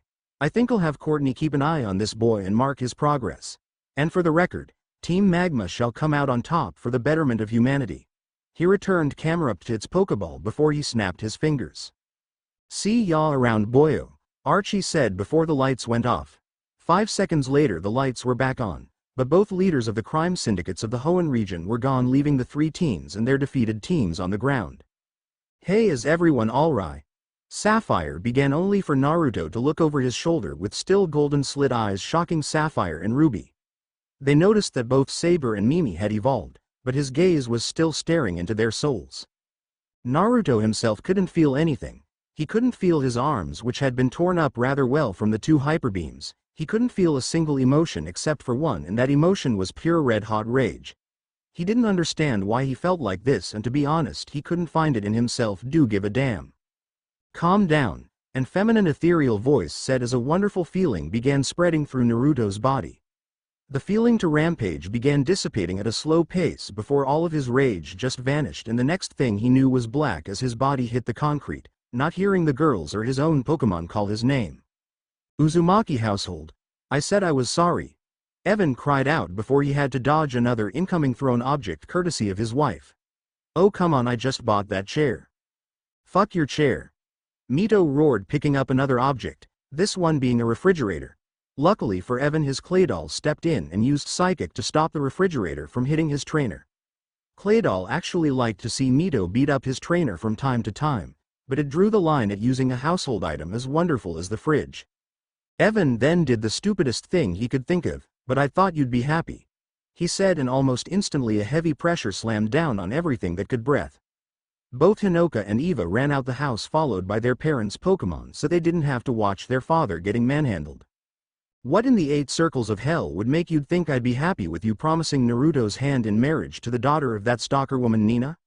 Mito roared as she stepped towards her nearly cowering husband. Because you'd have grandchildren faster, he answered back, and instead of being beaten like he thought he would, Mito flicked his head. He looked up to find his wife with annoyed expression written across her face. Don't get me wrong, I'm still ticked, but what does she look like now? Mito asked, rubbing her temples before Evan pulled out a picture he had received from Nina about a week ago. The redhead's eyes widened. Flawless, she muttered before returning her gaze to her husband. Don't do something stupid like this again, all right? She asked sweetly as her husband nodded like a bobblehead. Mount Pyre. Yes sir, Maxie, Courtney said with a straight face as she hung up the phone all members of Team Magma were provided with. As soon as she did hang up, she started giggling perversely to herself. Kushina sighed as she pet Kurama's tail. I'm afraid to ask, but what did Maxie call about? Courtney turned to her with a large grin on her face, instantly making Kushina regret asking the question. I get to spy on your brother, Courtney sang before she ducked a flamethrower sword where her head used to be.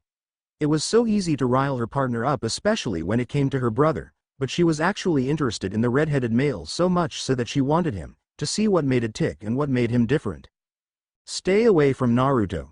Kushina roared as her hair split into 9 separate tails. You cannot have my brother.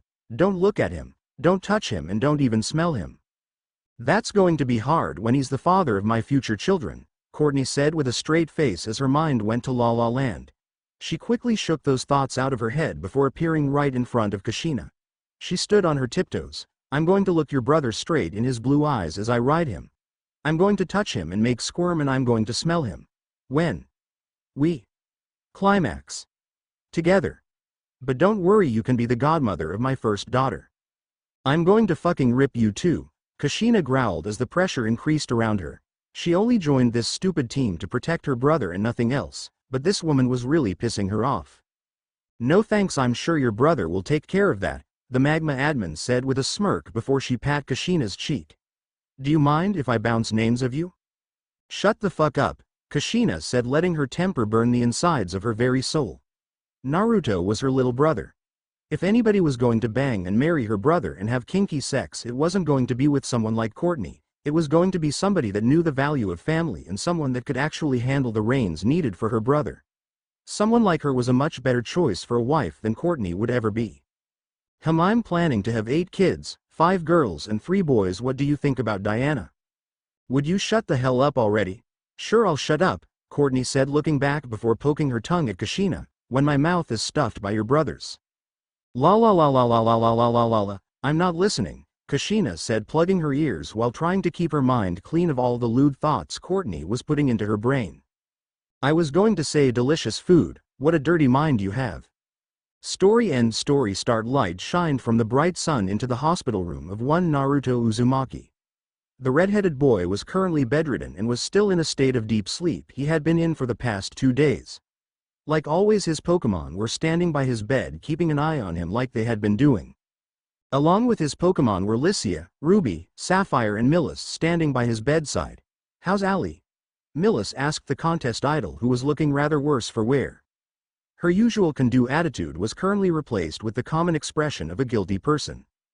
Lycia had felt like Naruto's current condition was almost entirely her fault. If only I had returned Allie to his Pokeball, then none of this would have happened. Allie's doing much better, but he's a bit restless right now. Naruto's newly evolved Marshtomp looked at her other teammates. Is he going to wake up anytime soon? Mimi looked at her trainer with her head tilted to the side as she poked his still body.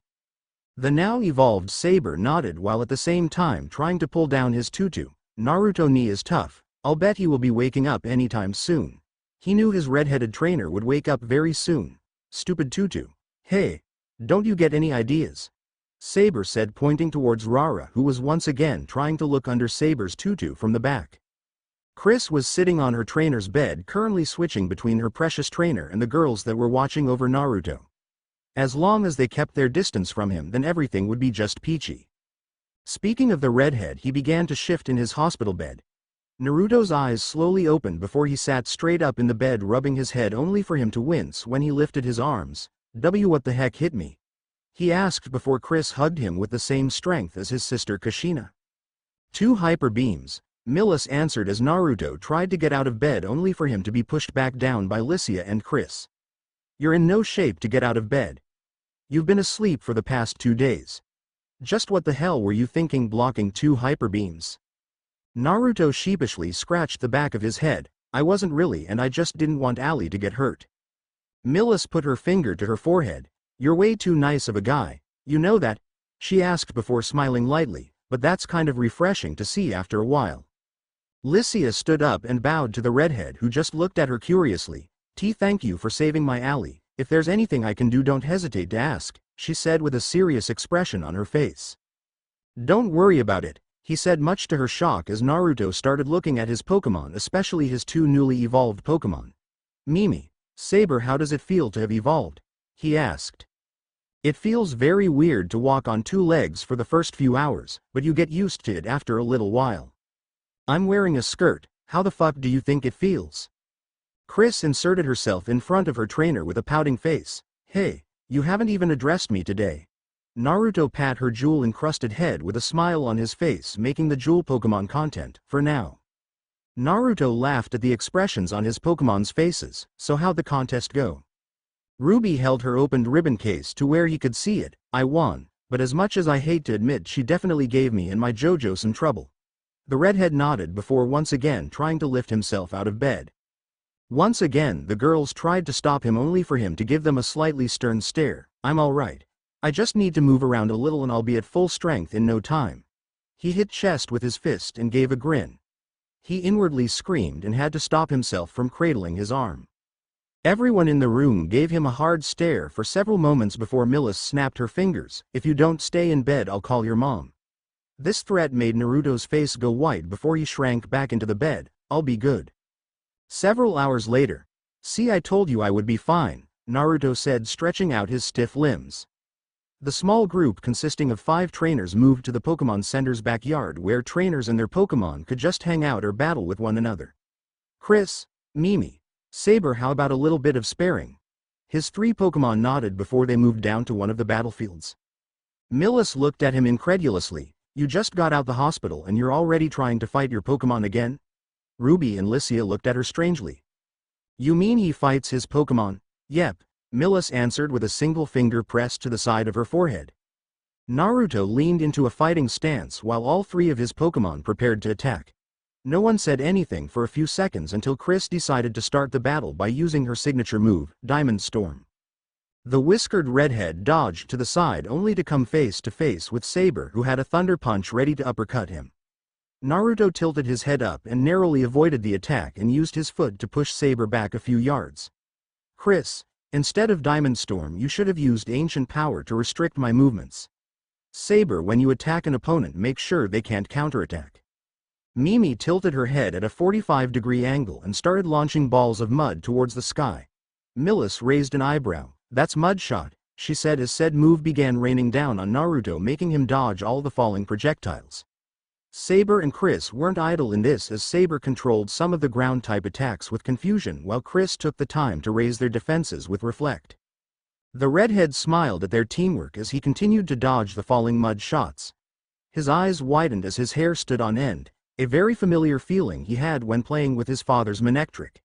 He jumped back just in time to avoid a bolt of lightning. Where the hell did that come from? Naruto called out as everyone started looking around for the source of the electric-type attack. Pikachu! A cry came out from on top of the Pokemon Center. They all looked up to find the yellow mouse Pokemon standing on its back feet staring down at Naruto and his group of Pokemon. However, this Pikachu was different than other Pikachu, as this was wearing a red and black punk rock outfit and had its arms crossed with a frown on its face. The electric type jumped down to the ground, but didn't break its stare with the red-headed trainer. The Pikachu's tail had a heart-shaped curve, meaning that this one was a female. What's a Pikachu doing all the way out here in Slateport? Lycia asked, and for good reasons too. Pikachus were only found in one place in Hoenn, and that was the Safari Zone near Lilycove City. Shoo! Pika Pika Choo! The electric mouse Pokemon said with a "bring it on" gesture. Chris immediately jumped in front of her trainer and glared at the female Pikachu.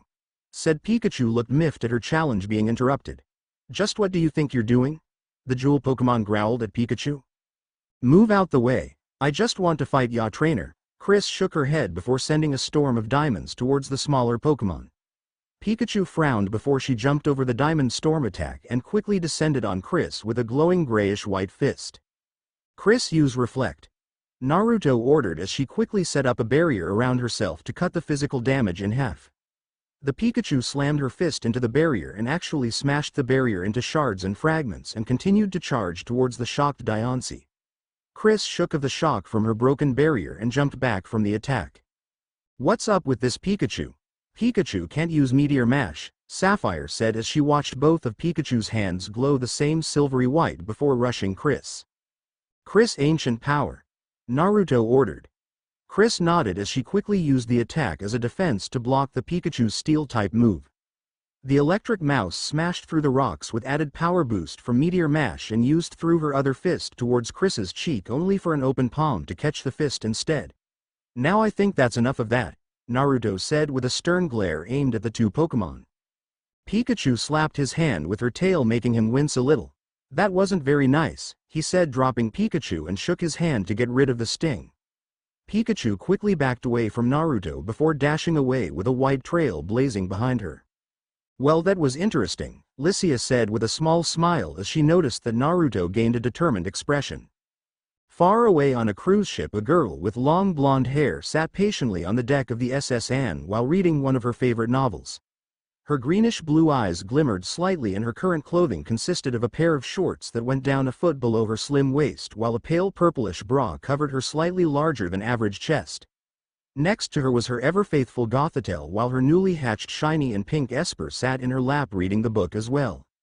The novel itself was about a princess who was on the hunt for her childhood friend who was also her one true love. The princess faced many challenges along the way, from a snobby suitor who wanted her hand in marriage to rivals of love.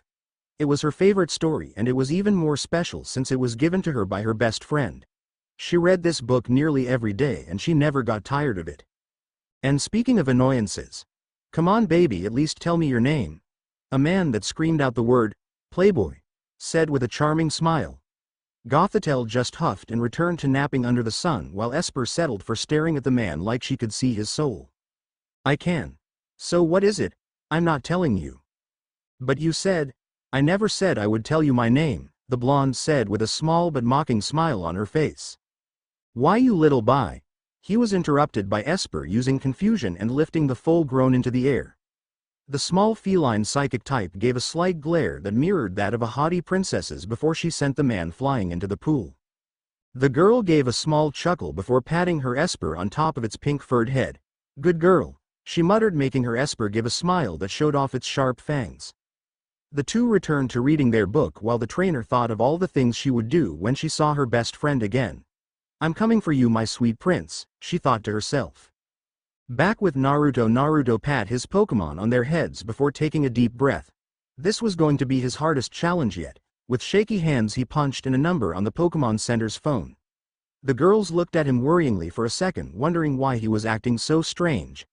Millicent's eyes widened in recognition at the face that appeared on the screen before she ducked for cover behind Sapphire. Hello Naru-chan, Mito said with a sweet smile on her face. But the smile on her face was false and all you had to do was look behind her. Mito's husband was tied to a chair with a blindfold on, while the room was in complete disarray. Keika-chan, what going on? Naruto asked. He could see his father shaking his head rapidly from side to side, but he was quickly silenced by his mother kicking over the chair. Your father's just being punished, and speaking of being punished, how come you didn't call after the contest? She asked. Her son started sweating heavily for some odd reason and refused to look at her. What the hell did you do? -5 minutes later. You did what? The former sea tyrant roared, making Naruto cower behind Ruby. Both of Naruto's little sisters chuckled to one another while their older brother continued to be scolded by their mother. Do you realize how much you could have hurt? You're lucky you're all the way in Slateport City, but mark my words, young man, you're in so much trouble when you pass by Lilycove City. Now who are these girls? The redheaded asked with a small but familiar smile on her face. Two of the three girls looked nervous under the gaze of one of the tyrants of Hoenn. Sapphire was just nervous because of the chewing out that she just gave to Naruto. Ruby was the first to step up. I'm Ruby Maple. Mito's eyes widened a little. So you're Norman's daughter. Her amethyst-colored eyes darted to Sapphire and took in her features. You must be Birch's daughter, and you... She paused, pointing to Lycia. Are Joan's daughter and Wallace's niece. May I ask what you are doing with my son at the moment? We're just friends that competed with him during the contest, Ruby said while internally sweating under the gaze of the Uzumaki woman. Mito gave a small sigh. It seems her son still didn't have a girlfriend yet. It didn't matter if he was only 15 years old, the boy had never had a crush on a girl. The closet thing she could honestly remember to Naruto ever having a crush on a girl was several years ago when he was turning 11 years old and he met a girl at a cafe in Kalos. The girl herself was a year older than Kushina at the time, but she carried herself as a confident trainer. She had found her son cute and called him out on it. Her son blushed in response before saying something no one, not even himself, was expecting. My name is Naruto, please be my wife when we get older. The jaws of the nearby people dropped after he said this. Kushina nearly broke the table at the statement as her hair began floating into 9 separate pieces. She actually broke the table when the girl gave Naruto her answer. She giggled into her hand before pecking the boy on the cheek. If you become a man and then become my kind of guy, then I'll happily marry you. She finished with a peck on his cheek. Naruto himself passed out with swirls for eyes as his head started steaming. Mito just gave another sigh. Please take care of my irresponsible son. And Naruto, I'm sending you something in the mail. It should get there by the time you reach Marvel City. If you see your sister, please tell her to be careful. See you later, Naru-chan. See ya around, Ka-chan, Naruto said with a smile across his face. The two Uzumaki hung up on both ends of the line. That went much better than I expected, he said with a cheerful smile as everyone else looked at him like he was crazy. Oh, my sister's even worse when it comes to my safety. When we were younger, she beat the crap out of a couple of kids who thought that they could bully me into handing over Chris. Naruto pet the jewel Pokémon on her diamond-encrusted head. I wouldn't give up my Pokémon for anything after all. With Kushina and Courtney. Would you shut the hell up already? Kushina roared, punching a hole in the wall where Courtney's head was previously occupying. The redhead had unwillingly listened to so many scenarios between her younger brother and this soon-to-be-dead woman. Only when your brother is shoving his, the purple-haired girl was once again interrupted when her partner attempted to punch her in the face. Courtney just stared at Kushina apathetically before once again getting her PDA out. Her eyes gleamed at her newest pictures of her new target finally came in from one of Team Magma's spies in Slateport City. The redhead just growled while promising to punch out the purple-haired girl's lights out in the near future. Naruto, you better be careful. Team Magma and Team Aqua aren't the only two that are threatening the world. She thought, looking up at the sun while at the same time thinking of a little brother. She was brought of her musing by the sound of her partner giggling perversely at her PDA, and letting the curiosity getting the better of her, she decided to find out what was making Courtney giggle like that. She peeped over Courtney's shoulder and instantly went red at the image. Where the hell did you get that picture? Courtney just walked off with a stoic expression that was completely ruined by the drop of blood running down her nose. Kushina quickly chased after her partner with her hair floating in 9 separate parts. Tell me where you got a naked picture of my brother. Back with Naruto. Naruto was laying down outside on a hill just looking at the sun with a relaxed expression written all over his face. The 3 of his Pokémon were just relaxing with him. Chris was snuggled into his side while Mimi was sleeping lazily with a bit of drool running down her face, and finally Saber was just sleeping with one leg propped up with the other. Millis, Ruby, Sapphire and Lycia were all busy with their own problems at the moment. Lycia had taken Ruby with her to find costumes for their Pokémon and new apparels for the next upcoming Pokémon contests. Sapphire herself was at the nearby Trick Master's house training up her Pokémon, while Millis was nearby working with her newly evolved Quilladin to find an ancient artifact that was buried somewhere near the water. We'll get back to this later. Naruto's ears twitched at the sound of something small coming towards him. He opened one eye to find the same Pikachu from earlier standing a few feet away from him with a challenging grin written all over the yellow mouse's face. The redhead just closed his eyes and returned to relaxing. Pika Pika, wake up, the cosplay Pikachu growled loudly while stomping the ground. Her cheeks started sparking rapidly, but before the Pikachu could let out any type of electric attacks, the redhead's hand quickly reached a spot behind her ear that just made the usually hot-blooded Pikachu completely mellow. Pika. Aw yeah. Naruto gave a small smile. He was raised around Pokémon and knew certain spots on multiple Pokémon that could mellow them out fairly easily. Fighting and training ain't always the best methods for relaxing Yano. Pika Pika Pika. How would you know? Naruto raised an eyebrow. He couldn't really understand Pokémon language, but he could get the gist of it. When I was younger, I pushed myself way too hard to get stronger for my family and my Pokémon. I passed out one time in the middle of the day and I'm on bed rest for an entire week. My younger sisters kept watch to make sure I didn't escape, and my older sister was there to make sure I didn't escape. At the time I just thought that they were trying to get in my way, but I realized that they were only doing that because they love me. Isn't that how you feel?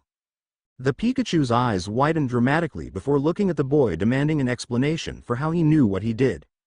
You have that same intensity to get stronger just like I did. Only question is, why do you want to get stronger? Pikachu looked away with an annoyed look in her eyes. The human was right. She was the second eldest sibling in a family of Raichu, Pikachu and Pichu. All in all there were 5 of them. 1 Raichu, 2 Pikachus and 2 Pichus. They were all being raised by a Pokemon breeder who had been raising electric types since she was a little girl. Problem was that a couple of guys had tried to pay the breeder for all of them at once. However, the breeder said no due to the hungry gleam in their eyes directed at the Pokemon. No matter how much money was thrown the breeder's way, she would never give up any member of the Pikachu family. Then they started attacking her breeder's home and even some of the other Pokemon there. It was at this point that this Pikachu decided to get stronger. She wore the 5 dresses one at a time to learn all the different moves that came with wearing each of the dress. Don't know how the cosplay Pikachu learns a move and then forgets it with taking off the dress. Fighting was the best way to get stronger, so she challenged trainers and their Pokemon grew with each battle. She was particularly fond of the punk rock dress and the move Meteor Mash that came with it. Want some help? Naruto asked the electric mouse Pokemon. Said Mouse looked at the redhead who was still looking towards the clear blue sky with little care in the entire world. Pika. With Millis. Aaron, I need you to dig a little bit deeper, the glasses-wearing girl said as her Aaron continued to dig holes in a small cave she had found near the beach of Slateport City. This town had an old legend about a rare water-type Pokemon that had domain over all other water-type Pokemon in the ocean. It was said that the Pokemon visited the cave often looking for someone worthy to be its trainer. She could guess from her father's portable database that the Pokemon was either a Phione or even better a Manaphy. But she had once again was looking for something that seemed to be calling out to her. All of a sudden a loud clunk rang through her ears, followed by the sound of Aaron latching onto something metal echoed throughout the cave. Aaron slowly came out the ground with his jaws latched onto a small red and golden trunk. That's a good boy, she said, rubbing the steel-type head as soon as he got close enough. She turned her attention towards the trunk itself and noticed that it had a very old but still functioning lock.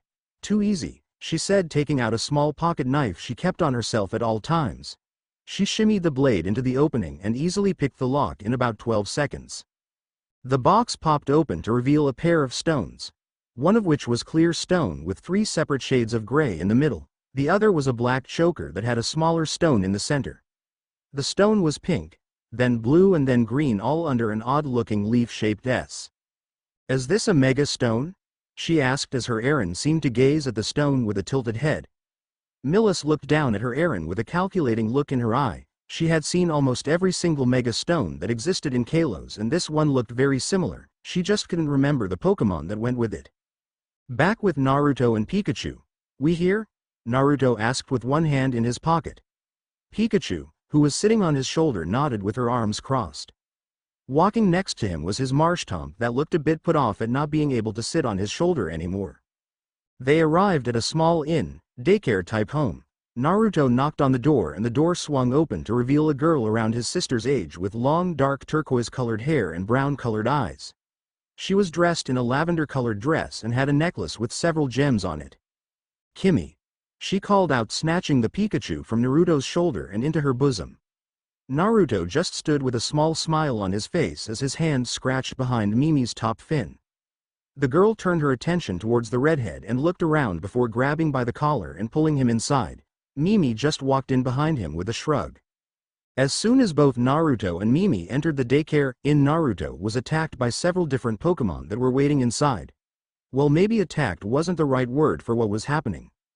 Naruto found several different types of Pokemon nuzzling different parts of his body. There was a pair of Zorua nuzzling his whiskered cheeks on either side, while a small Badoo was content with sitting on his chest. 3 Electrics were sniffing him all over while a Vulpix was looking him dead in the eyes. Every time, Naruto mumbled. He didn't have the heart to sit up and push all the baby Pokemon off of him, so he just laid there and let the Pokemon play. The breeder whistled, making the small Pokemon straighten up before running over to her. He rolled backwards onto his hands before finishing the roll onto his own 2 feet. Now that he was up, he could see the evolved forms of all the baby Pokemon standing near her. A Zoroark, 2 Roseraids, 2 Manectric and finally a Ninetales. Any particular reason you pulled me inside, Ms.? Naruto asked as he pet Mimi's head. The girl scratched behind her head just like his sister, Suzy, and the reason was because of Kimmy here, she said, pointing to the dressed-up Pikachu. There are 3 goons and their boss who are trying to take Kimmy and some of the other baby Pokémon for themselves. Why don't you start from the beginning? He asked with a gleam in his eye. 10 minutes later Suzy had finished Dilemma and Naruto had gotten an accurate grasp of the situation. Naruto nodded before pulling out Saber's premier ball. He enlarged the orb before tossing it up. The shiny Kirlia appeared before him. Saber looked up at the redhead with big orange eyes. Kirlia. What do you need? He asked. Naruto took a peek outside the window. I need you to scan the area for negative emotions. Can you do that? Naruto asked. Saber nodded before his eyes began glowing an ethereal blue as it began sensing for negative emotions within a 1-mile radius. What are you doing?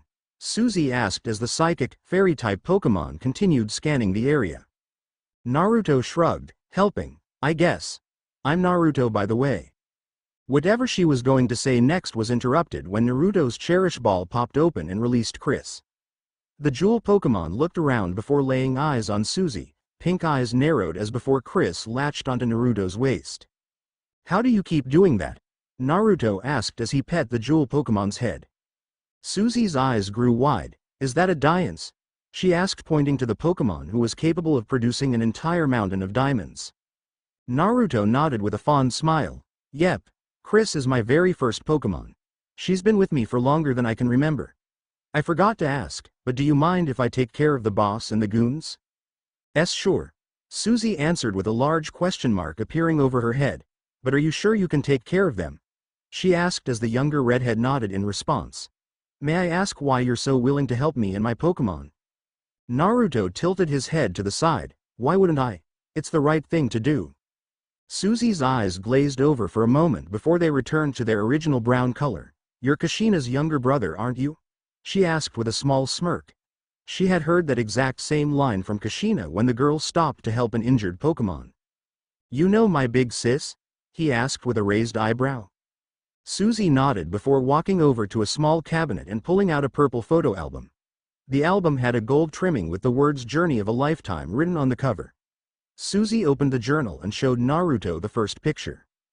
Blue eyes widened at seeing a picture of his sister right about the time of the start of the journey and one of Suzy when she was a few years younger. His sister had one arm wrapped around Suzy's shoulders with a large grin on her face. Suzy was a bit more withdrawn in the picture as she was smiling nervously next to the redhead. Both of the girls had a Vulpix standing on either side of them and were holding up a peace sign to the camera. Your sister and I traveled all of Hoenn together when we were younger. She mentioned you quite a lot. I'm surprised I didn't recognize you earlier, Suzy said, taking a closer look at the redhead. Kirlia. The emotion Pokémon called out, making Naruto turn towards him. Saber's got a location, Naruto said before he put his hand on one of Saber's horns. His horns glowed, making Naruto nod in understanding. He took a look back at Suzy before muttering, they're on their way here. Happy to help, he muttered before cracking several of his tense muscles. Plus it'll Mimi and Saber get better acquainted with their evolved forms, he said, opening the door. I'll be right back. Kimmy followed the redhead outside while Suzy and her Pokémon looked on from the safety of the daycare inn. A few minutes later Naruto found the 3 guys and their apparent leader walking to the daycare. The cosplay Pikachu jumped to his shoulder and immediately pointed at the incoming group. The leader looked just like a typical rich boy with brown hair and a sophisticated aura radiated from his very being. The other 3 were the typical hired punks with mohawks. The only difference is that one had a purple mohawk while the other 2 had cyan mohawks. Hey boss, isn't that the Pikachu you've been trying to get? The purple-haired delinquent asked the rich boy. The boy smiled. Why yes it is. Hey commoner. Naruto grew a tick mark at being referred to as a commoner. You see, I requested to purchase that Pikachu from Suzy, but now it's in your possession. I sure there was some kind of mix-up, so I ask of you to relinquish that Pikachu to me. How's about no? Naruto asked with a raised eyebrow as Kimmy started generating electrical sparks from her cheeks. Suzy's told me about how you and your boys have been messing with her and her Pokémon. The rich boy's smile dropped. What else did that bitch say about me? Kimmy's cheeks started sparking even more rapidly as the Pikachu glared at the boy that dare insult the trainer who's raised her since birth. Naruto closed his eyes and shrugged. Well, she also called you a mama's boy with a severe bitching complex.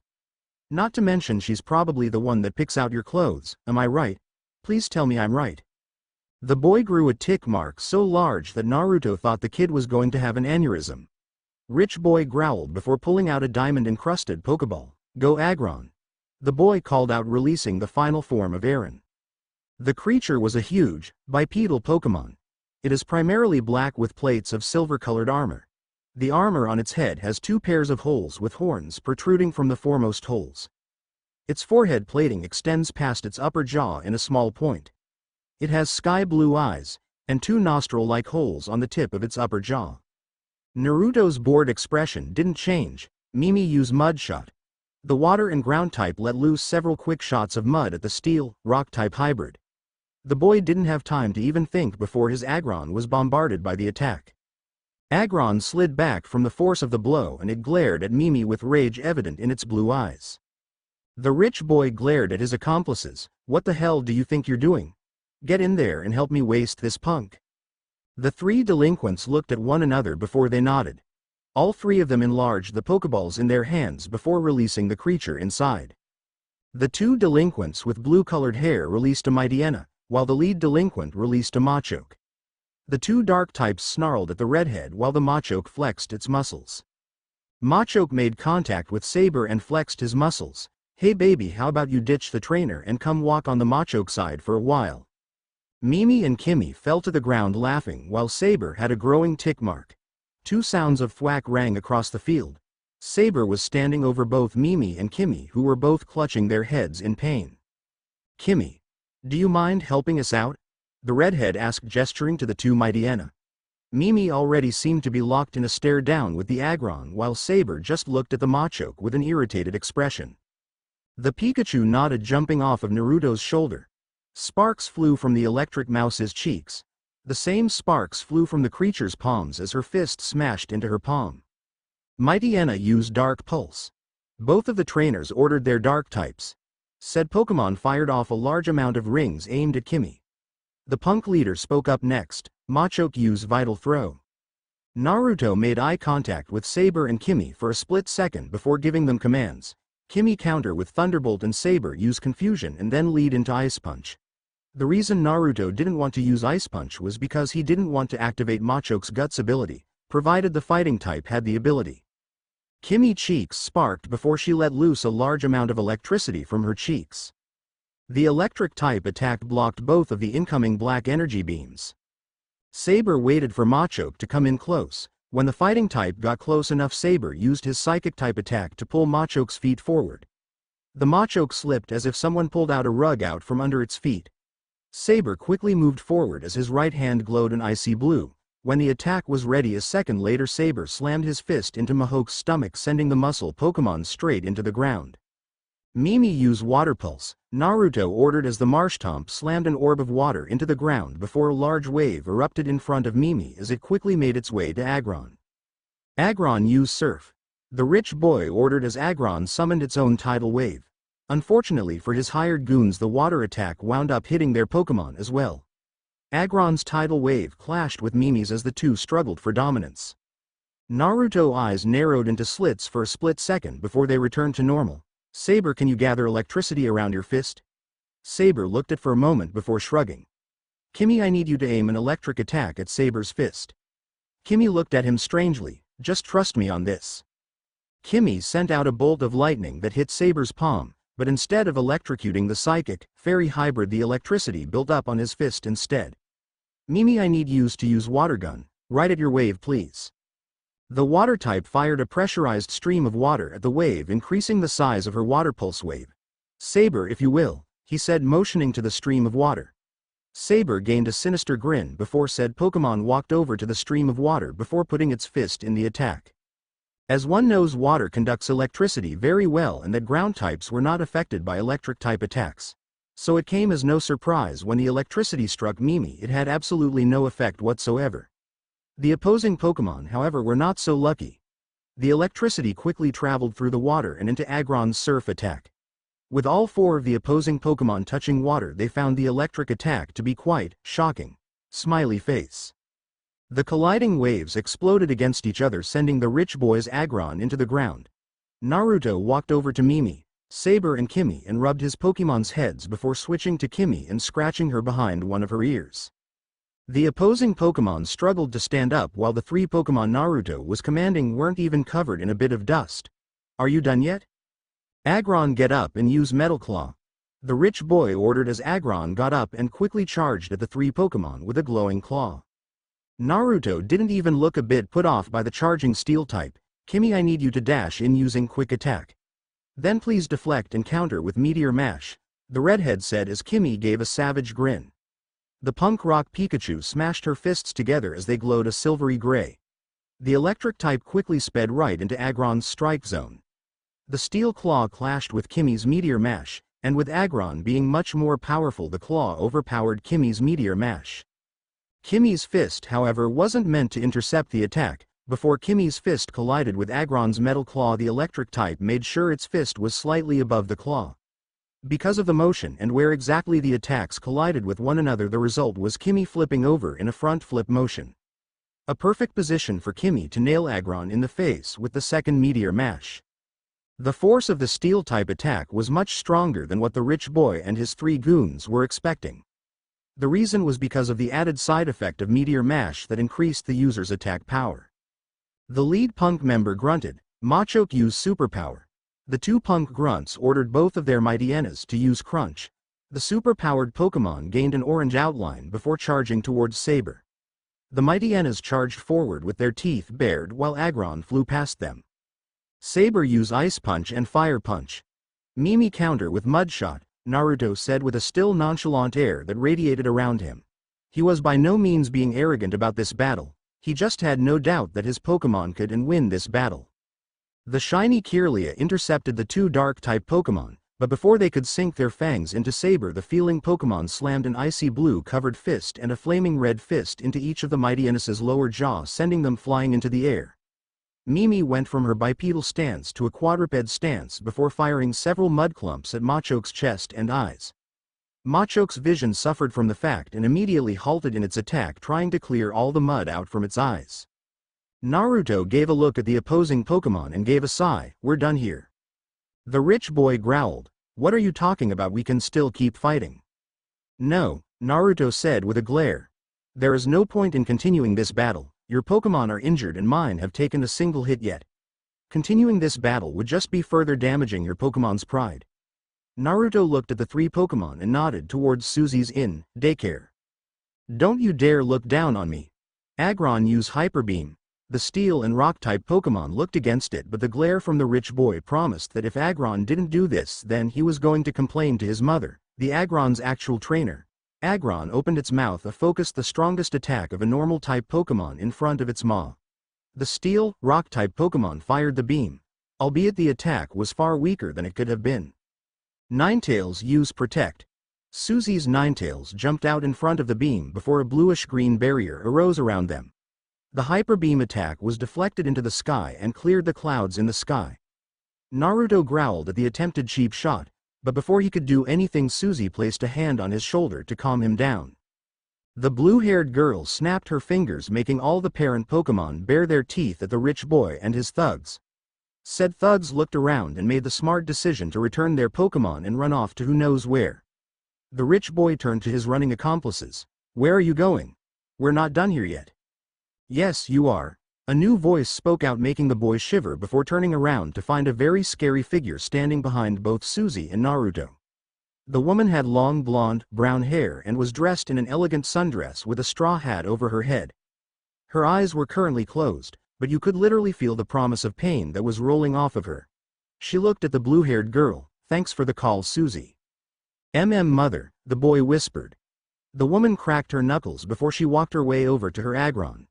The mother pat the steel, rock-type Pokémon's head, making the Pokémon's eyes close in contact before a sudden grip made it gawk in pain. Someone's been a very bad boy, she muttered, squeezing Aggron's head with closed eyes and large tick mark over her eye. I thought I told you to keep him away from here. Ron, it's not my fault, he stole my Pokéball, Aggron groaned in protest, pointing to the boy. The woman tilted her head to the side. Is that so? She asked with a turn towards her spoiled child. She cracked her knuckles. You're getting a spanking when we get home. But Mom, I want that Pikachu. That bitch over there wouldn't give me the stupid rat. And whatever I want, IGE. He was interrupted when she slapped him across the face. The blonde-haired woman gave a deep sigh. I knew it was a mistake leaving you with your ass of a father. But I never thought he would corrupt you this badly. That's the whole reason I divorced him in the first place. At least your sister is already smart enough to know he's full of crap. The mother turned her attention towards Suzy and Naruto. I apologize for my son's actions. The woman reached into her purse and pulled out a small black orb. Please take this for dealing with my idiot of a son. Suzy's eyes widened just a tad while Naruto looked confused if anything. Suzy nudged him. It's a luxury ball, it might help you on your journey. A luxury ball increases the friendship a trainer has with their trainer from the moment they're put in there. Are you sure it's alright? Naruto asked. The woman nodded before pretty much shoving the ball in his hands. Thank you, I'll definitely use this for my journey. The woman smiled at the two while holding on to her son's ear. I'm sure you will, Naruto. Now if you'll excuse me, I'm going to show my son why you don't want to piss me off, especially when his sister is on her way as we speak. She pulled him harshly by the ear into the nearby limo before the driver drove the both of them off. The two began the walk back to Suzy Inn only for Naruto to stop in his tracks. Suzy looked back at him. What is it, Naruto? Naruto looked in the direction of the limo. How the hell did she know my name? Cruise ship. So he's doing alright? The same girl with the Esper on her lap asked over her cell phone. He's doing fine, he's grown up remarkably well, he put down an Aggron without too much trouble. Then again, Aggron wasn't even using half of his strength to begin with. The same woman answered with a small smile. How's everything going with you? They've found a temporary replacement for now. Chantal was being a bit nosy and I think she figured out what I'm doing in Hoenn, but other than that everything's okay. I want you to meet my little Esper, the girl said as Esper said her name over the phone. The woman nodded. I hope to meet the little darling soon. You will, mama, I'll call you back later. Okay then, goodbye Caitlin. Hidden base in Kalos. Commander Lysandre, the first part of Project XYZ has reached 26%, the green-haired admin of Team Flare said with a slight bow. The boss chair turned around to reveal the dark orange-haired man with piercing green eyes. The boss man raised an eyebrow. What caused such an increase? The admin answered. A run-in with the boss of Team Aqua and Team Magma. He was able to withstand 2 hyper beams without showing much damage, but unfortunately as soon as he snapped out of his trance he collapsed. Lysandre nodded. That's to be expected. His percentage will increase dramatically under stressful situations. How's the transition going? Bryony took a look at the folder in her hand. 90% human, 10% other. His human blood is 100% Draconid. Good, Lysandre said, turning in his chair. How's Malva? She's currently taking care of the second part of Project XYZ, Bryony answered before looking up at her boss.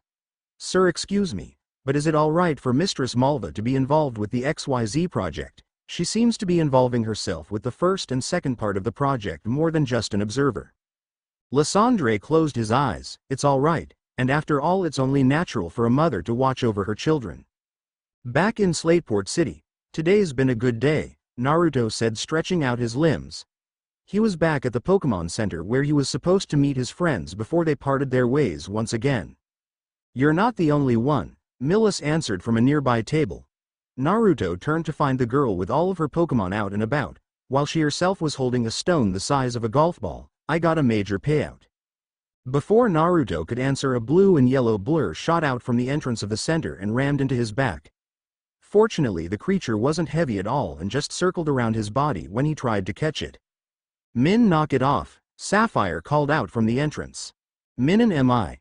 The Pokémon called out, finding the top of his head uncomfortable to sit. Naruto pulled out his Pokédex and pointed it at the top of his head.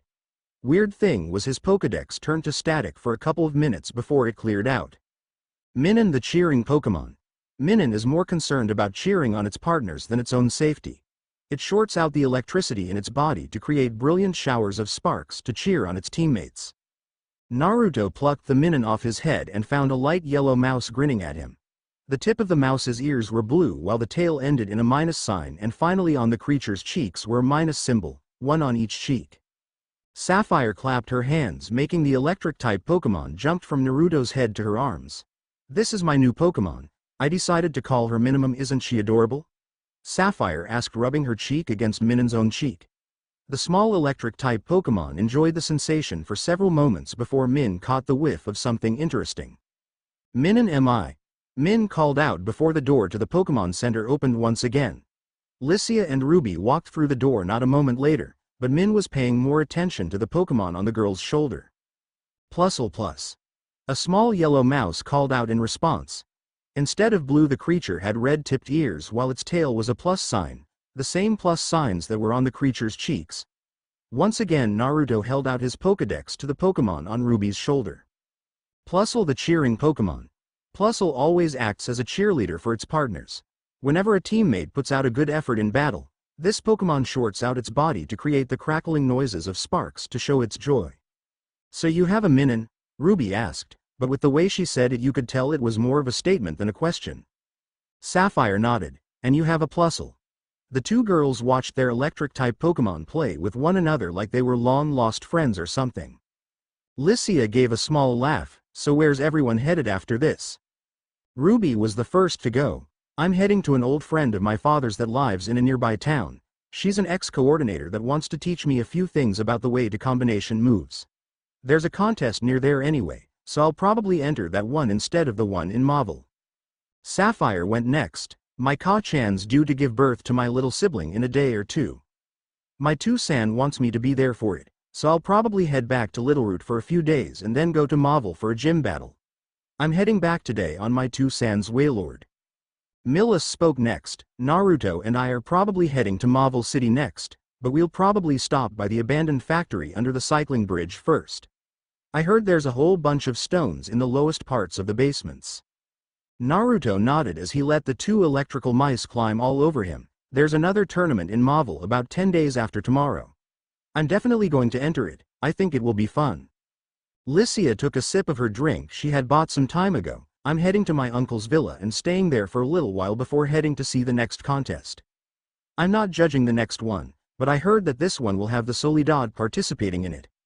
Naruto's ears perked up at the mention of Soledad. "Are you talking about Soledad Nevermore?" the redhead asked. Lycia nodded, making Naruto tap his palm with his fist. "My Ka-chan trained Soledad. When my sis was a kid she had a rivalry with Soledad and it continues to this very day. When my sister was considered a hothead, Soledad was considered a level-headed individual." "Interesting," Lycia said with a devious smirk. An hour later. "I guess this where we part ways for now," Sapphire said, scratching the back of her head. The other four nodded in agreement. "We'll meet again, we've each other's numbers," Ruby said, pulling out her poke nav. "Plus I think my little Rara will miss your saber. She's grown pretty fond of him," Ruby said, nudging the black-dressed Ralts forward. Said Ralts immediately retreated behind her trainer's leg. "I think he's fond of her too," Naruto said, looking at the Kirlia that had a small blush on his face while trying not to look flustered. Lycia giggled before she stepped a bit closer to Naruto than normal. "She's not the only one that has grown fond of someone," Lycia said before pecking him on his whiskered cheek. "That's for saving Allie." Without giving anyone any time to react, she jumped on Allie's back before the flying, dragon-type Pokémon flew the co-op. Millis could only sigh. "Not another one." Sapphire's eye twitched just a bit and gave a smile that held just a little bit of annoyance. "See you guys around," the brunette said before heading to a nearby water route that connected to Littleroot town. Ruby held out her hand for Naruto to take and she shook it when he did. "I hope I get to have an honest contest battle with you, Naruto." "Likewise, Ruby," Naruto said with a determined glint in his eyes. Soon enough Ruby left the trainer and the treasure hunter to their own devices. His eyes trailed the different paths his friends had just left on. Millis bumped his side with her hips to get his attention. "Come on, lover boy, we're heading out," the bespectacled girl said, lifting up her glasses just a bit. Naruto shrugged before walking after the green-eyed girl. "Pika." A familiar call echoed out, making Naruto turn to find the cosplay Pikachu standing a few feet away from him. "What are you doing here, Kimi?" Naruto asked, getting down on one knee. Instead of talking, Kimi held out a paw into a fist. "You want to tag along?" Kimi gave a huff before giving a slight nod. Naruto smiled, pulling out the luxury ball he got from the rich woman. "I think Suzy knew this would happen," Naruto thought with a hidden grin as Kimi tapped the ball's button and was immediately sucked in. The ball gave a soft beep as it shook from side to side before it stopped. "Looks like I got a new friend," Naruto said, tossing the luxury ball up in the air. He quickly caught up with Millis as the two headed to the abandoned electrical plant of Marvel City. Hiding not too far away, a person stepped out of their hiding place. Your brother is definitely an interesting person, Kushina. The figure said with a light giggle, and he definitely easy on the eyes. Story end.